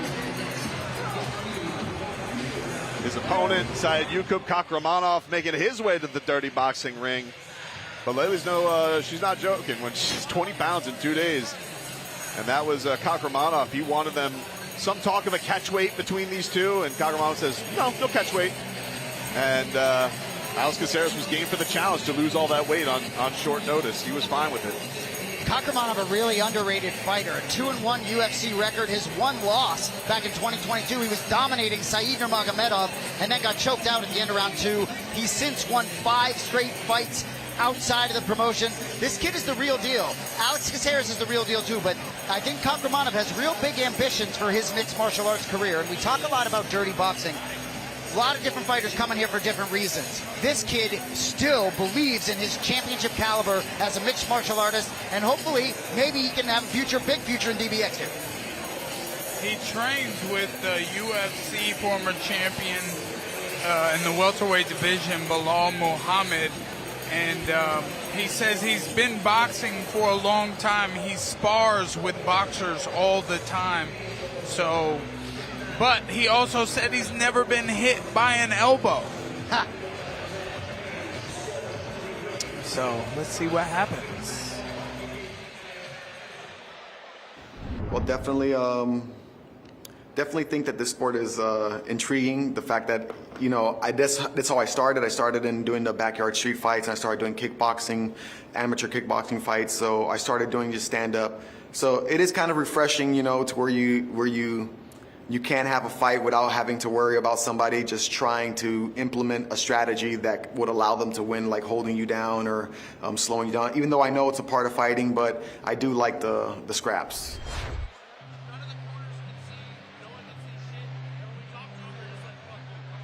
Getting set to walk to the dirty boxing ring in his hometown for the first time in a long time. Bruce Leroy himself, Alex Caceres.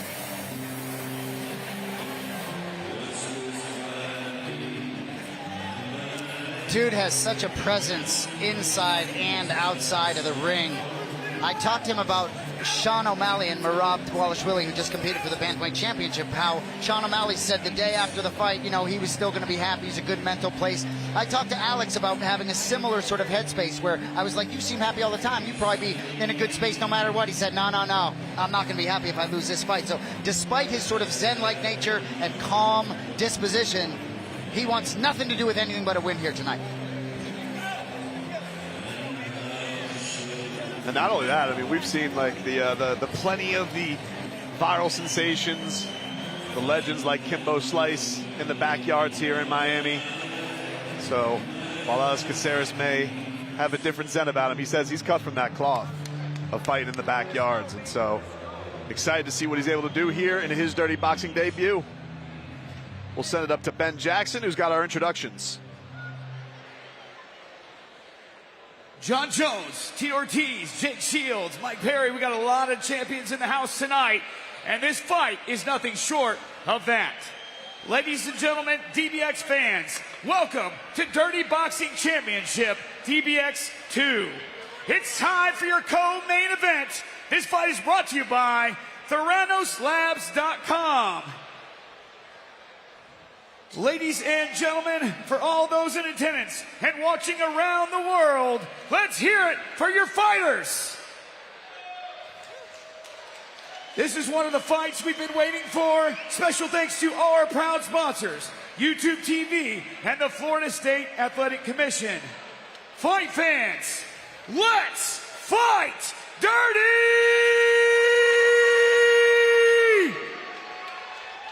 Introducing your fighters. First, in the blue corner, this fighter has a professional record of 12 wins, only 3 losses. He stands in at 5 feet 8 inches tall, weighing in at 146 pounds. From Samarkand, Uzbekistan, and hailing out of Chicago, Chi-Town, Illinois, presenting Saidyokub, Kakhramonov!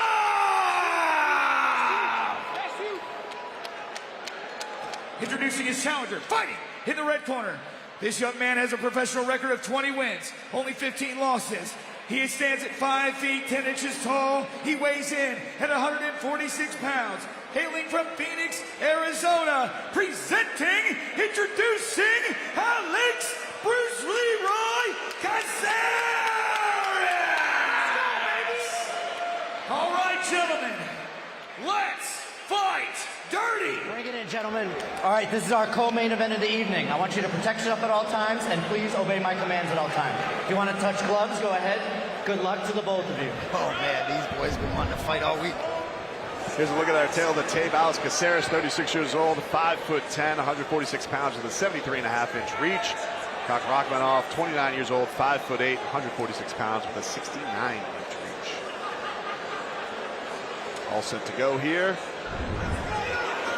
Ready, fight!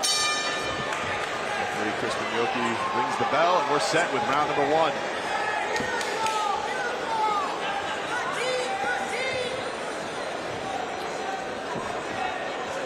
Kakhramonov says people don't know I have hands.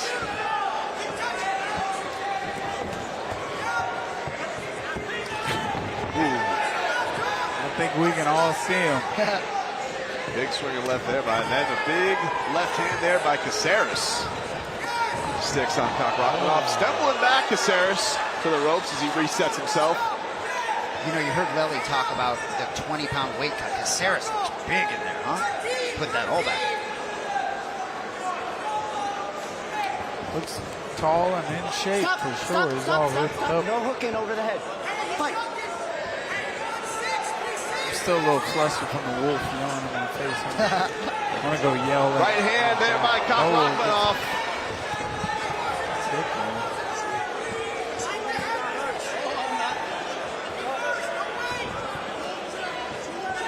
Talking to each other a little bit. Kakhramonov has Caceres in the corner there as he's starting to put the pressure on him. Tries to follow through with an elbow.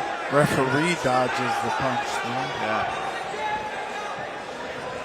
It's got to be tough for Caceres. 30 mixed martial arts fights. This is first bout. You know, you see even the clinching and the grabbing around the neck. You see some of those MMA instincts coming out a little bit. Yeah, a little more fundamental boxing than Caceres using a bouncy footwork style. Taekwondo. Left sticks through there by Caceres on Kakhramonov.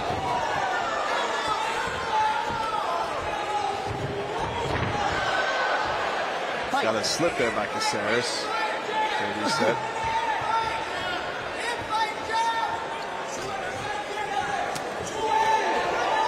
Kakhramonov with a big left up top. Follows him through. Another big left by Kakhramonov. A little out of range with some of these shots. Stop. Clean break. Face each other. Fight. Watch the head on the way in, Blue.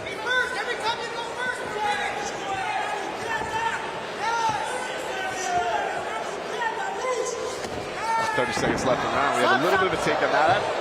Not able to follow up with that. That was like a slip. You have to earn taking your opponent down with a strike to follow up with ground and pound. But you got a left by Kakhramonov up top. He's finding a hole with that left all round on Alex Caceres. Stop! Clean break. Short time fight. Spinning elbow there by Alex Caceres. Double punch. Interesting style from Caceres for the dirty boxing rules. But I don't know the fundamentals of Kakhramonov.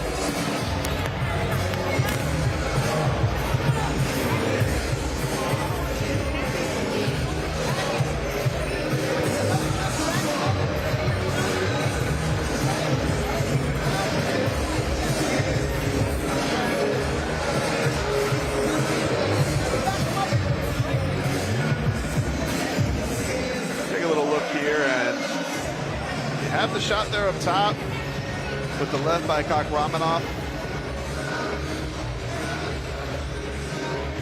And a takedown, but you cannot follow up with that, so narrowly escaping a violation there. Yeah, you see that instinct out of Kakhramonov to go for the takedown in that spot. Sort of stopped himself halfway. All right, gentlemen, on the bell. Getting set for round 2 here, Alex Caceres and Saidyokub Kakhramonov. Got a left that sneaks through there by Alex Caceres. And a right hand by Kakhramonov. Another right hand by Kakhramonov on Caceres.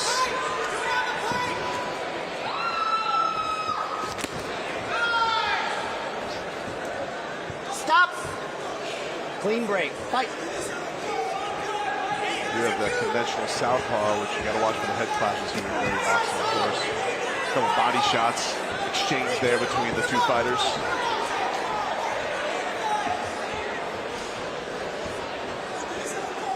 And Kakhramonov loving that left hook up top. That's been a right hand gets through on Caceres. Nice shot there by Kakhramonov. Stop. Great.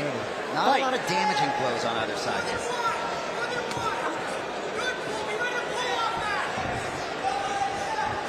A lot of footwork going on, a lot of speed, to catch up. Big shot.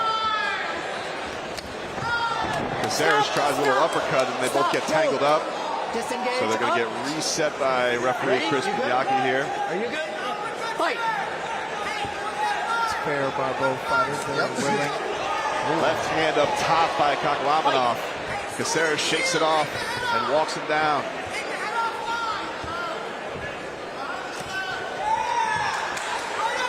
Caceres tries the jab.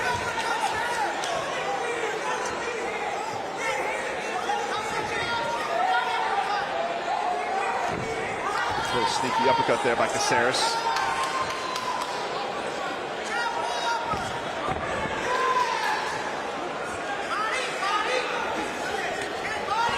Right hand sneaks through by Kakhramonov on Caceres. Caceres loving it, just like Jessy, huh? Yeah, he's having fun in there. Right hand up top by Kakhramonov on Caceres. He tries to follow up with a big looping shot again, but Caceres gets out of the way. Caceres so quick. Just under a minute left here in round number 2. Mike, who do you think's winning? Spinning elbow by Caceres.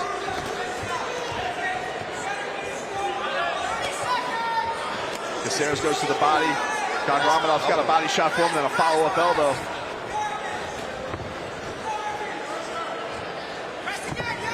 Jab by Caceres, then tries to go to the body on Kakhramonov.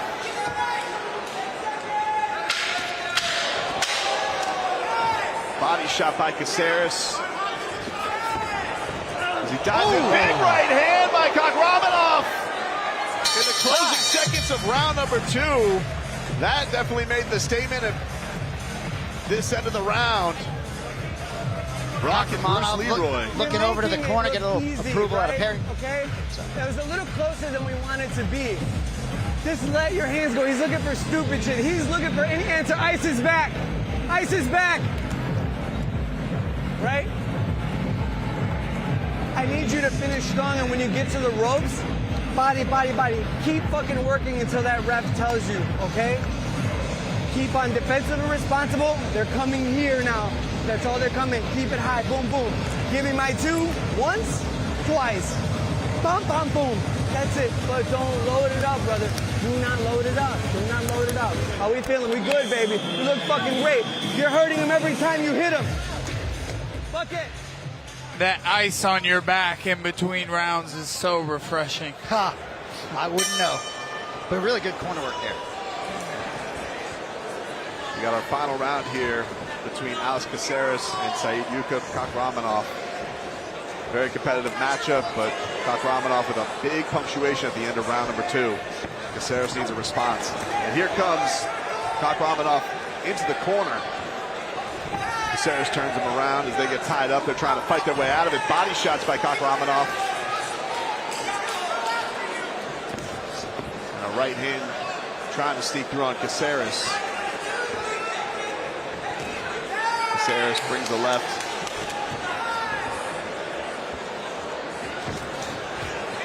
Body shot sneaks through there by Caceres on Kakhramonov. Break. Fight. He goes to the body yet again on Caceres. Caceres goes up top and he gets out of the way. Sticks that jab, and then we got Kakhramonov down on the canvas, but he pops right back up. Caceres throwing uppercuts, trying to find something to land. Oh, they're throwing heat now. Sneaks that lead right through. A Superman punch by Caceres. He's feeling it now. Oh, he tries to return one. Caceres dodges it. Body shots by Kakhramonov.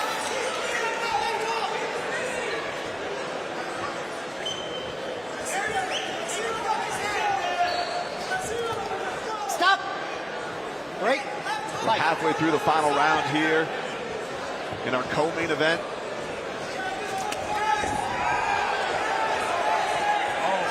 Not sure how they're scoring the fight now. This round is looking like Caceres' round. 9 minutes might not be enough for these boys. Another minute left in our final round of the co-main event. To get to this final minute, Caceres starting to really find his flow in this dirty boxing, but a left gets through by Kakhramonov on Caceres. Oh, and another one lands. He's found a home for that all fight, and a big right hand by Kakhramonov on Caceres. Caceres Kakhramonov trying to finish it. He got some follow-up shots. Caceres to his feet. Oh my goodness. 30 seconds left in our final round. Stop. Break. Good job by Bruce Leroy getting back to his feet and not letting this fight get finished. They warmed up. They're really letting it all hang out there now. Maybe Kakhramonov stole the fight back there with that big knockdown and ground and pound action. Yes. Spinning elbow. Watch the fingers. Fight. Short time. Short time. He got. Come on, go for it. 10 seconds. Bruce Leroy's cut from that spinning elbow. And we come to the end of the final round. What a matchup. But like it was in round 2, Saidyokub Kakhramonov putting a big punctuation on the final round as well. Maybe enough to earn him this victory, boys. That was a heck of a scrap. Put a big cut on him there at the end of that 3rd round. Wow. Well, certainly Saidyokub Kakhramonov won the 3rd round. I think the first 2 were very close. We'll see what happens. The 3rd was all Caceres, and then Kakhramonov got tired of it. He screams and says that was his.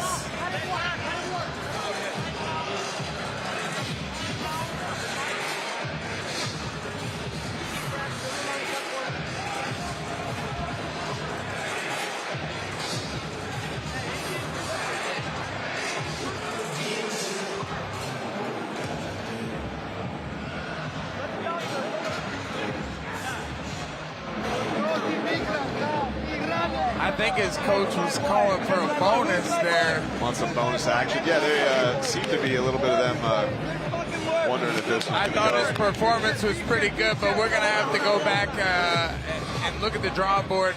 You know, after DBX1, I think people looked at DBX1 and they came in here to DBX2 and put a different plan together on how not to let themselves get too damaged in here, and Caceres stayed stick and moving that whole fight.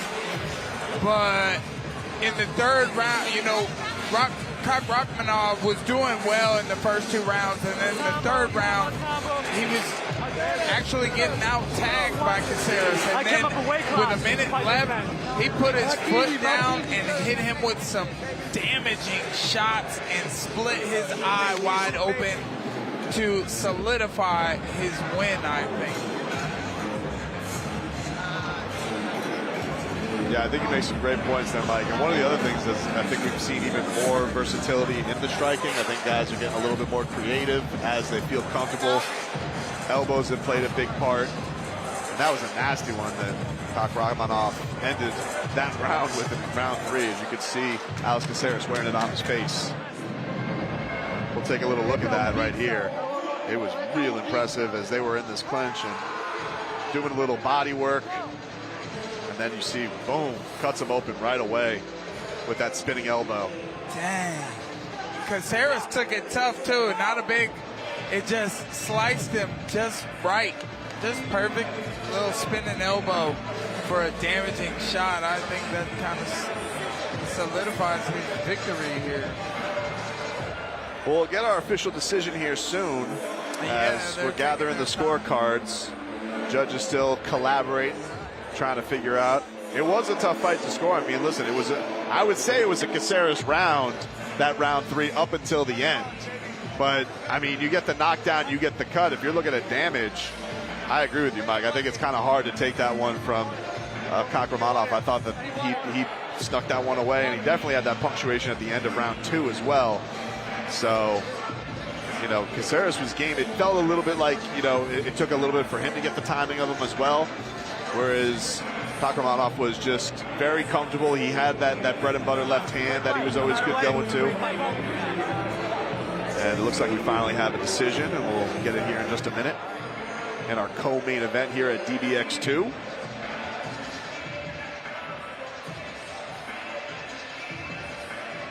As our ring announcer Ben Jackson has the results, and we'll soon hear from him on who will be victorious in this co-main event.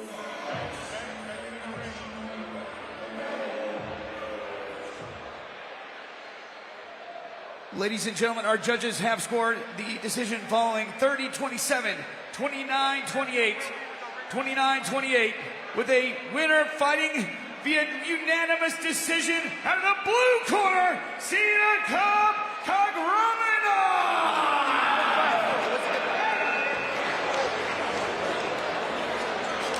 Ladies and gentlemen, I'm here with the winner, Saidyokub Kakhramonov. You must be feeling great right now. Really impressive performance. Rocked him at the end of round 2. Really rocked him at the end of round 3. Certainly did enough on the cards. Oh yeah. First thing first, I want to thank God for this victory. I want to thank my parents, my coaches, my management, and Dirty Boxing for giving me this opportunity against a phenomenal fighter. It was a good puzzle for me to go through, you know what I mean? This guy has been in the sport for a long time.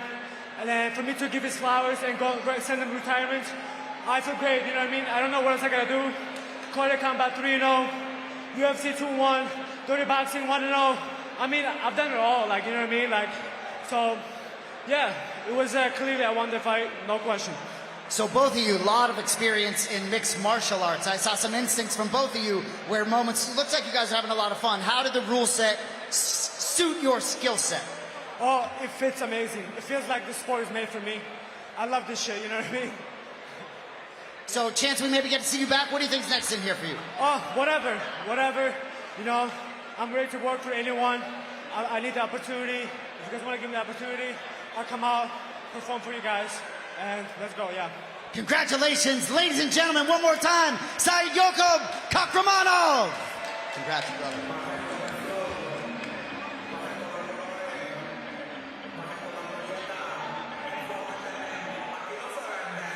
What a performance by Kakhramonov.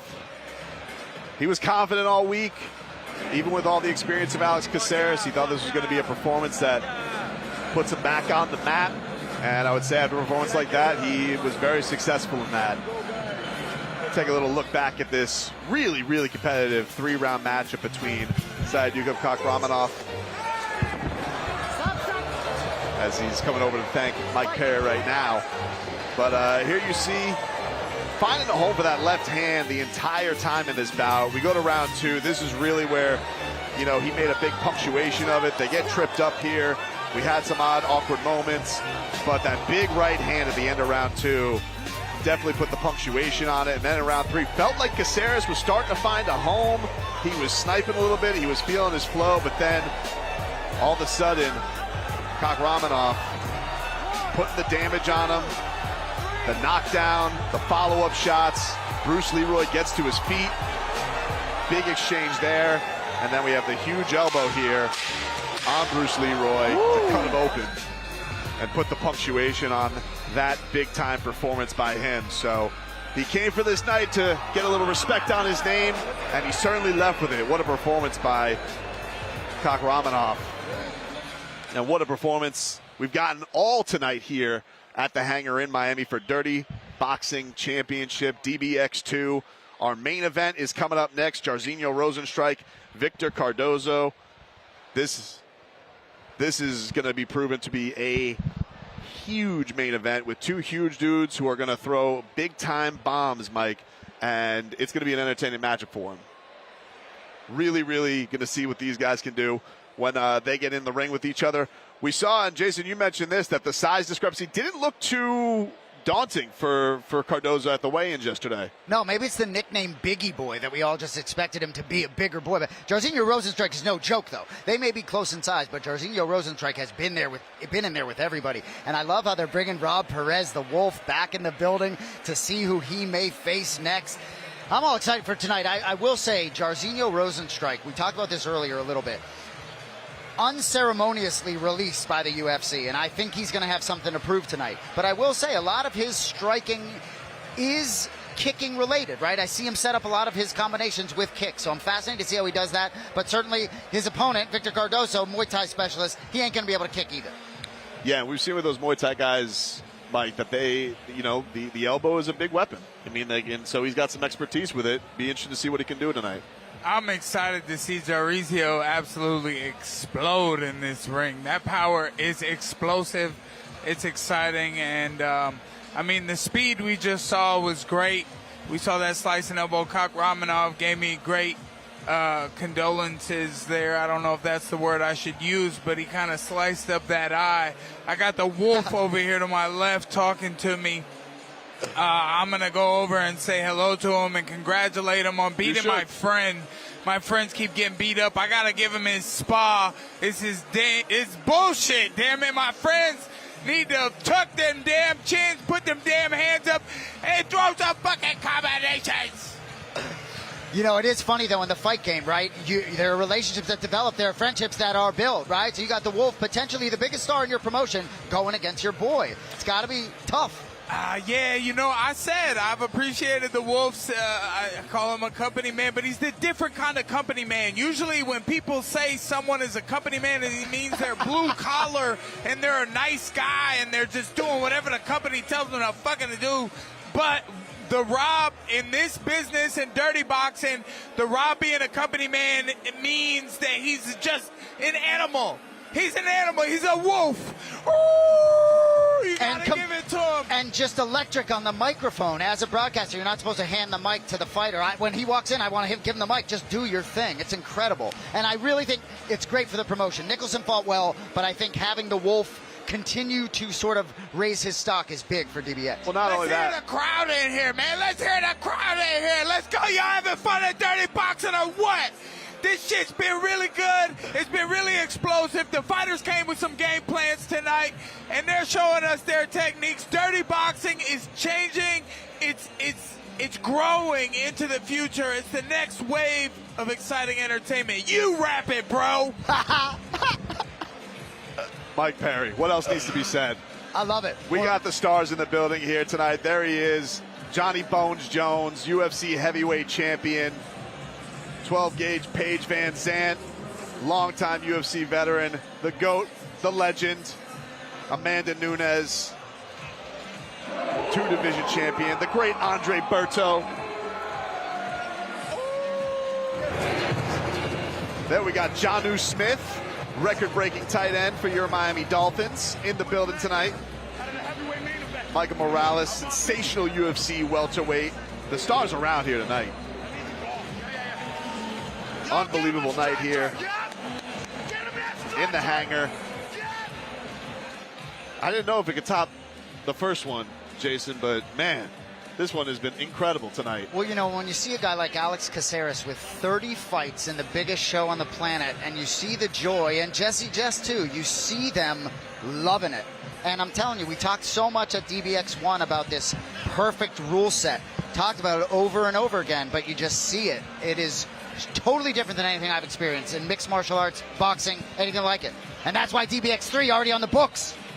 DBX3 is going to be coming there in July 26, right back here in Miami, which has become the haven right now for Dirty Boxing 3. Dirty Boxing got to get ready for that platinum energy. It needs to get ready for that platinum energy so I can get my ass in this ring and fight under these dirty boxing rules. Look how excited Mike Perry is Straight tonight. up. That's why we're getting ready now for our main event of the evening in the heavyweight division. Jairzinho Rozenstruik stepping in there for 5 rounds of action against Victor Cardoso. This is going to prove to be a hellacious matchup, and we're getting set for it right here. Eu acho que assim, seria um sonho realizado, né? Seria um sonho realizado em estar lutando num grande evento. Foi o que eu sempre, desde criança, sempre eu comecei pensando nisso. Eu acho que será um sonho realizado. E meu sentimento vai ser de gratidão à minha equipe, gratidão à minha família por ter escalado até aqui comigo. E acho que isso, mais gratidão. E eu espero sábado sim sair com a mão levantada.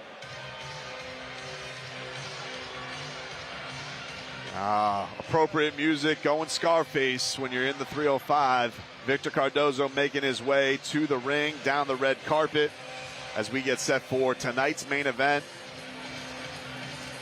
A lot of people looking at him as a big-time underdog, but he is very confident in his skill sets coming into this one.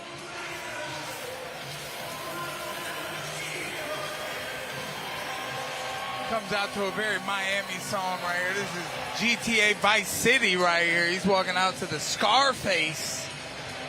I love it. This kid, 28 years old. He's experienced. He says he doesn't feel like an underdog. He's not scared at all. This is actually the 3rd time he's been offered Jairzinho Rozenstruik. I guess the first time was on about 1 week's notice. He couldn't do that. But, you know, he's from a small city with about 70,000 people. He thought he could do bigger things. He will put himself on the map and change his family's life with a win here tonight. Still a little bit short notice matchup for him.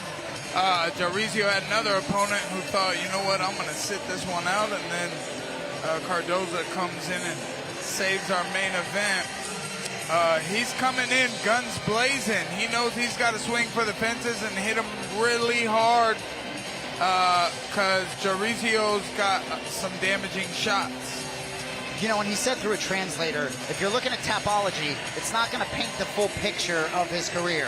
3-2 as a pro, but 30-6 in Muay Thai, a Muay Thai champion in Thailand, trained at Chutabox, the home of Charles Oliveira in Brazil.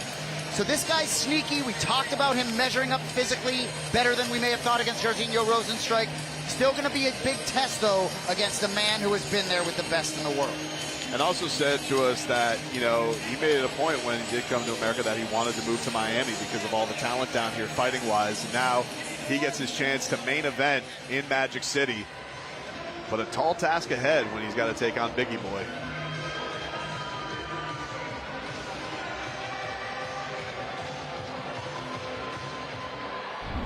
How I get into fighting, it's me as a young boy playing soccer, fighting my friends, like play fighting, but it's fighting, and doing it all the time, every day. One of the guys screamed, if you want to fight, there's a gym, go fight them. So I go to the gym, I knock on the door, like, hey, who want to fight me? And I got my ass whooped. And I was like, I go home, I came back the next day and asked the coach, like, hey, Mike, if I want to beat this guy, what should I do? And then he told me, come here every day, 5:30, and I'm going to teach you how to fight. Thank you, guys. Tonight has been insane. They have gave it all. They definitely had gave us a show. And earlier this week, I got to talk to Jairzinho, and he told us all about his game plan for this fight tonight. He's ready to give it all and go beast mode. But did you know that he has a food truck? I don't know about you guys, but this fight definitely got me real hungry, and I can't wait to eat and celebrate this big win tonight. Yeah, Back to you. Thank you, Lely. Yeah, he told us about it. It's authentic Suriname barbecue. So it's not just barbecue, it's barbecue from his home nation of Suriname. And he's very passionate about it. He loves his food truck. That's what he's spending his time doing when he's not fighting. But he knows task at hand right now. He's looking to put on a show in the main event. That's crazy for a heavyweight fighter. I remember cutting weight so many times, and I would be like, man, I was watching like Triple D diners, drive-ins, and dives or something, and I'm like, man, I'm going to get me a food truck. I'm going to make these breakfast tacos. Oh, my goodness. So, you know, for a heavyweight who didn't cut the weight, I can see where the passion is, though, man. Food is one of life's luxuries. I love a good meal.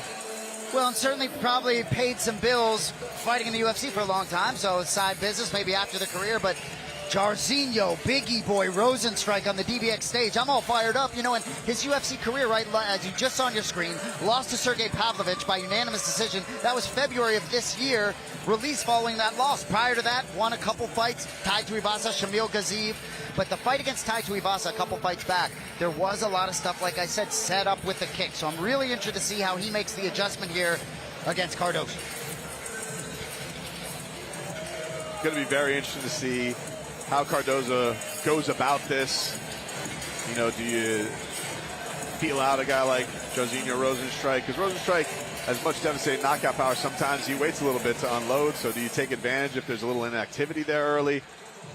But mind you, this is not MMA. This is only 3-minute rounds. I think his inactivity in the beginning is so that he can see you try to come get him. He weathers that storm, and then he blasts and blitz on you. So, you know, smart moving would be both of them waiting to weather a storm in the first round and then really opening up in the second round.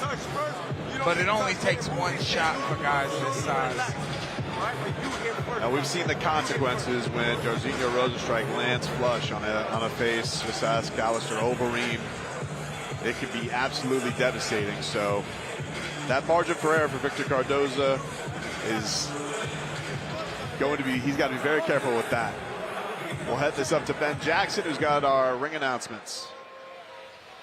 Ladies and gentlemen, we are live in the beautiful hangar arena of Miami, Florida for DBX2 Dirty Boxing Championship. Special thanks to YouTube TV and all our proud sponsors. Ladies and gentlemen, fight fans, this is your main event of the night. This is what you've all been waiting for. 5 rounds to see who will be tonight's King of the Ring. Fight fans, it's time to fight dirty! Introducing your fighters. First, in the blue corner. This fighter has a record of 3 wins, 2 losses, standing in at 6 feet 2 inches tall, weighing 257 pounds, beast mode from Miami, Florida, presenting Victor Cardoso!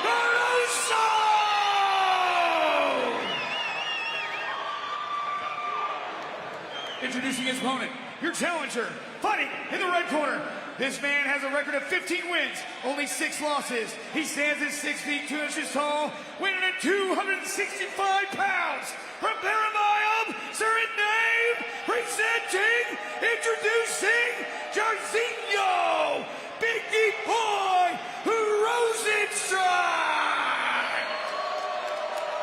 All right, gentlemen. Scary. You ready? Here we go! All right, gentlemen. Gave the instructions in the back. Obey my command. Protect yourself at all times. Right here looks good, looks good. Touch him if you like. Let's go. We get the touch of gloves as Sam Burgos gives us some final words. Our tail of the tape. Jarzinho Rozenstruik, 37 years old, 6'2", 265 pounds coming into this bout. 78-inch reach. Victor Cardoso, 28 years old, 6'2", 257.6 pounds with a 72-inch reach. Round one underway in our main event, and Biggie Boy comes out swinging, as does Cardoso. A couple big right hands for the two heavyweights. Cardoso sticks the jab. Stiffed. Another stiff jab by Cardoso on Biggie Boy. Big right hand by Cardoso on Rozenstruik. Rozenstruik goes to the body on Cardoso. You know, we've talked about Rozenstruik being a patient fighter, and I often see at the beginning of his fights, we're setting up things with the kicks. Not that luxury here. Cardoso coming out confident with the hands. Those left up top. A lot of heat being thrown around by these two big guys. Biggie Boy is a fair name for either one of them. Oh, big body shot. You know, we talked a lot about that Overeem result. You know, wins over Andre Arlovsky and Junior Dos Santos as well for Biggie Boy. Been in there with Ngannou, Cyril Gane, Curtis Blades. The damaging shots being thrown around that these guys are able to withstand are knocking out everyone in this building. No question. Except me. I was going to say, you got chin on me. I do. John Jones could take a few shots too. This is true. Just those two. That's it. That's the worst. Yeah, I wasn't talking about us owners. We got a cut on Cardoso. He is strong left up top by Jarzinho Rozenstruik, who's following up here. Putting his weight. Following up a big elbow by Jarzinho Rozenstruik on Cardoso. Yeah, Cardoso lost his bearings a little bit with that spinning attack. Left an opportunity open for Jarzinho. Final minute of the first round here in our main event.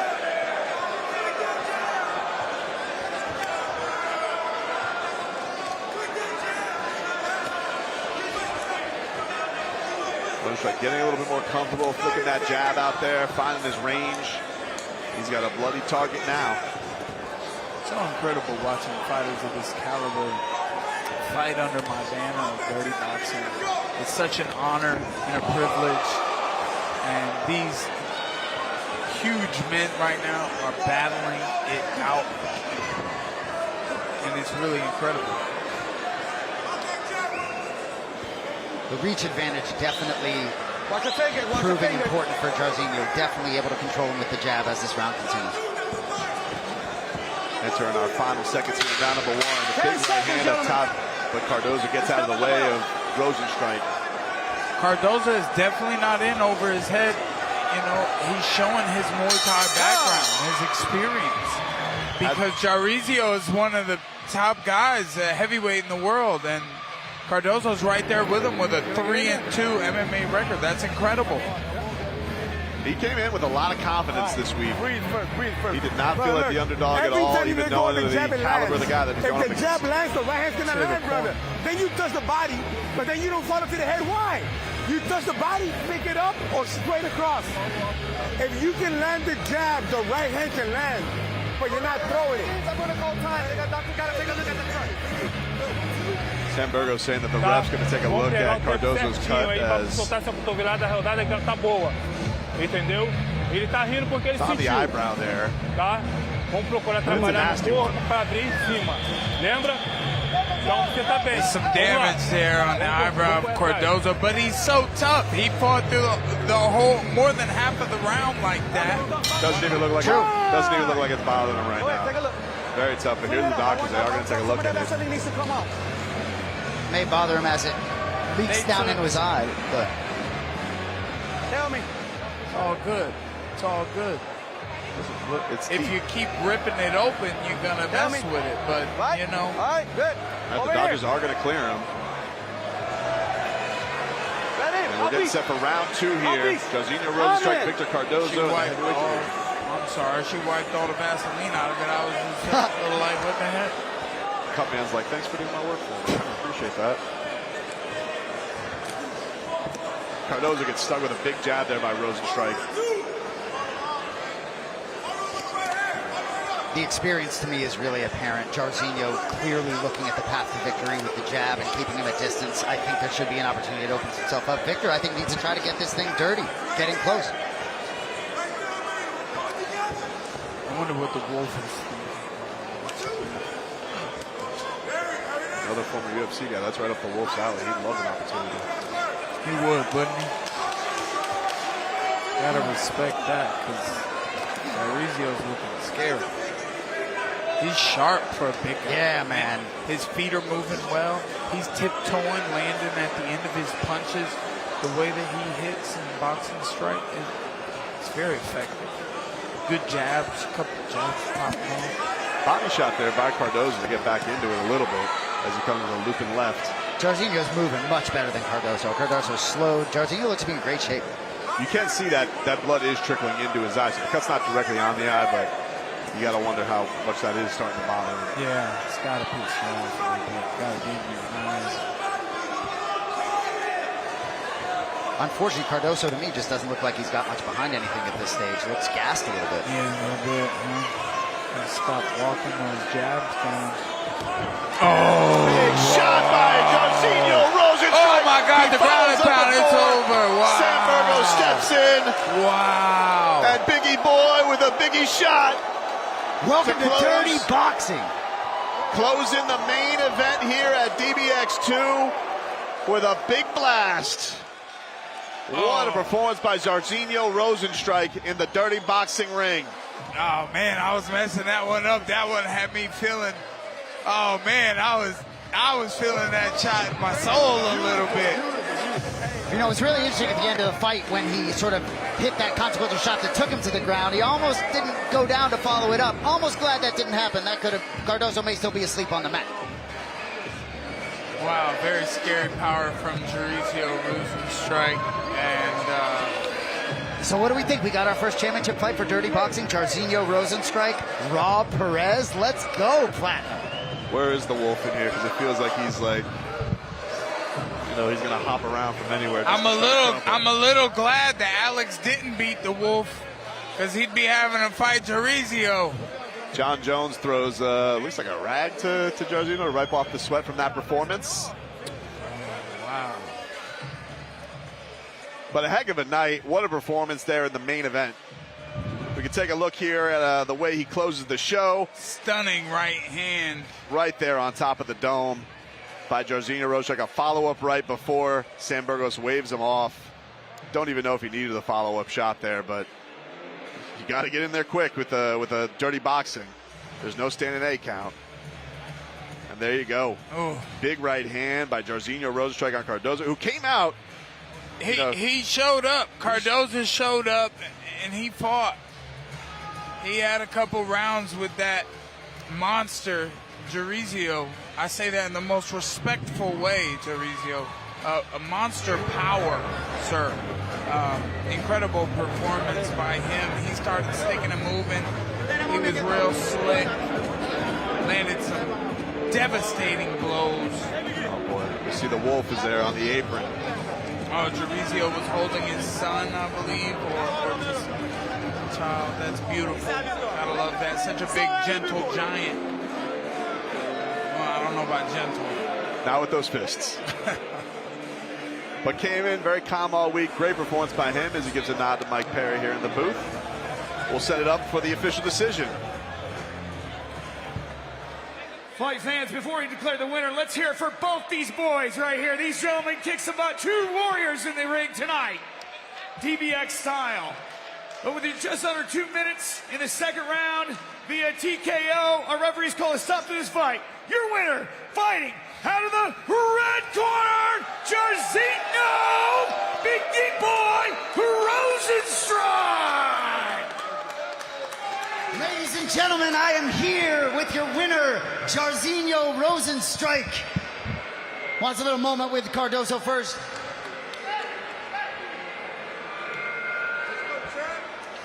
Biggie Boy, congratulations, you lit this place on fire. How you feeling? Great.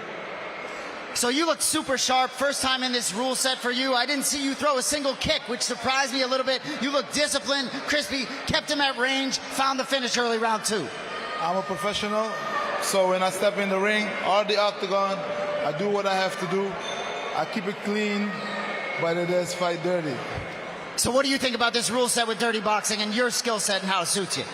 I love it. I like it. Dirty boxing, Biggie Boy is home. Let's do it. Who's next in line? Lined up. Let's go. Well, speaking of who's next in line, I'm not sure if you saw our featured bout, but Rob Perez emerged victorious. The Wolf, Malky, has said he would like to challenge you for the first dirty boxing heavyweight championship of the world. Biggie Boy versus the Wolf. How you feel about that? Ow! And the man is right here.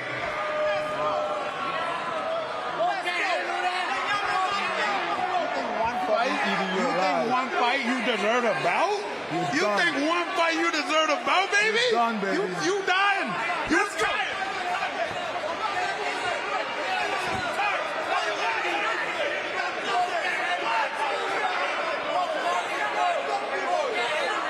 Ladies and gentlemen, thank you all for being here at DBX2. We'll see you in about a month at DBX3.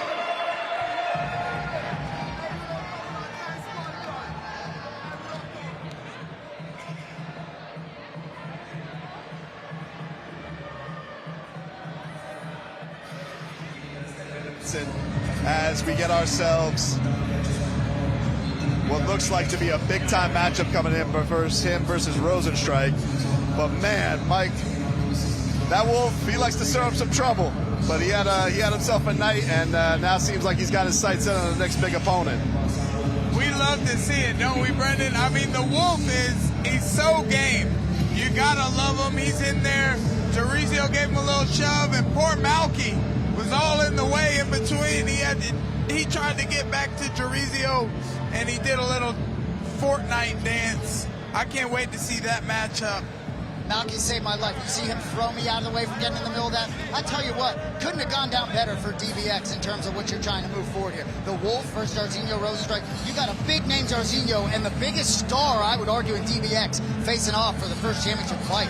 Man, it's a good night. Did you feel like you had anything flashing before your eyes there, Jason, for a second? You know, I definitely felt some heat coming back my way and never felt less like a heavyweight in my life. Little animosity from the Biggie Boy and Rob the Wolf Perez. Rob's so game, man. I gotta give him his credits. I don't know how he's going to win that fight against Jessy, but he thinks he's gonna find a way. He's gonna walk him down. Can't walk into those powerful shots, as we saw that, because Cardoso was game. He was very game. And, you know, he maybe gassed out a little bit. Wolf said he was gassed after 1 minute of the fight with the Spartan tonight. So he's got to work on that cardio and maybe slow the pace down a little bit. Well, you know, you wonder a little bit about an adrenaline dump for the Wolf, which is so much emotion behind all of it. You know, maybe that's an area to look at when you're facing Biggie Boy coming up about 5-6 weeks. This night tonight was absolutely incredible. Star-studded. If you thought DBX1 was incredible, DBX2, dare I say, topped it with all the action we saw tonight, boys, and then the punctuation of, you know, setting up our first title fight, it seems like, between Rob Perez and Jessy Rosenstruik. Just a great showing by everybody on this card. Full of action. It was absolutely impressive. Kakhramonov, what a performance by him against Alex Caceres. Jessica Rose Clark. Just everybody just making a name for themselves and really loving the rule set tonight and getting a chance to put their skills in front of this Miami crowd. Speaking of loving the rule set, shout out to all the combat sports fans, all the dirty boxing fans who tuned into DBX tonight. We were breaking our own records tonight, and we appreciate you all for tuning in. Platinum Mike Perry appreciates you, and all of us here at Dirty Boxing. Thank you very much for watching. It's been such an incredible event, and we have awards to give out, so stay tuned to see who's it going to go to. We got big bonuses on the way, and we already got a date set now for Dirty Boxing Championship DBX3 coming your way back here in Miami on July 26th. As you see, Jessy Rosenstruik walk his way victorious out of the crowd. Winner of Performance of the Night bonus goes to Rob Perez. They were actually so action-packed for the whole first minute and a half of their first round. The fight was just a slobber knocker, if you will. They were slapping each other around back and forth, and Rob was just too tough for the Spartan tonight. Unbelievably impressive from the Wolf, and now not only gets the bonus of the night, but sets himself up for a championship fight for the first time here in Dirty Boxing. 3-0 in his career. Our fight of the night here tonight, Bastos and Janicic. These guys, I mean, just brought it all night long. Just a great fight on our undercard. If you guys missed that earlier tonight, go check that out on the YouTube page and scroll back and watch these young guys scrap. A really great performance, Jason, with them too. No question about it. And I'm happy for Guilherme to earn that after really a good performance. Milos wasn't very happy with his performance. That'll sweeten it a little bit for him. And we got a knockout of the night. And that's going to the one and only heavyweight Jarizio Rozenstruik. His knockout was definitely the most devastating in my opinion, so he earned that knockout of the night bonus. Congratulations to our bonus winners. Unbelievable night. The action was packed all night. All of them very well deserved. We appreciate all you guys tuning in. We appreciate Miami coming out for another great Dirty Boxing Championship show. It was a real thrill to watch this once again in the building. Don't forget to join us once again. Dirty Boxing 3 coming your way July 26th right here in Miami, Florida. We cannot wait to put a show on for you once again, as DBX 1 and 2 have been an absolute thrill. We can only believe that DBX 3 is going to match or even exceed what the first two shows have done. So you have that to look forward to in just a little over a month's time. Don't forget to like and subscribe to our channel at Dirty Boxing Championship, as we're bringing you the best fights you can possibly see for free on YouTube. Like and subscribe. Tell us what else you want to see and who else you want to see fight in Dirty Boxing, and we'll do our damnedest to make it happen for you. You know, from the fighters to broadcaster, the whole team here, a lot of people here trying to get this thing right, and it's much more right now than it was last time. It's going to be more right in a few weeks. A lot of these fighters, I'm noticing, you know, the first round, a little bit of a feeling out process, but then really seizing their opportunities in round two. I think this rule set is going to, the fighters are going to evolve and adjust to this rule set. I think it's only up from here. And I think you're going to see people open up. I mean, we've talked, how many fighters have said that they are reaching out because they want opportunities in here. And I think as the more shows goes on, more people are going to see those opportunities to see that their skill set can flourish in something like Dirty Boxing. So that was the thrill of the night. Jarizio Rozenstruik with a big exclamation point to end the night. That's why he gets your knockout of the night bonus. Plays to the crowd there, the star-studded crowd. We'll catch you next time on Dirty Boxing Championship.